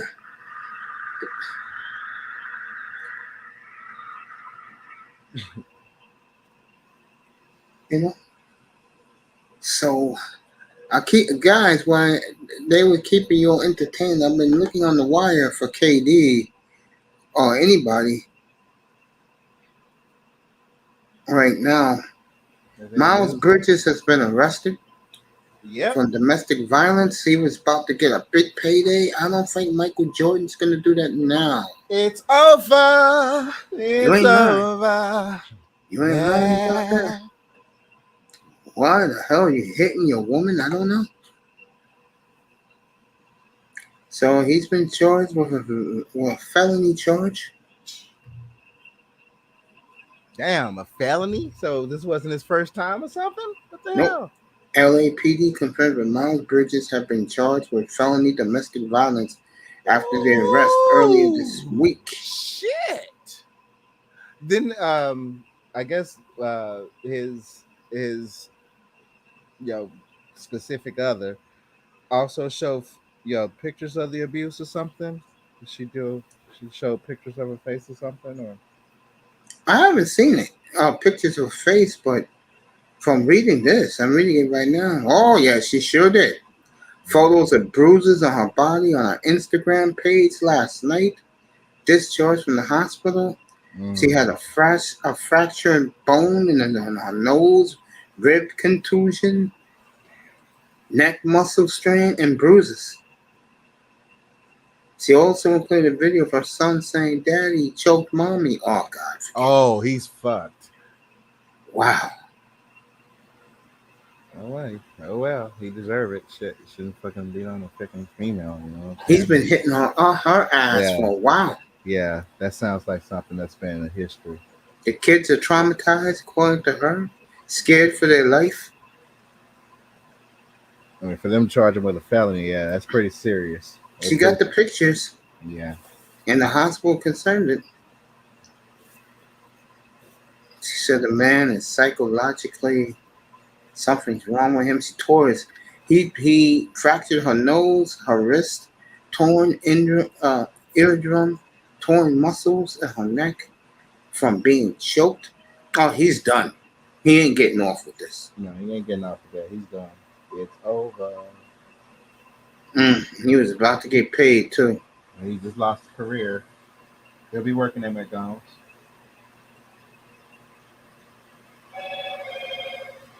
Yeah, you could take that. I'm here.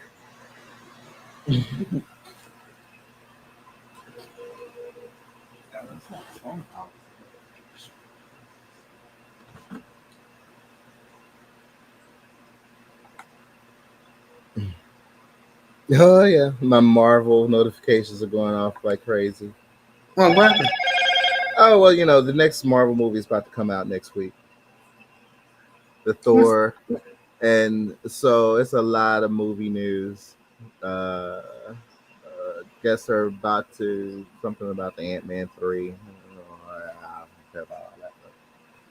Nothing important. My drink is important. I'll be right back. It's time for me to release my early do what you gotta do, bro. I'm here. Go ahead. I ain't going anywhere. Like, yeah, kidneys I don't working. care. Woo! I'll be right back. Okay, bud. Shit, this new commercial, this chick knocked over wedding cake.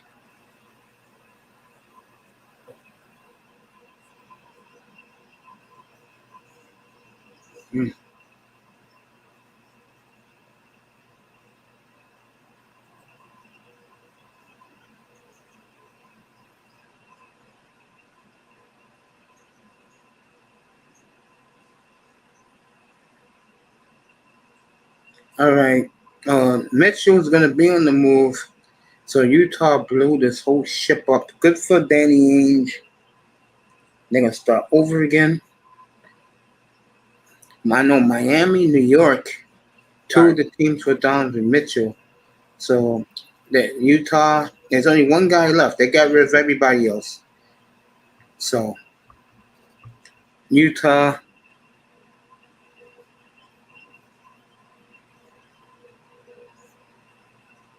Why they being silent on the KD move? The Miami Heat, Kyle Lowry, Tyler Hero, Nikola Jovic, 3 first-round picks, and 3 swaps of first-round pick. Miami get Kevin Durant. I'll tell you right now, you do that. Let me ask you this, because they was killing this type of woman today. I don't understand why. What is wrong with Bottle Girl at the nightclub? What is wrong with the bottle girl? Yeah, like this woman who was going on then. She basically said on a video I was watching that the best a black man can do is get a bottle girl. What's a bottle girl at the club? That's some new age shit. The girl that brings you the bottle, basically the waitress, I guess. I mean, this chick went all in. Ripped YouTube concept creators. I mean, when it comes to buying bottles, now me personally, Yeah. the only time I'm buying a motherfucking bottle is if I'm going to a BYOB. I ain't trying to buy no bottle at no fucking club. Shit, that's not necessarily 3 times shelf price. That's 9 times shelf price. Okay. But I know, the kids now do it, to show off the flex and all that, But I mean, you buy you a wine bottle if you're sharing it with your, date or whatnot. But, Hmm? When I heard about, the brothers down there in Miami, popping $100,000 just off of a bottle, I'm like, oh no, I ain't gonna burn money like that. No. I think these guys are stupid. I really do. What if you spend $100,000 on the bottle and you don't like the taste of it? Are you out your mind? No.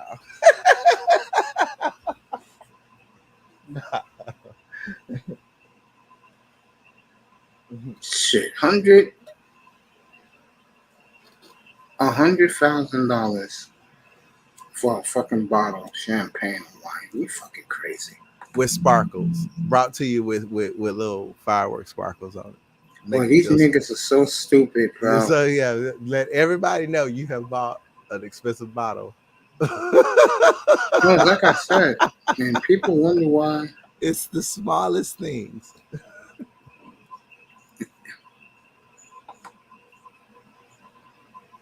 Yeah, this guy wonders why.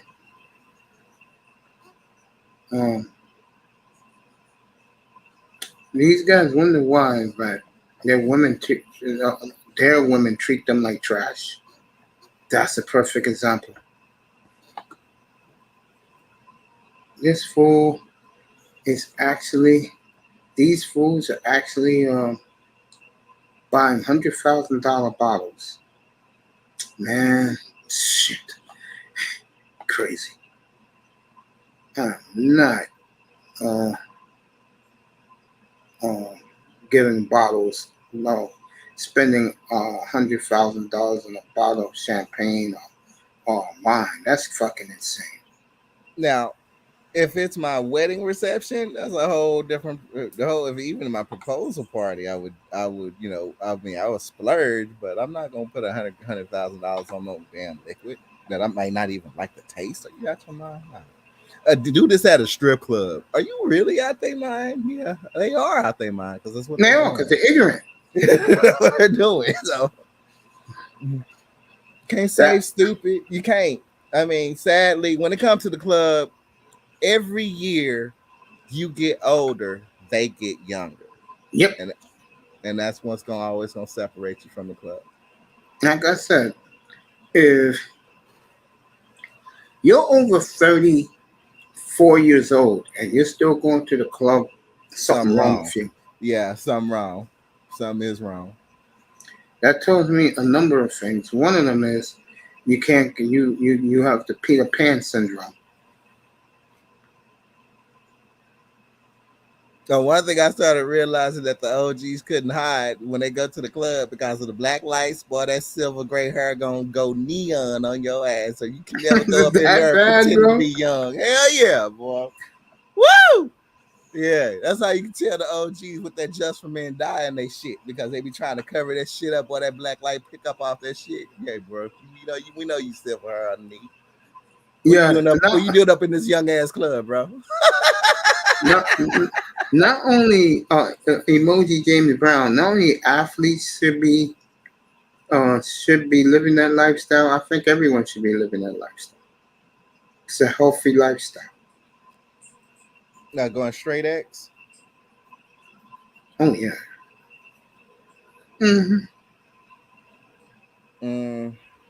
I know you can't do it. Right? I can't do it. I just can't do it, James. I can't. I ain't gonna fucking lie to you, bro. I love you. I love everybody on this channel. Love you, mates. You know what's up? We gonna speak the truth. We gonna speak the truth. We can't tell a lie. I don't believe in that. James, yes, that's the reason. Not the athletes. It's more, I think all people should do that. But I know it's impossible. I'm not that much of a fool. James Brown's cracking up. I mean, believe it or not, the only thing that I really do have in control is the drugs and no alcohol, because I am a lightweight. Oh, that's easy for me. That's that's just due to the fact out of trauma. I don't drink as much as I used to, because I done went through a historic event back in the day, a national disaster. Sorry to hear that, bro. Oh shit, that was the Oklahoma bombing. And that's what I mean. That's when I identified as a first responder myself of actually having PTSD out of that, because I drank a large bottle of Jack Daniel's Tennessee Black Label. I drank Jack Daniel's Black, bro. I drank that shit. And I drank after that motherfucking bombing, I ain't lying, bro. I drank that, and I drank a whole bottle of Bacardi 151. And my supervisor was like, okay, you need to identify the signs of post-traumatic distress disorder.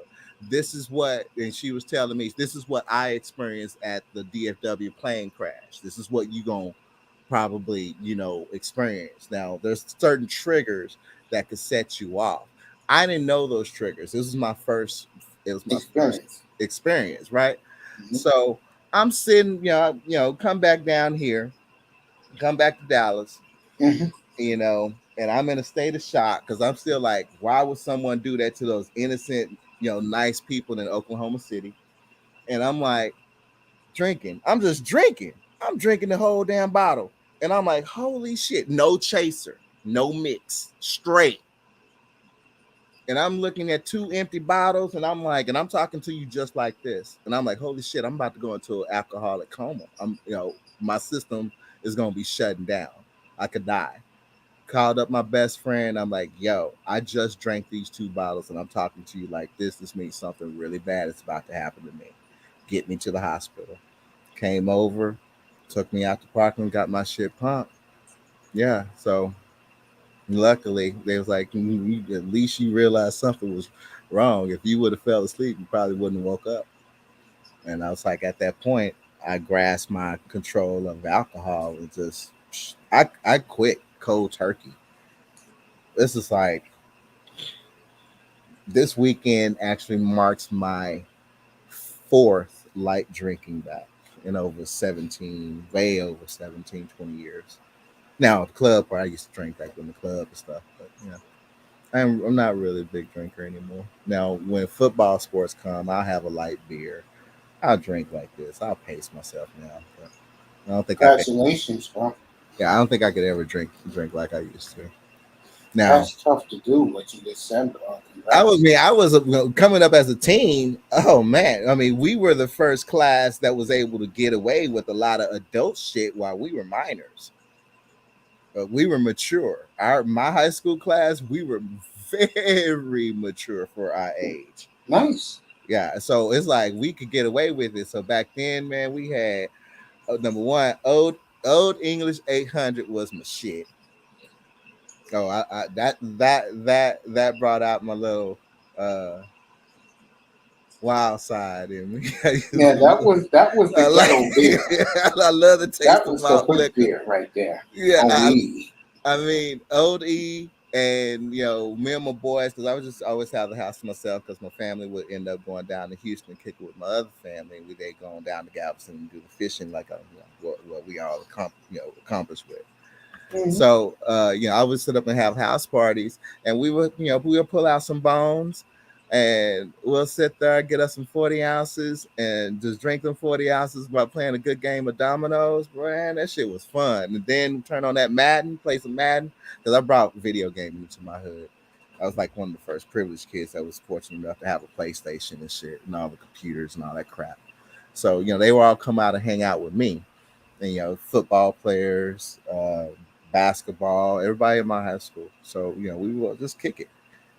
Stay out of trouble, because back then, you know, we were counting our birthdays as we were trying to survive and make it to 21. Okay. Because at the age of 21, we were an adult. We can literally do anything that we fucking want in the state, you know, and so we were, you know, avoiding going to the dangerous clubs where there could be gang activity, you know, and shootings, you know, happen every weekend and shit like that. Then sometimes we would venture out to those spots, you know, not looking for trouble, but hopefully to show other brothers that, hey, y'all, you know, you can actually kick it like this in a different way. You don't have to be violent. Go out to a spot out in Fort Worth, turn that bitch out, have the strippers dancing, popping that ass. They giving respect to all the brothers up in there. You know, I mean, shit, you know, we used to have fun. You know what's funny? Here in New York, and I forgot who the comedian is, but he was here a couple of weeks ago, and he bitched and complained. No joke, Fred. And you go to New York strip clubs, there's nothing but Dominican women. And this is no knock on Dominican women, by the way.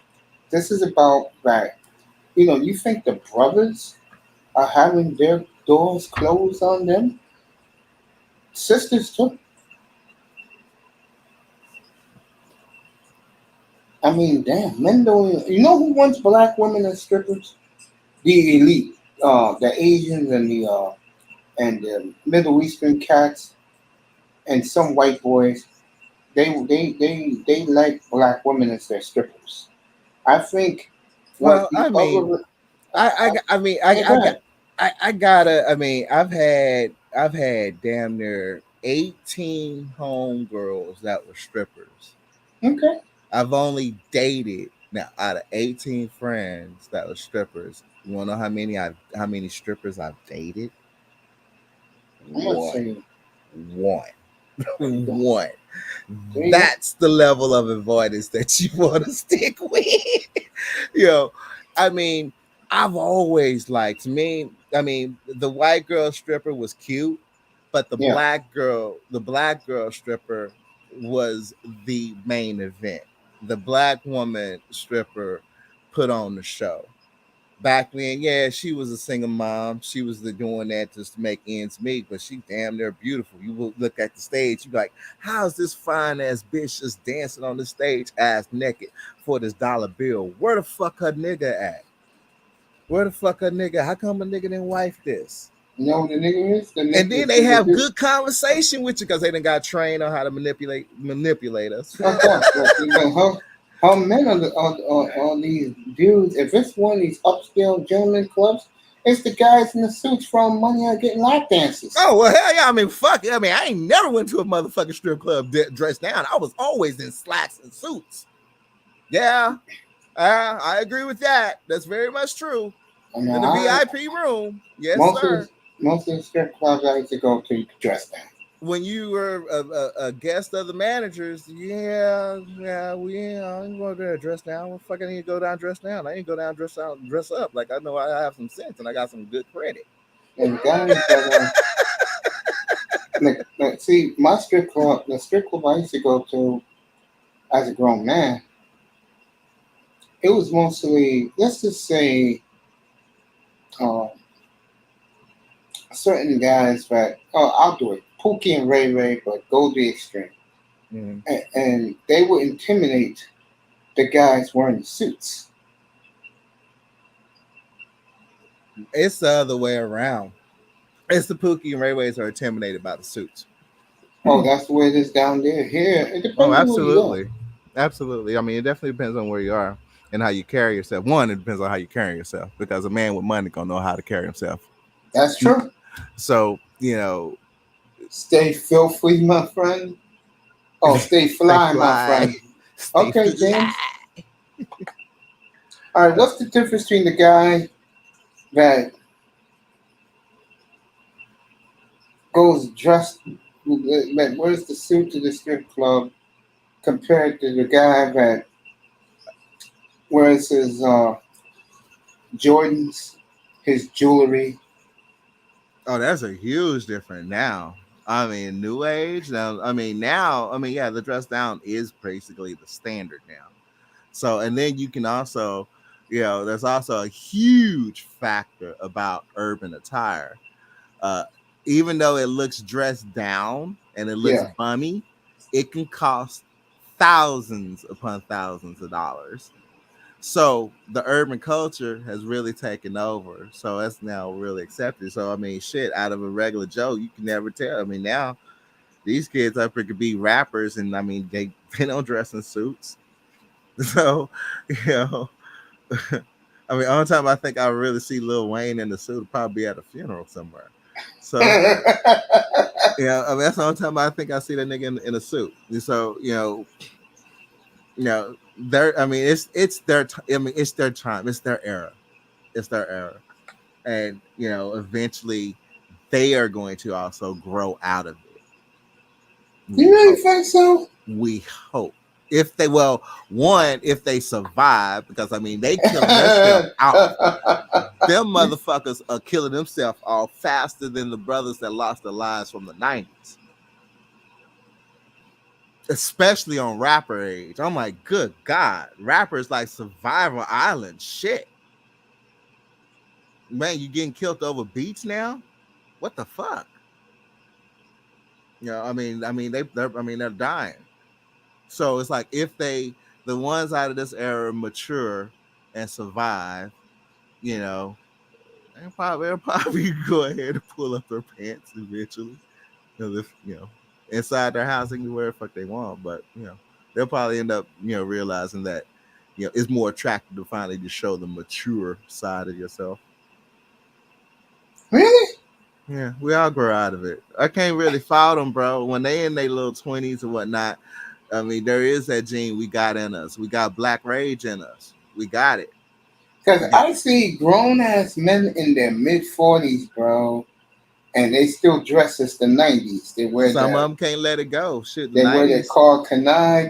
I'm one of those guys wearing the car canai, wear Rockaway and Nishi, platinum ropes, earrings.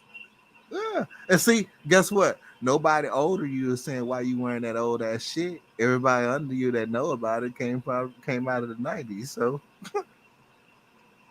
welcome to the new age. Because I can tell you right now, and this is a fact.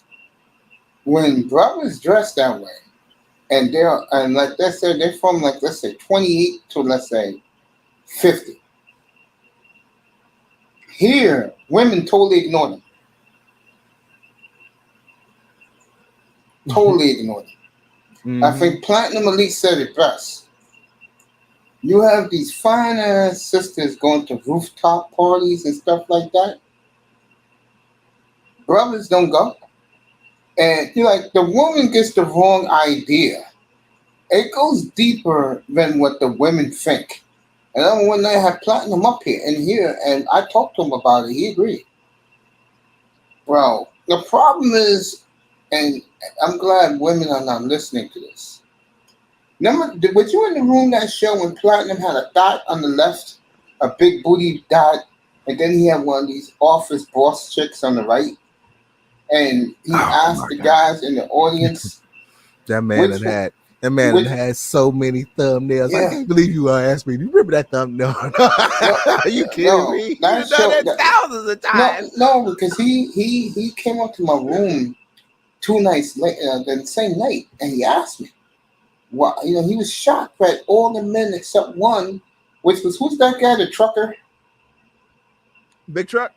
He picked the chick on the corporate chick. Everybody else took the dot. And I told Platt, you can understand something.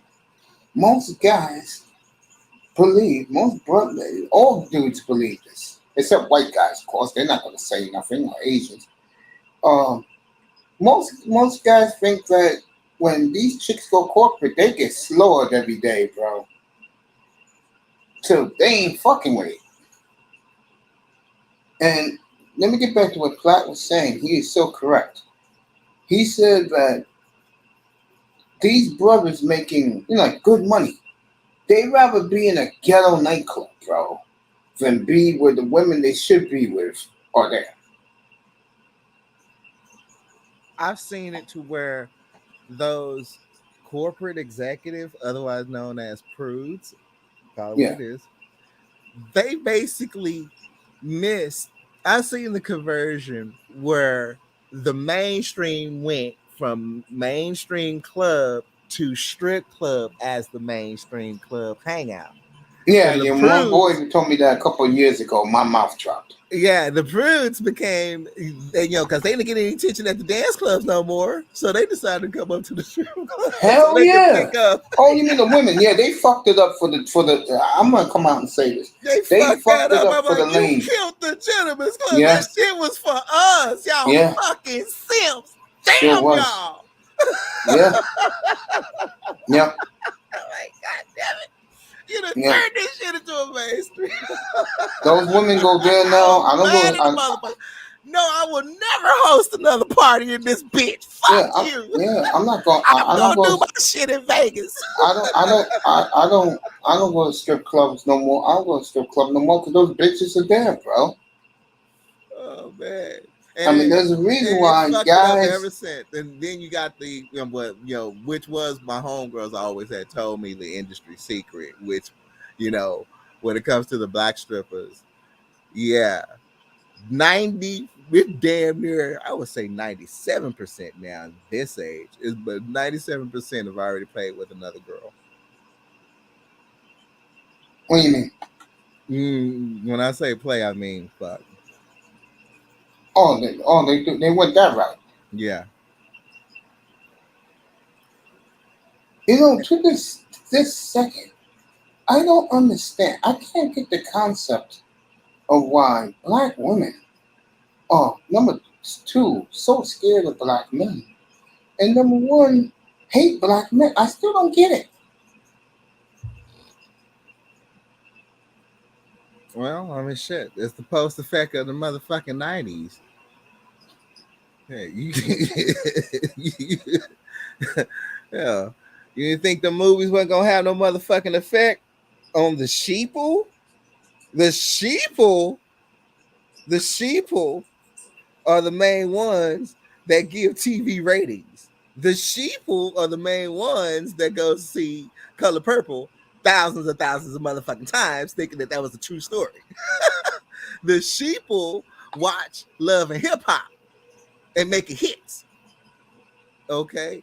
You just dropped $50 on 4 button-up shirts, still fly as fuck. Okay, James.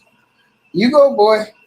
So, if it's, ever since Queen Oprah, went bad on us, you think I was gonna brainwash a few? Man, it did. Hey, I said these kids, these young women who are the dots of today are the daughters of the Oprah era when these girls were getting educated. I left a lot of them alone because I'm like, fuck you. I just met you. You can't blame me for shit. Yeah. I'm glad you said that because that's the main reason why I don't fuck with no women, bro. I'm like, fuck that. I ain't done nothing wrong, nobody wrong. I got the most holy, cleanest slate of all time, and I'm like, can't bring me no extra access badges. I know we coming out of it. People do it, but you coming out of it, you got to come out of it. But I'm like, a lot of these chicks are scarred, bro. A lot of them, and a lot of guys are scarred from it too. At the same time, from the '90s, from the music in the '90s. Shit, yeah. When the guys used to call guys calling the women bitches and hoes. Huh? Woo! Wow, the era, the decade of toxic. Even Britney Spears had a hit because toxic. Shit. Toxic, boy. Yeah, toxic relationships. You think that was gonna have no post effect? It did. All of this is gonna have post effect. Hopefully Generation Alpha, you know, can turn it, and they're gonna turn around because they're gonna be a generation of very, very smart children. Very, very smart. Jesus. Move over information age. Look out for this upcoming one. Woo! Baby Alpha. Mm-hmm. Mm-hmm. Mm-hmm. A lot of people think that baby betas are last hope, Mm-hmm. and that's 20 years from now, and Oh, they'll yeah. be in diapers. So, you know. James Brown dressing fly to meet these women. You And I know what's think funny? in the space, everyone just talking about, all this wretchedness, it's finally anti-ratchetness. It's finally shame. It's finally bringing this shit out. Finally, maybe we can help grasp the lost ones and get them turned around and start doing shit right. A lot of them are lost. A lot of them are lost. There's gonna be a lot of them that's gonna have uneasy endings early in their lives, but Like, what do you mean? they're gonna die young because they too stupid to realize themselves and give a damn about themselves. So they're just gonna keep on that reckless life and they're gonna pass on. It is what it is. We got to look at the ones we could save, not the ones we got to just leave behind. Wow. It's about survival. We're outnumbered. We're the minority. Who? Both genders or just black men? Black men. So you're saying that black men are going to die out? Yeah. Yeah, the ones who just can't catch on, they're just gonna be collateral, not even collateral damage. I mean, they're just gonna, they're just gonna end up in their lives. I mean, they're already doing it. They're gonna do it this weekend. They're gonna be fools and get out in cars, driving drunk, get into car wrecks, not paying attention. They're gonna be playing with a fucking gun. They're gonna be shooting fucking guns. Don't think about 4th of July. Oh wow, yeah, shoot guns. Yeah, okay, welcome to Texas. And shoot guns up in there, not thinking about where the stray bullet can hit. Idiots. So those that fuck up. That generation, that half of that generation is gonna be lost, bro. Interesting. Look at this lady that set up and talking about the 4 kids. Where is she gonna be in 5, 10, 10 years from now? Bro, where are those kids gonna be? Where are those kids gonna be 10 years from now? Bro, I said it last night. That was all a skit. That was fake. No, that was real. She's in hot trouble right now, bro. She tried to explain herself. That shit's gone viral. She's trying to explain herself why she did that shit. Because a lot of people, when they found out that shit was fake, bro, they coming after her ass, especially black women, bro. Oh, she co-filed to release the code. She was like, she was telling sob story of her ex-boyfriend when she was younger. Made her get a miscarriage. Oh my god. Yeah. That was all a skit, bro.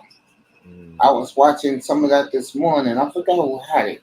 She was trying to explain that it was this, it was that. I'm like, honey.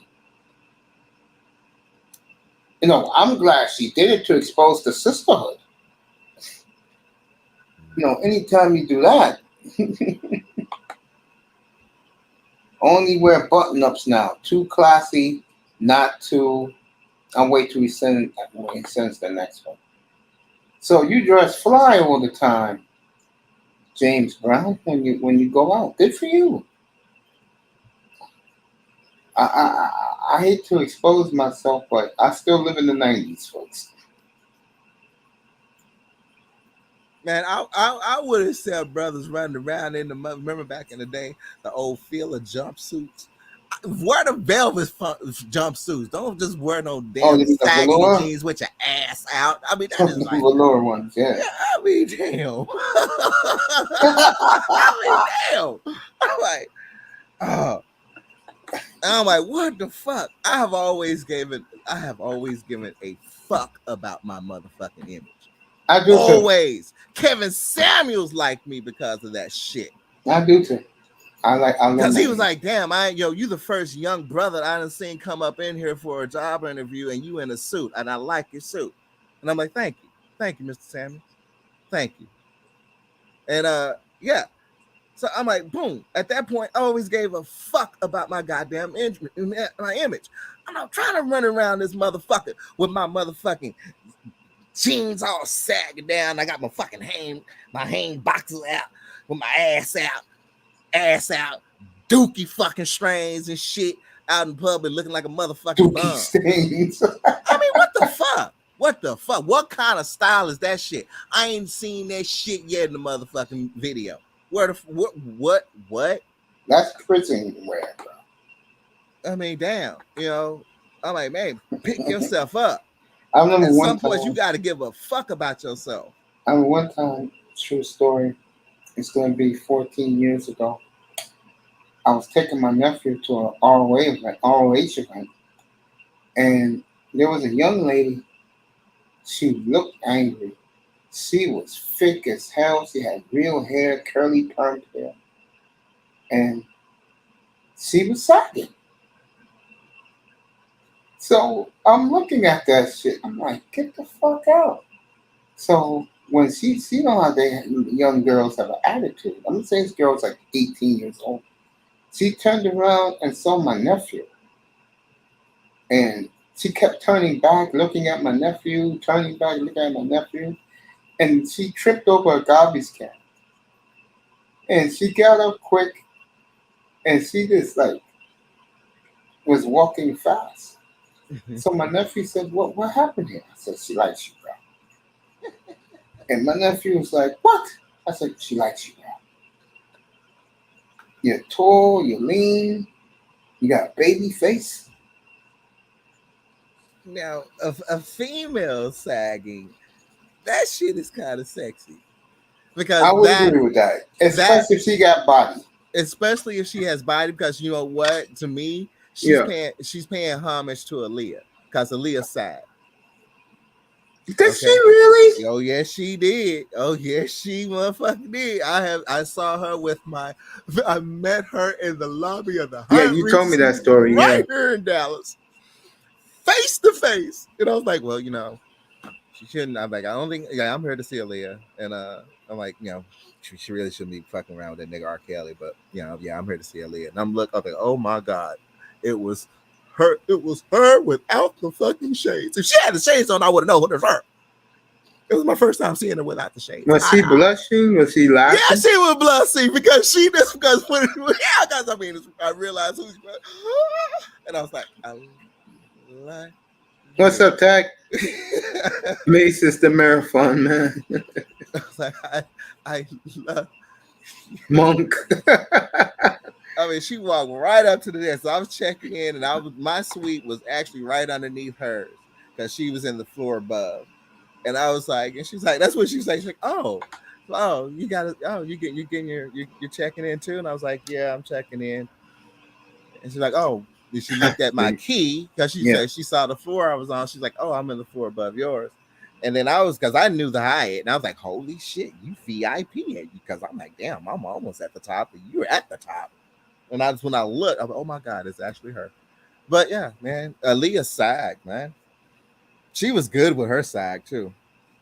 Well, you know me, I wasn't looking at women back then. Still looking now. You didn't look at Aaliyah. Everybody. No, I thought Aaliyah. I wasn't a fan of Aaliyah's.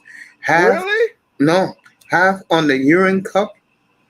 Rest in peace, Urine Kelly. I don't know who Urine Kelly is. R. Kelly. Oh, R. Kelly. Okay. Yeah, he got 30 years. I heard today that it was his mother and his sister that used to do crazy shit to him. Wow. And he's going to spend the rest of his life behind bars. Incredible. Yeah, incredible. Boy, did Gail King do a witch hunt on him. Mm. I know Oprah and Gail doing high fives right now. There's only one man I know that could probably save him, and that man gonna be on a mission to make America great again. Donald Trump. Yeah. Wasn't Trump great? With more black men got jobs and careers under Trump's leadership. Well, it's always that's the secret. It's always been like that for Republican presidents. At least I don't live my life to say that, and I can vouch for that. I done lived through 2 of them, and yeah, my income has definitely increased when they're in office. Gail King is a brother hunter with a Crisco spit shine weave. So, I mean, it is what it is. Trump is my role model. Yeah, I love Trump. He's from here. I love. Yeah, Trump. I mean, I felt like I gotta love something about Trump because he is WWE family. There you go. You could talk to Tack in the chat. It's good people go. I'll be back in exactly 1 minute, folks. 1 quick minute. Yeah. Yeah, the Don has been an icon on Image or on TV since late 80s. When he went through his financial stuff with that Taj Mahal, whatever it was, I was like, come on, Donald, you can fight back. Because he was already a personality off of MTV.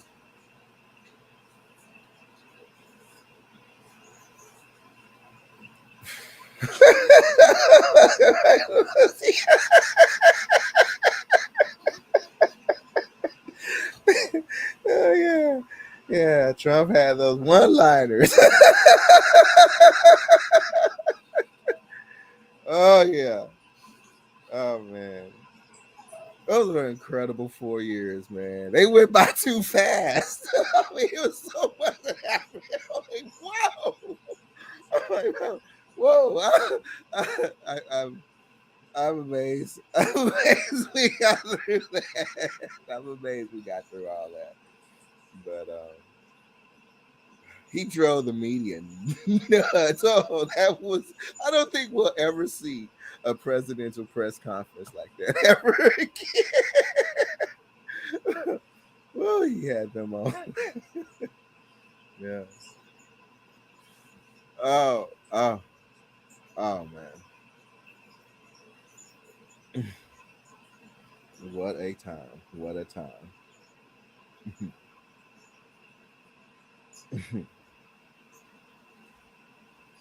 Yeah, I haven't even bothered to pay attention to.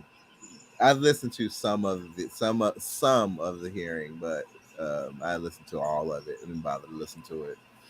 And I was like,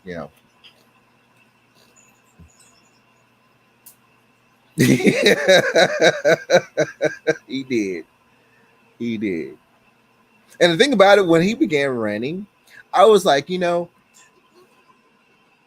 I didn't necessarily think the other candidates, the GOP was strong enough. And I was like, I would want Trump to go ahead and get in there because he's the wild card. He's the wild card and the X factor. And the fact that he will take them off of their debate game so damn well. And he did. I mean, he crushed them. It was hilarious. Yeah, he crushed them. He took them out of their game. And I was like, go ahead, Donald. Go ahead, Donald Trump. And I was like, Donald Trump becomes the president of the United States. It's official. WWE has an alumni as the president of the United States. Oh, when he shows up on Raw. He could talk some shit if he wanted to. But, yeah, we'll just see. Who knows? Maybe we can get a part 2. Yeah.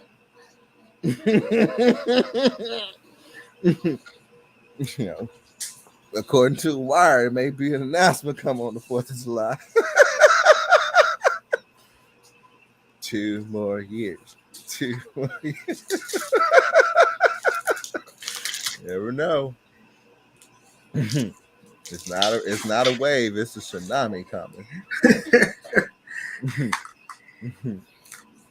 Let me read some of this. Trump is my role model. Trump told me to fuck her in the back. That's crazy. Trump free more slaves than Monopoly Man.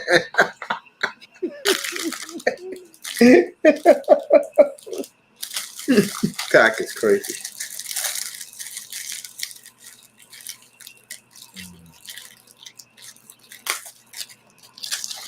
Oh man. Reached 97 degrees here in New York today, which is insane. Yeah, baby, I didn't know about that stuff, man. Until you was telling me. You gotta come out. You probably have time shot. You have a culture shot.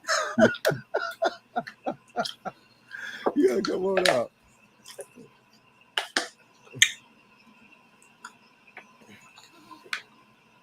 I mean, that was the fun shit you do in your younger years. I mean, living life. Once we all hit the age of 21, at that point, everything, the world was free. I have friends that went into the military. I have friends that actually flew for Obama. And got into aerospace engineering and other fields and stuff like that. People finally matured. People, whether we are already mature, but at least the wise heads of baby. I guess I guess you count us as what, late millennials, or we like late Gen X or something like that. Yeah, we're like late Gen X. Yeah, we're late Gen X. We're like the cusp Gen X, something like that. Yeah. Mm-hmm.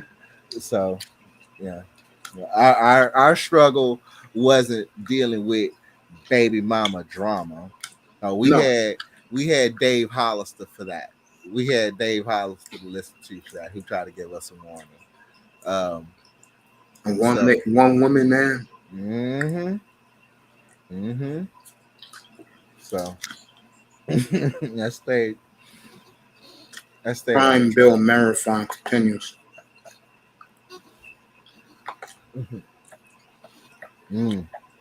Tack is crazy. Wow. And you think, I know a lot of guys tell me to go outside more.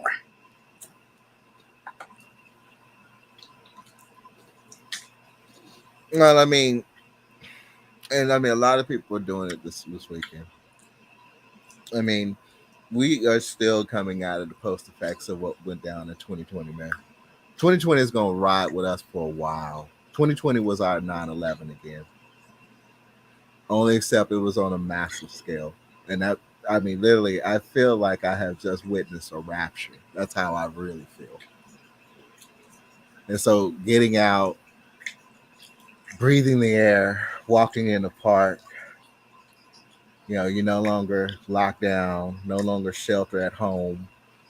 You worked, if you're lucky, like some of us, you work from home for the past several years. So you're getting used to interpersonal interaction with people again. So yeah, it's time to get back out. I see sexy chicks actually walking dogs because they're needing attention. That's how bad it is. I'm like, damn, maybe that single mixer video was really onto something. I'm like, no. There's a lot of them looking for boyfriends now. Let me ask you this. That young lady that pulled that for the mixer, I think it was 2 weeks ago. She did that because she hates the brothers, don't she? No, she the one that did it here? Yeah. No. It's a different vibe here, bro. We ain't like everybody else in the other cities that they're experiencing up there. Ironically, it's the summer, so you gotta be weary because there are chameleons. They like to do bait and switch. They like to free the princess, and then once you're at the honeymoon, boom, they switch up on you. Here, I'm only talking for the brothers. Most sisters don't date the brothers here. So it's a little different for brothers here. Brothers here, they go to Philly if they can get something. You know, they go elsewhere, down south.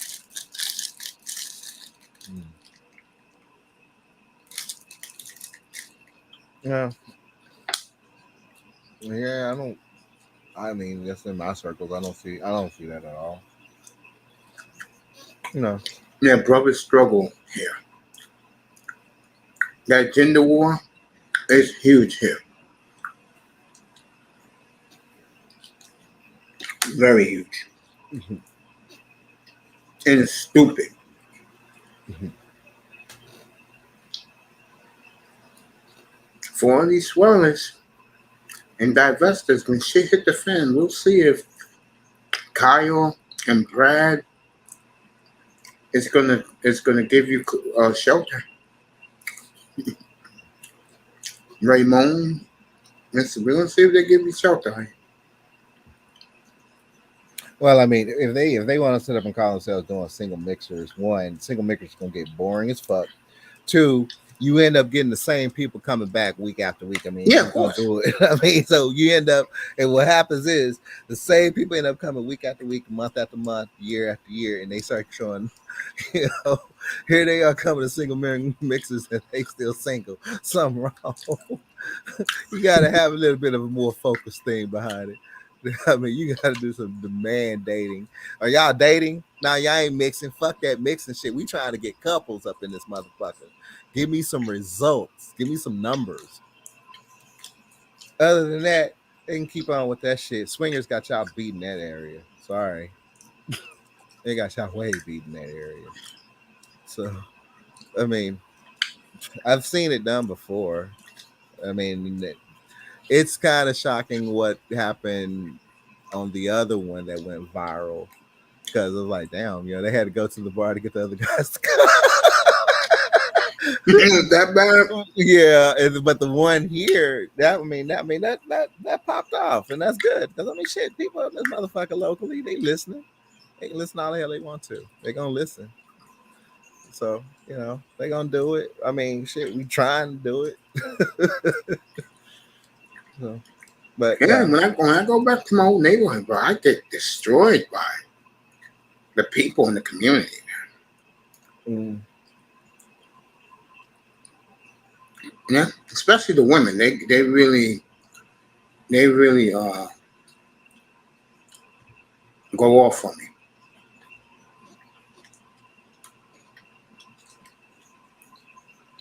I'm cool with the majority of sisters. It's just the toxic ones, because I'm very alert on the toxic ones. I keep an eye out for the toxic ones. Those are the ones that I stay clear of, and they sense it. They sense it. They give you mean looks and shit. They have this odd reaction when you tell them no. So I stay away from those toxic ones. But now the rest of them, I get along with a wide variety.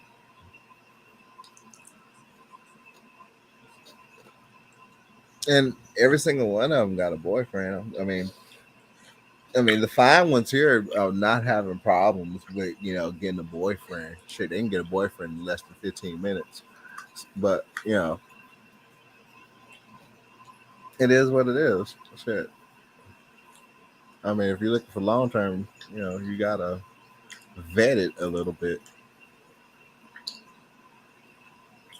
I just wonder how long they're gonna keep up going to those single mixers if they're not, single. If they're single, or are they going? I mean, so the guy meets the girl at the single mixer, and if they date or hang out or date or become a fuck buddy relationship or whatever, they gonna go back to the singles mixer to meet other singles. Mace, is that how it works? I believe so. Yeah. Why you say have an orgy? A toga party. I've been to plenty of those. You been a toga party for real? Yeah, I used to go to orgies a lot when I was late teen, early to mid 20s. My boy used to have them in his by his swimming pool. I don't even want to go there, man. I go there a little bit, but my first shoot was on set of one, and I was like, holy shit! I was nervous as hell, and I was like, damn, it's hot, because the lights was just fucking hot. Jesus, the lights was hot, and I was like, I'm shaking with the camera in my hand. I'm shaking. I'm fucking shaking. And I'm like, my brother was like, you all right? And I'm just like, I can't believe I'm about to film this shit. I'm like, it's happening. I'm like, okay, I'm gonna try not to shake. And so the model comes out, and all the guys are just all around the room, and so we get to shoot the scene, and I was just like, I'm like, can someone please get some fucking incense up in this bitch, please? Open up the fucking window. It's hot. I'm in the fucking lights. I can't concentrate because of the goddamn lights. I'm gonna sound stupid right here, but I'm gonna say something to you. If you're getting sex, wouldn't you just put up with the lights? I know what you mean, because you gotta do that shit all day. Oh, no, your first amateur shoot. Fuck you. Damn. One, if you had no idea of that equipment is actually, at a studio. Yeah. Good God. And you got 15 people in there, motherfucker. Good God. And you got one fan because the assistant didn't prepare for the set. Shit. The actors, they didn't care. They went on with the scene. So did the model. It's all the equipment behind you. Damn. Well, let me ask you this, since you was in the business. Here's a good question to ask you. How are the ladies that you worked with? How are they? Shit, normal. No, like were they stuck up? Were they? Hell no. Oh no. Oh no. They was fun. Oh no. Stuck up? They are not. They only stuck up if they don't like you. Okay, that makes sense, because women didn't like me. That's why they used to treat me that way. They only stuck. In that area, they only stuck up if they don't like you. Okay. But nah, now they normal. They chill. Normal as in normal nature. Yeah. Very 1000% feminine. Okay. You have to watch out, because a lot of them, in that certain niche is that bipolar. They're bipolar. That's the dark side of it. Yeah, they're bipolar. Okay. Yeah. No, I get it. And they're usually doing those scenes when they're on that swing of their bipolarism. So shit. The post effects. It's like, down. If you go in as a model, you go in, you shoot, you get out, you make your money, you get out. These girls are actually doing this shit several times a day, going to different studios, and for a check. And that's gonna if you in there long, that's gonna have some psychological effects on you. So, our set, shit, they were married. Husband got off on that shit. They make money from it. Got their own, hosted website. Shit, making six figures. People getting off on watching their scenes. Shit, it's an adventure to them. They literally are living that lifestyle, which I call sports fucking. I call it sports fucking because that's exactly what it is. Because the black actors, one, These dudes, okay, they are funny as hell. They are actually hilarious. They're hilarious dudes. The thing about black male porn stars, um, and this, my mentor, he's a clean cut guy. Always been a clean cut guy. 100% clean cut guy. The nigga's funny as fuck. But I mean, the shit that they do to keep in shape is ridiculous. Oh, you best believe they do watch what they eat. They are very critical of what they eat. And then at the same time, when they have to prep for a scene, depending on who they're working with, they know whichever specific other that they, with, they got to tell her, hey, we can't, we can't, fuck for like 2 weeks. I can't nut for 2 weeks. I need to save up for this next scene. I mean, it's fun shit. They're living a lifestyle of a true gigolo bachelor. Yeah, that's a real player. That's a world-class player. That player literally can jump on a plane and go. If he's ready to go to Miami, he's there. If he's ready to go to LA, he's there. If he needs to go to Australia, he's there. Japan, he can get in. Interesting. Yeah. And so, that, I mean, marriage is not even in the picture. It's about YOLO. You only live once. And so, they got their own girl it's their bottom, and they okay with it because again, they are couples. Most of them are always in the relationship with someone. It's pretty cool. Yeah. I mean, it's a tripped out world. It's a tripped out world. But some true bachelors out there are living that good life. and they do critique women, and they have their set standards. Now these are the dudes that was, the one from our night's table. Mm-hmm. These dudes are, if they show the picture, pretty much every chick in this motherfucker on YouTube will probably give them at least 100,000 hits. These are the kind you would see on TV on Showtime. These are the Shamar Moore lookalikes. Oh, those type of dudes. Shout out to you, Victor. I ain't forgot you about it, brother. So, yeah. I mean, they saw the male models, they flipped their motherfucking mind. I think these guys now, let's see, shit. Long retired. Because they're way older than me. They're far older than me. I think they're probably pushing their 60s now. So, Crazy, man. Yeah. Every single one of them had a story where they were with the chick where they wanted, before they got into porn, they were with a chick and they were about to do the marriage thing, and then, something happened. It was like, you know what? They're just not going to take that risk. And they wanted to have, their financial assets secured to them until they have 100% control over them. And marriage would break that shit off. It would. So that's their, that's their thing. They could probably be married now, but I'm not sure. I don't know Victor, but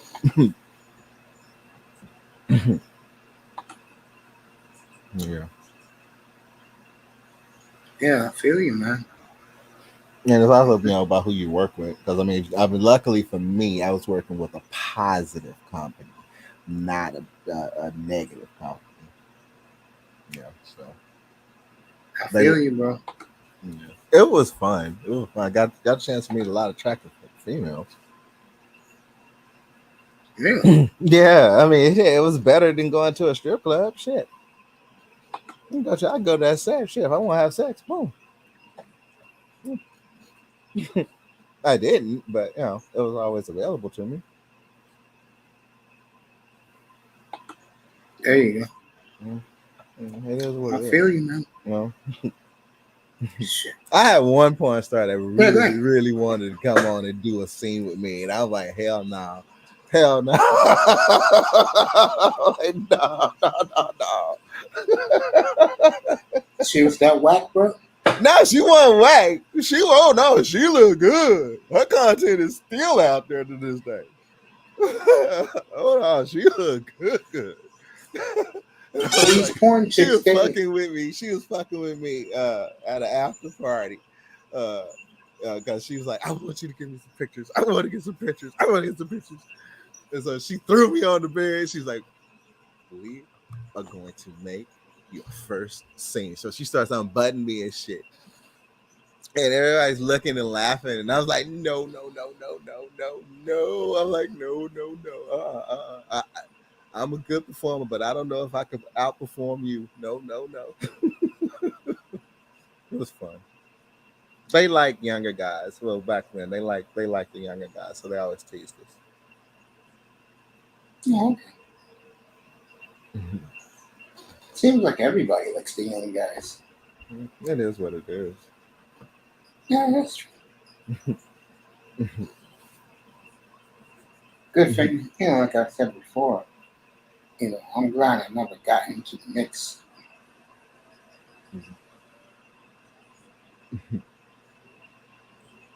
They made a lot of money from that brand back then. Woo-wee! You want to talk about printing money? Jesus Christ! I mean, the whole show then changed now as we in 2022. Jesus Christ! It's an eye opener. Like, that .com bubble really didn't burst on certain things. .com bubble. It didn't burst on a few things. Yeah. Interesting. Mm-hmm. They didn't want to work for anyone else. They want to work for themselves. And that is the way to go. That's why all the millionaires have said, if you want to be rich, if you want to be a millionaire, you got to work for yourself. Everyone that I have spoken with that is wealthy is telling me that. Interesting. And still to this very day, no shit. Because it's like, the Great Resignation, that vibe is strong. And, people are getting fed up with corp life.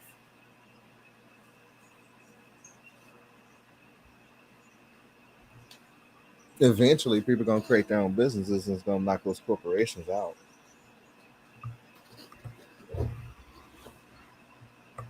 So it's the Great Reset. Yeah, here in New York, the mayor is demanding people stop working at home and go back to the office. The mayor in New York, Adams, decided to trash thousands of ATVs and and dirt bikes because the city done picked up people's ATVs and dirt bikes they were driving in the boroughs on. He used the bulldozer to smash them. Yeah, how come he just didn't donate that to like a charity or something? They don't think that way here. What? No, here. And there's any city in the planet where they think of greed is this one. It is a very hateful city, bro.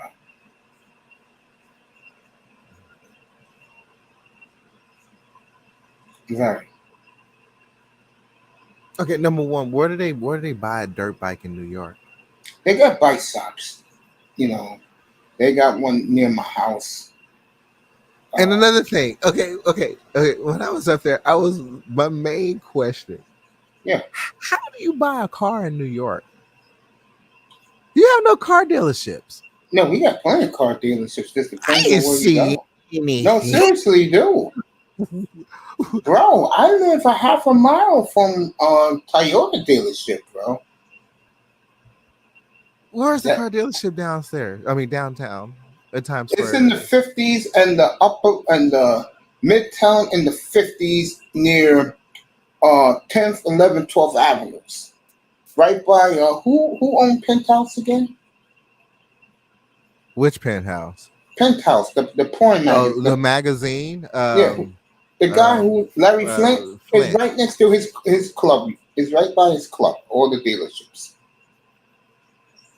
Wait, We got mad dealerships in New York. Just back in New York. wait a minute. Wait. Flint has a club. A club. Yeah, it's a huge That was club. real? Yeah, the Penthouse Club.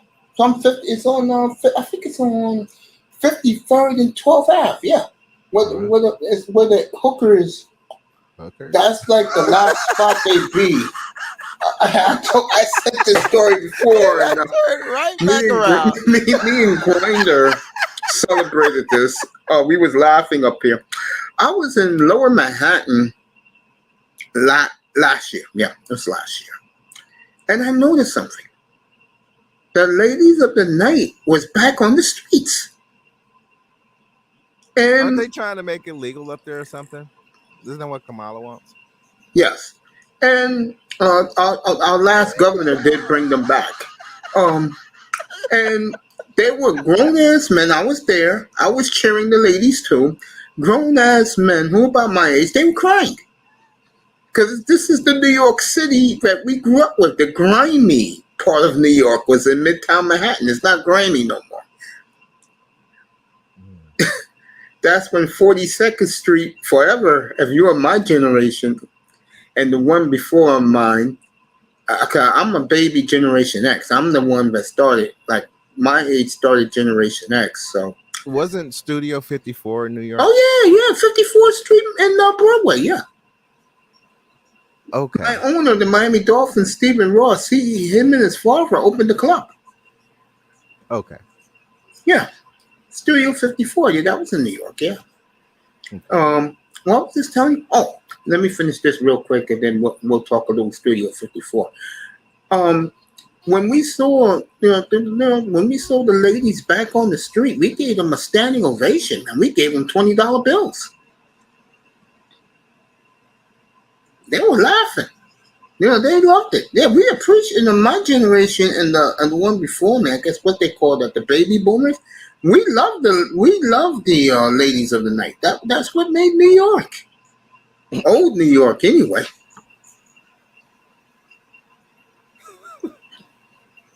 I mean, I'm gonna say from 56th Street all the way down. You know something? Now that you say that, that gave me an instant flashback to those what do you call them? What were they called back then? I mean, I was a baby, so I don't know what you called them back then, but they were the 80s, maybe action movies or something. But it was always like whenever it was shot in New York, it seemed like the prostitutes were it's part of the fabric. It's part of the fabric. Yes.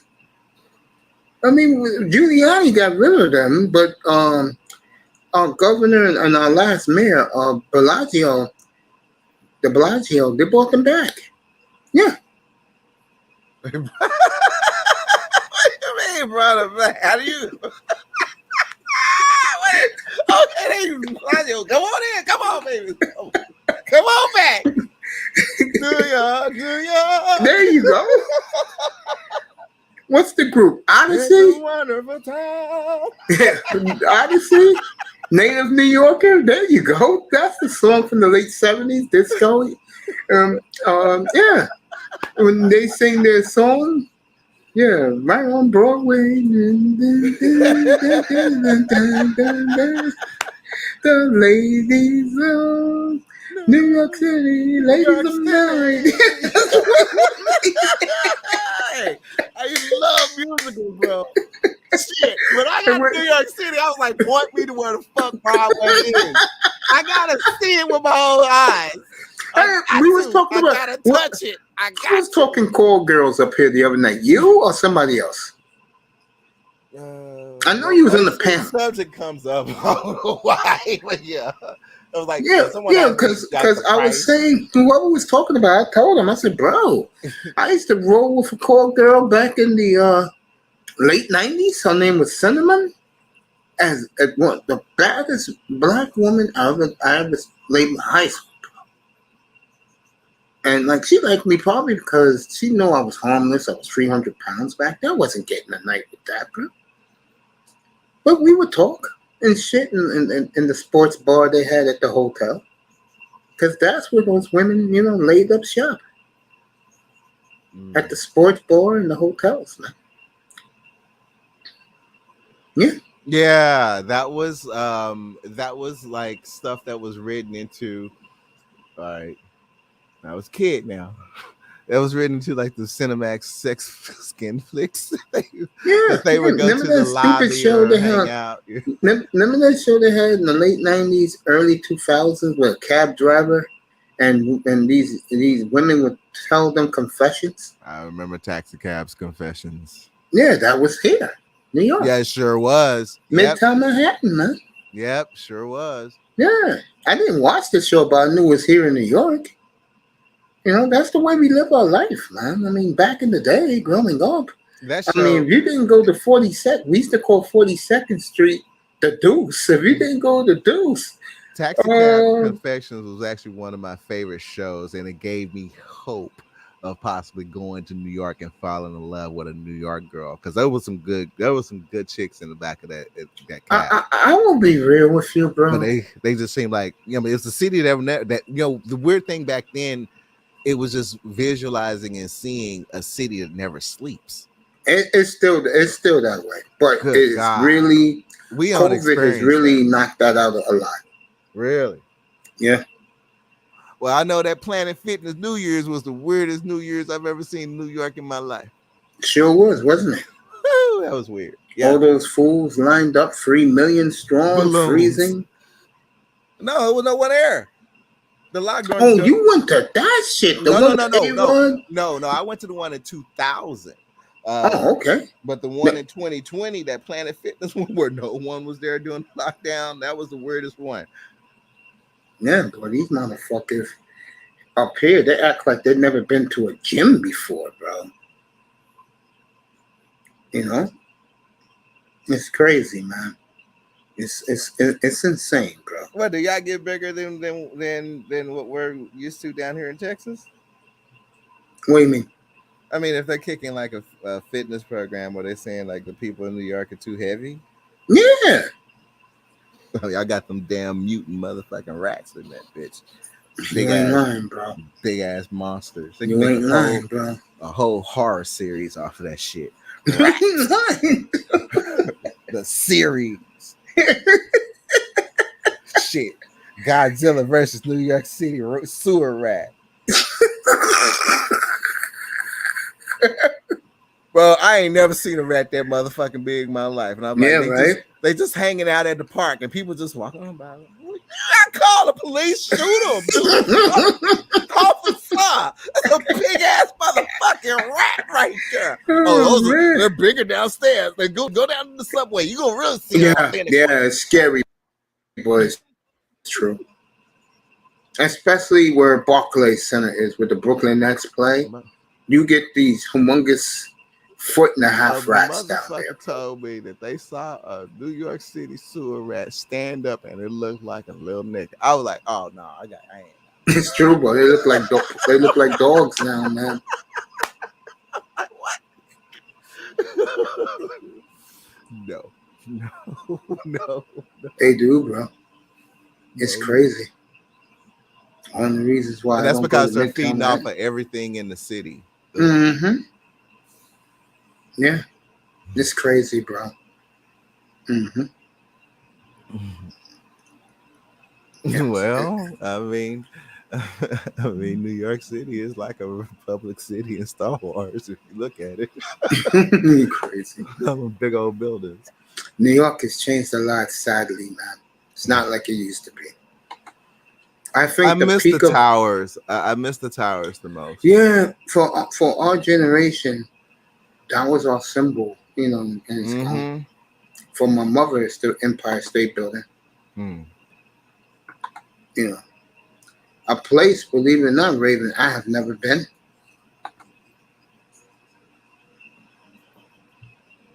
I'm dead serious. Where? I've never been to the Empire State Building. Oh, you never been up it? No, I walked up to the Statue of Liberty.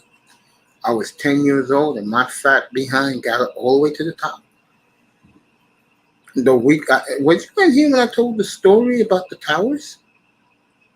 Mm-mm. Okay, tell you a true story. So, the morning of what happened, I'm at this gym because this guy owed me a lot of money. So I walk out the door and I'm counting money, and two chicken heads said, "Ooh, a flyer plane inside the Empire State Building." And I wasn't thinking. And then At it first, hit I me. thought it was a propeller plane until I saw the hole. I was like, no, that's a jetliner. It didn't hit me. I said, "Don't somebody I care about work in the towers?" And when they told me they hit the second building, I remember my father worked in the building, bro. I remember looking at the time because I was like, how many people are in those buildings? Because that's right when you start a shift. Yeah, the second plane hit at 8:45 Eastern time. Yeah. And the second plane hit right when my dad worked. And I'm gonna tell you something that was this sad. The Labor Day, which was the week before, I went to my father's job for the first time. He did security work, and all of his coworkers, they were all women, were grandmothers. They had that job just like my dad to make ends meet for them. Well, that morning he went to go get some coffee and pay his bills because you could do that in that place. The way the place used to be, you can't do that now. And he saw the second plane hit. My dad stayed out downstairs and helped people get away. And I'm gonna find his medals and show everybody his medals and his plaque that he got, rewarded for his bravery. He didn't know how bad was the damage. And I told my father, "Hey, Dad, everybody's gone, bro." So 2 days later, they put in the paper, in the local paper here, they put the name of the company and the names of the workers. Yep. My father lost all those women in that tragedy, bro. And my father never was the same. He cried in my arms because I just met these women a week before, and 8 days later they're gone. And my dad died 3 years later. So, Damn. So sorry. yeah, man. So that day touches me. And ironically, that is opening day this year in the NFL. It's not. Yeah. Yeah, I noticed that. And I'll tell you something else. The last time it was on a Sunday, I am not joking about to tell you, bro. I'll make it 11 years ago. Hey, I had to be 11 years ago because I haven't been to a sports bar in a hot minute. So, it's 9/11, bro. And you know how, we get blamed for all the stupidity that goes on? Every white boy at that sports bar was yelling, throwing fucking beer jugs, saying, who the hell cares? F 9/11, get over it.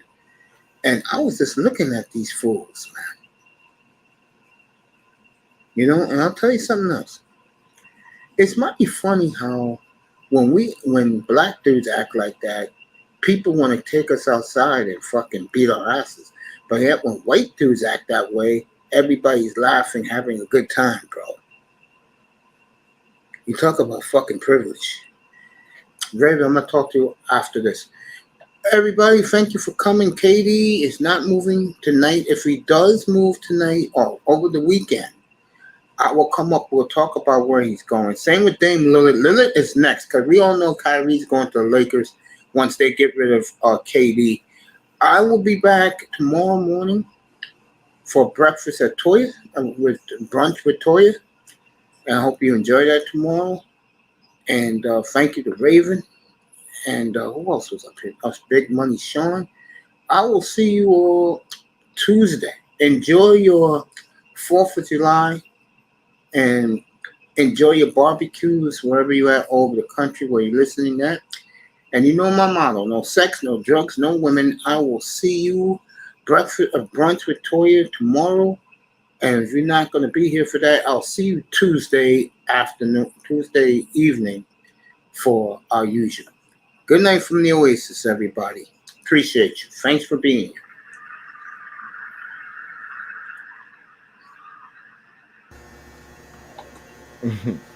And nothing going.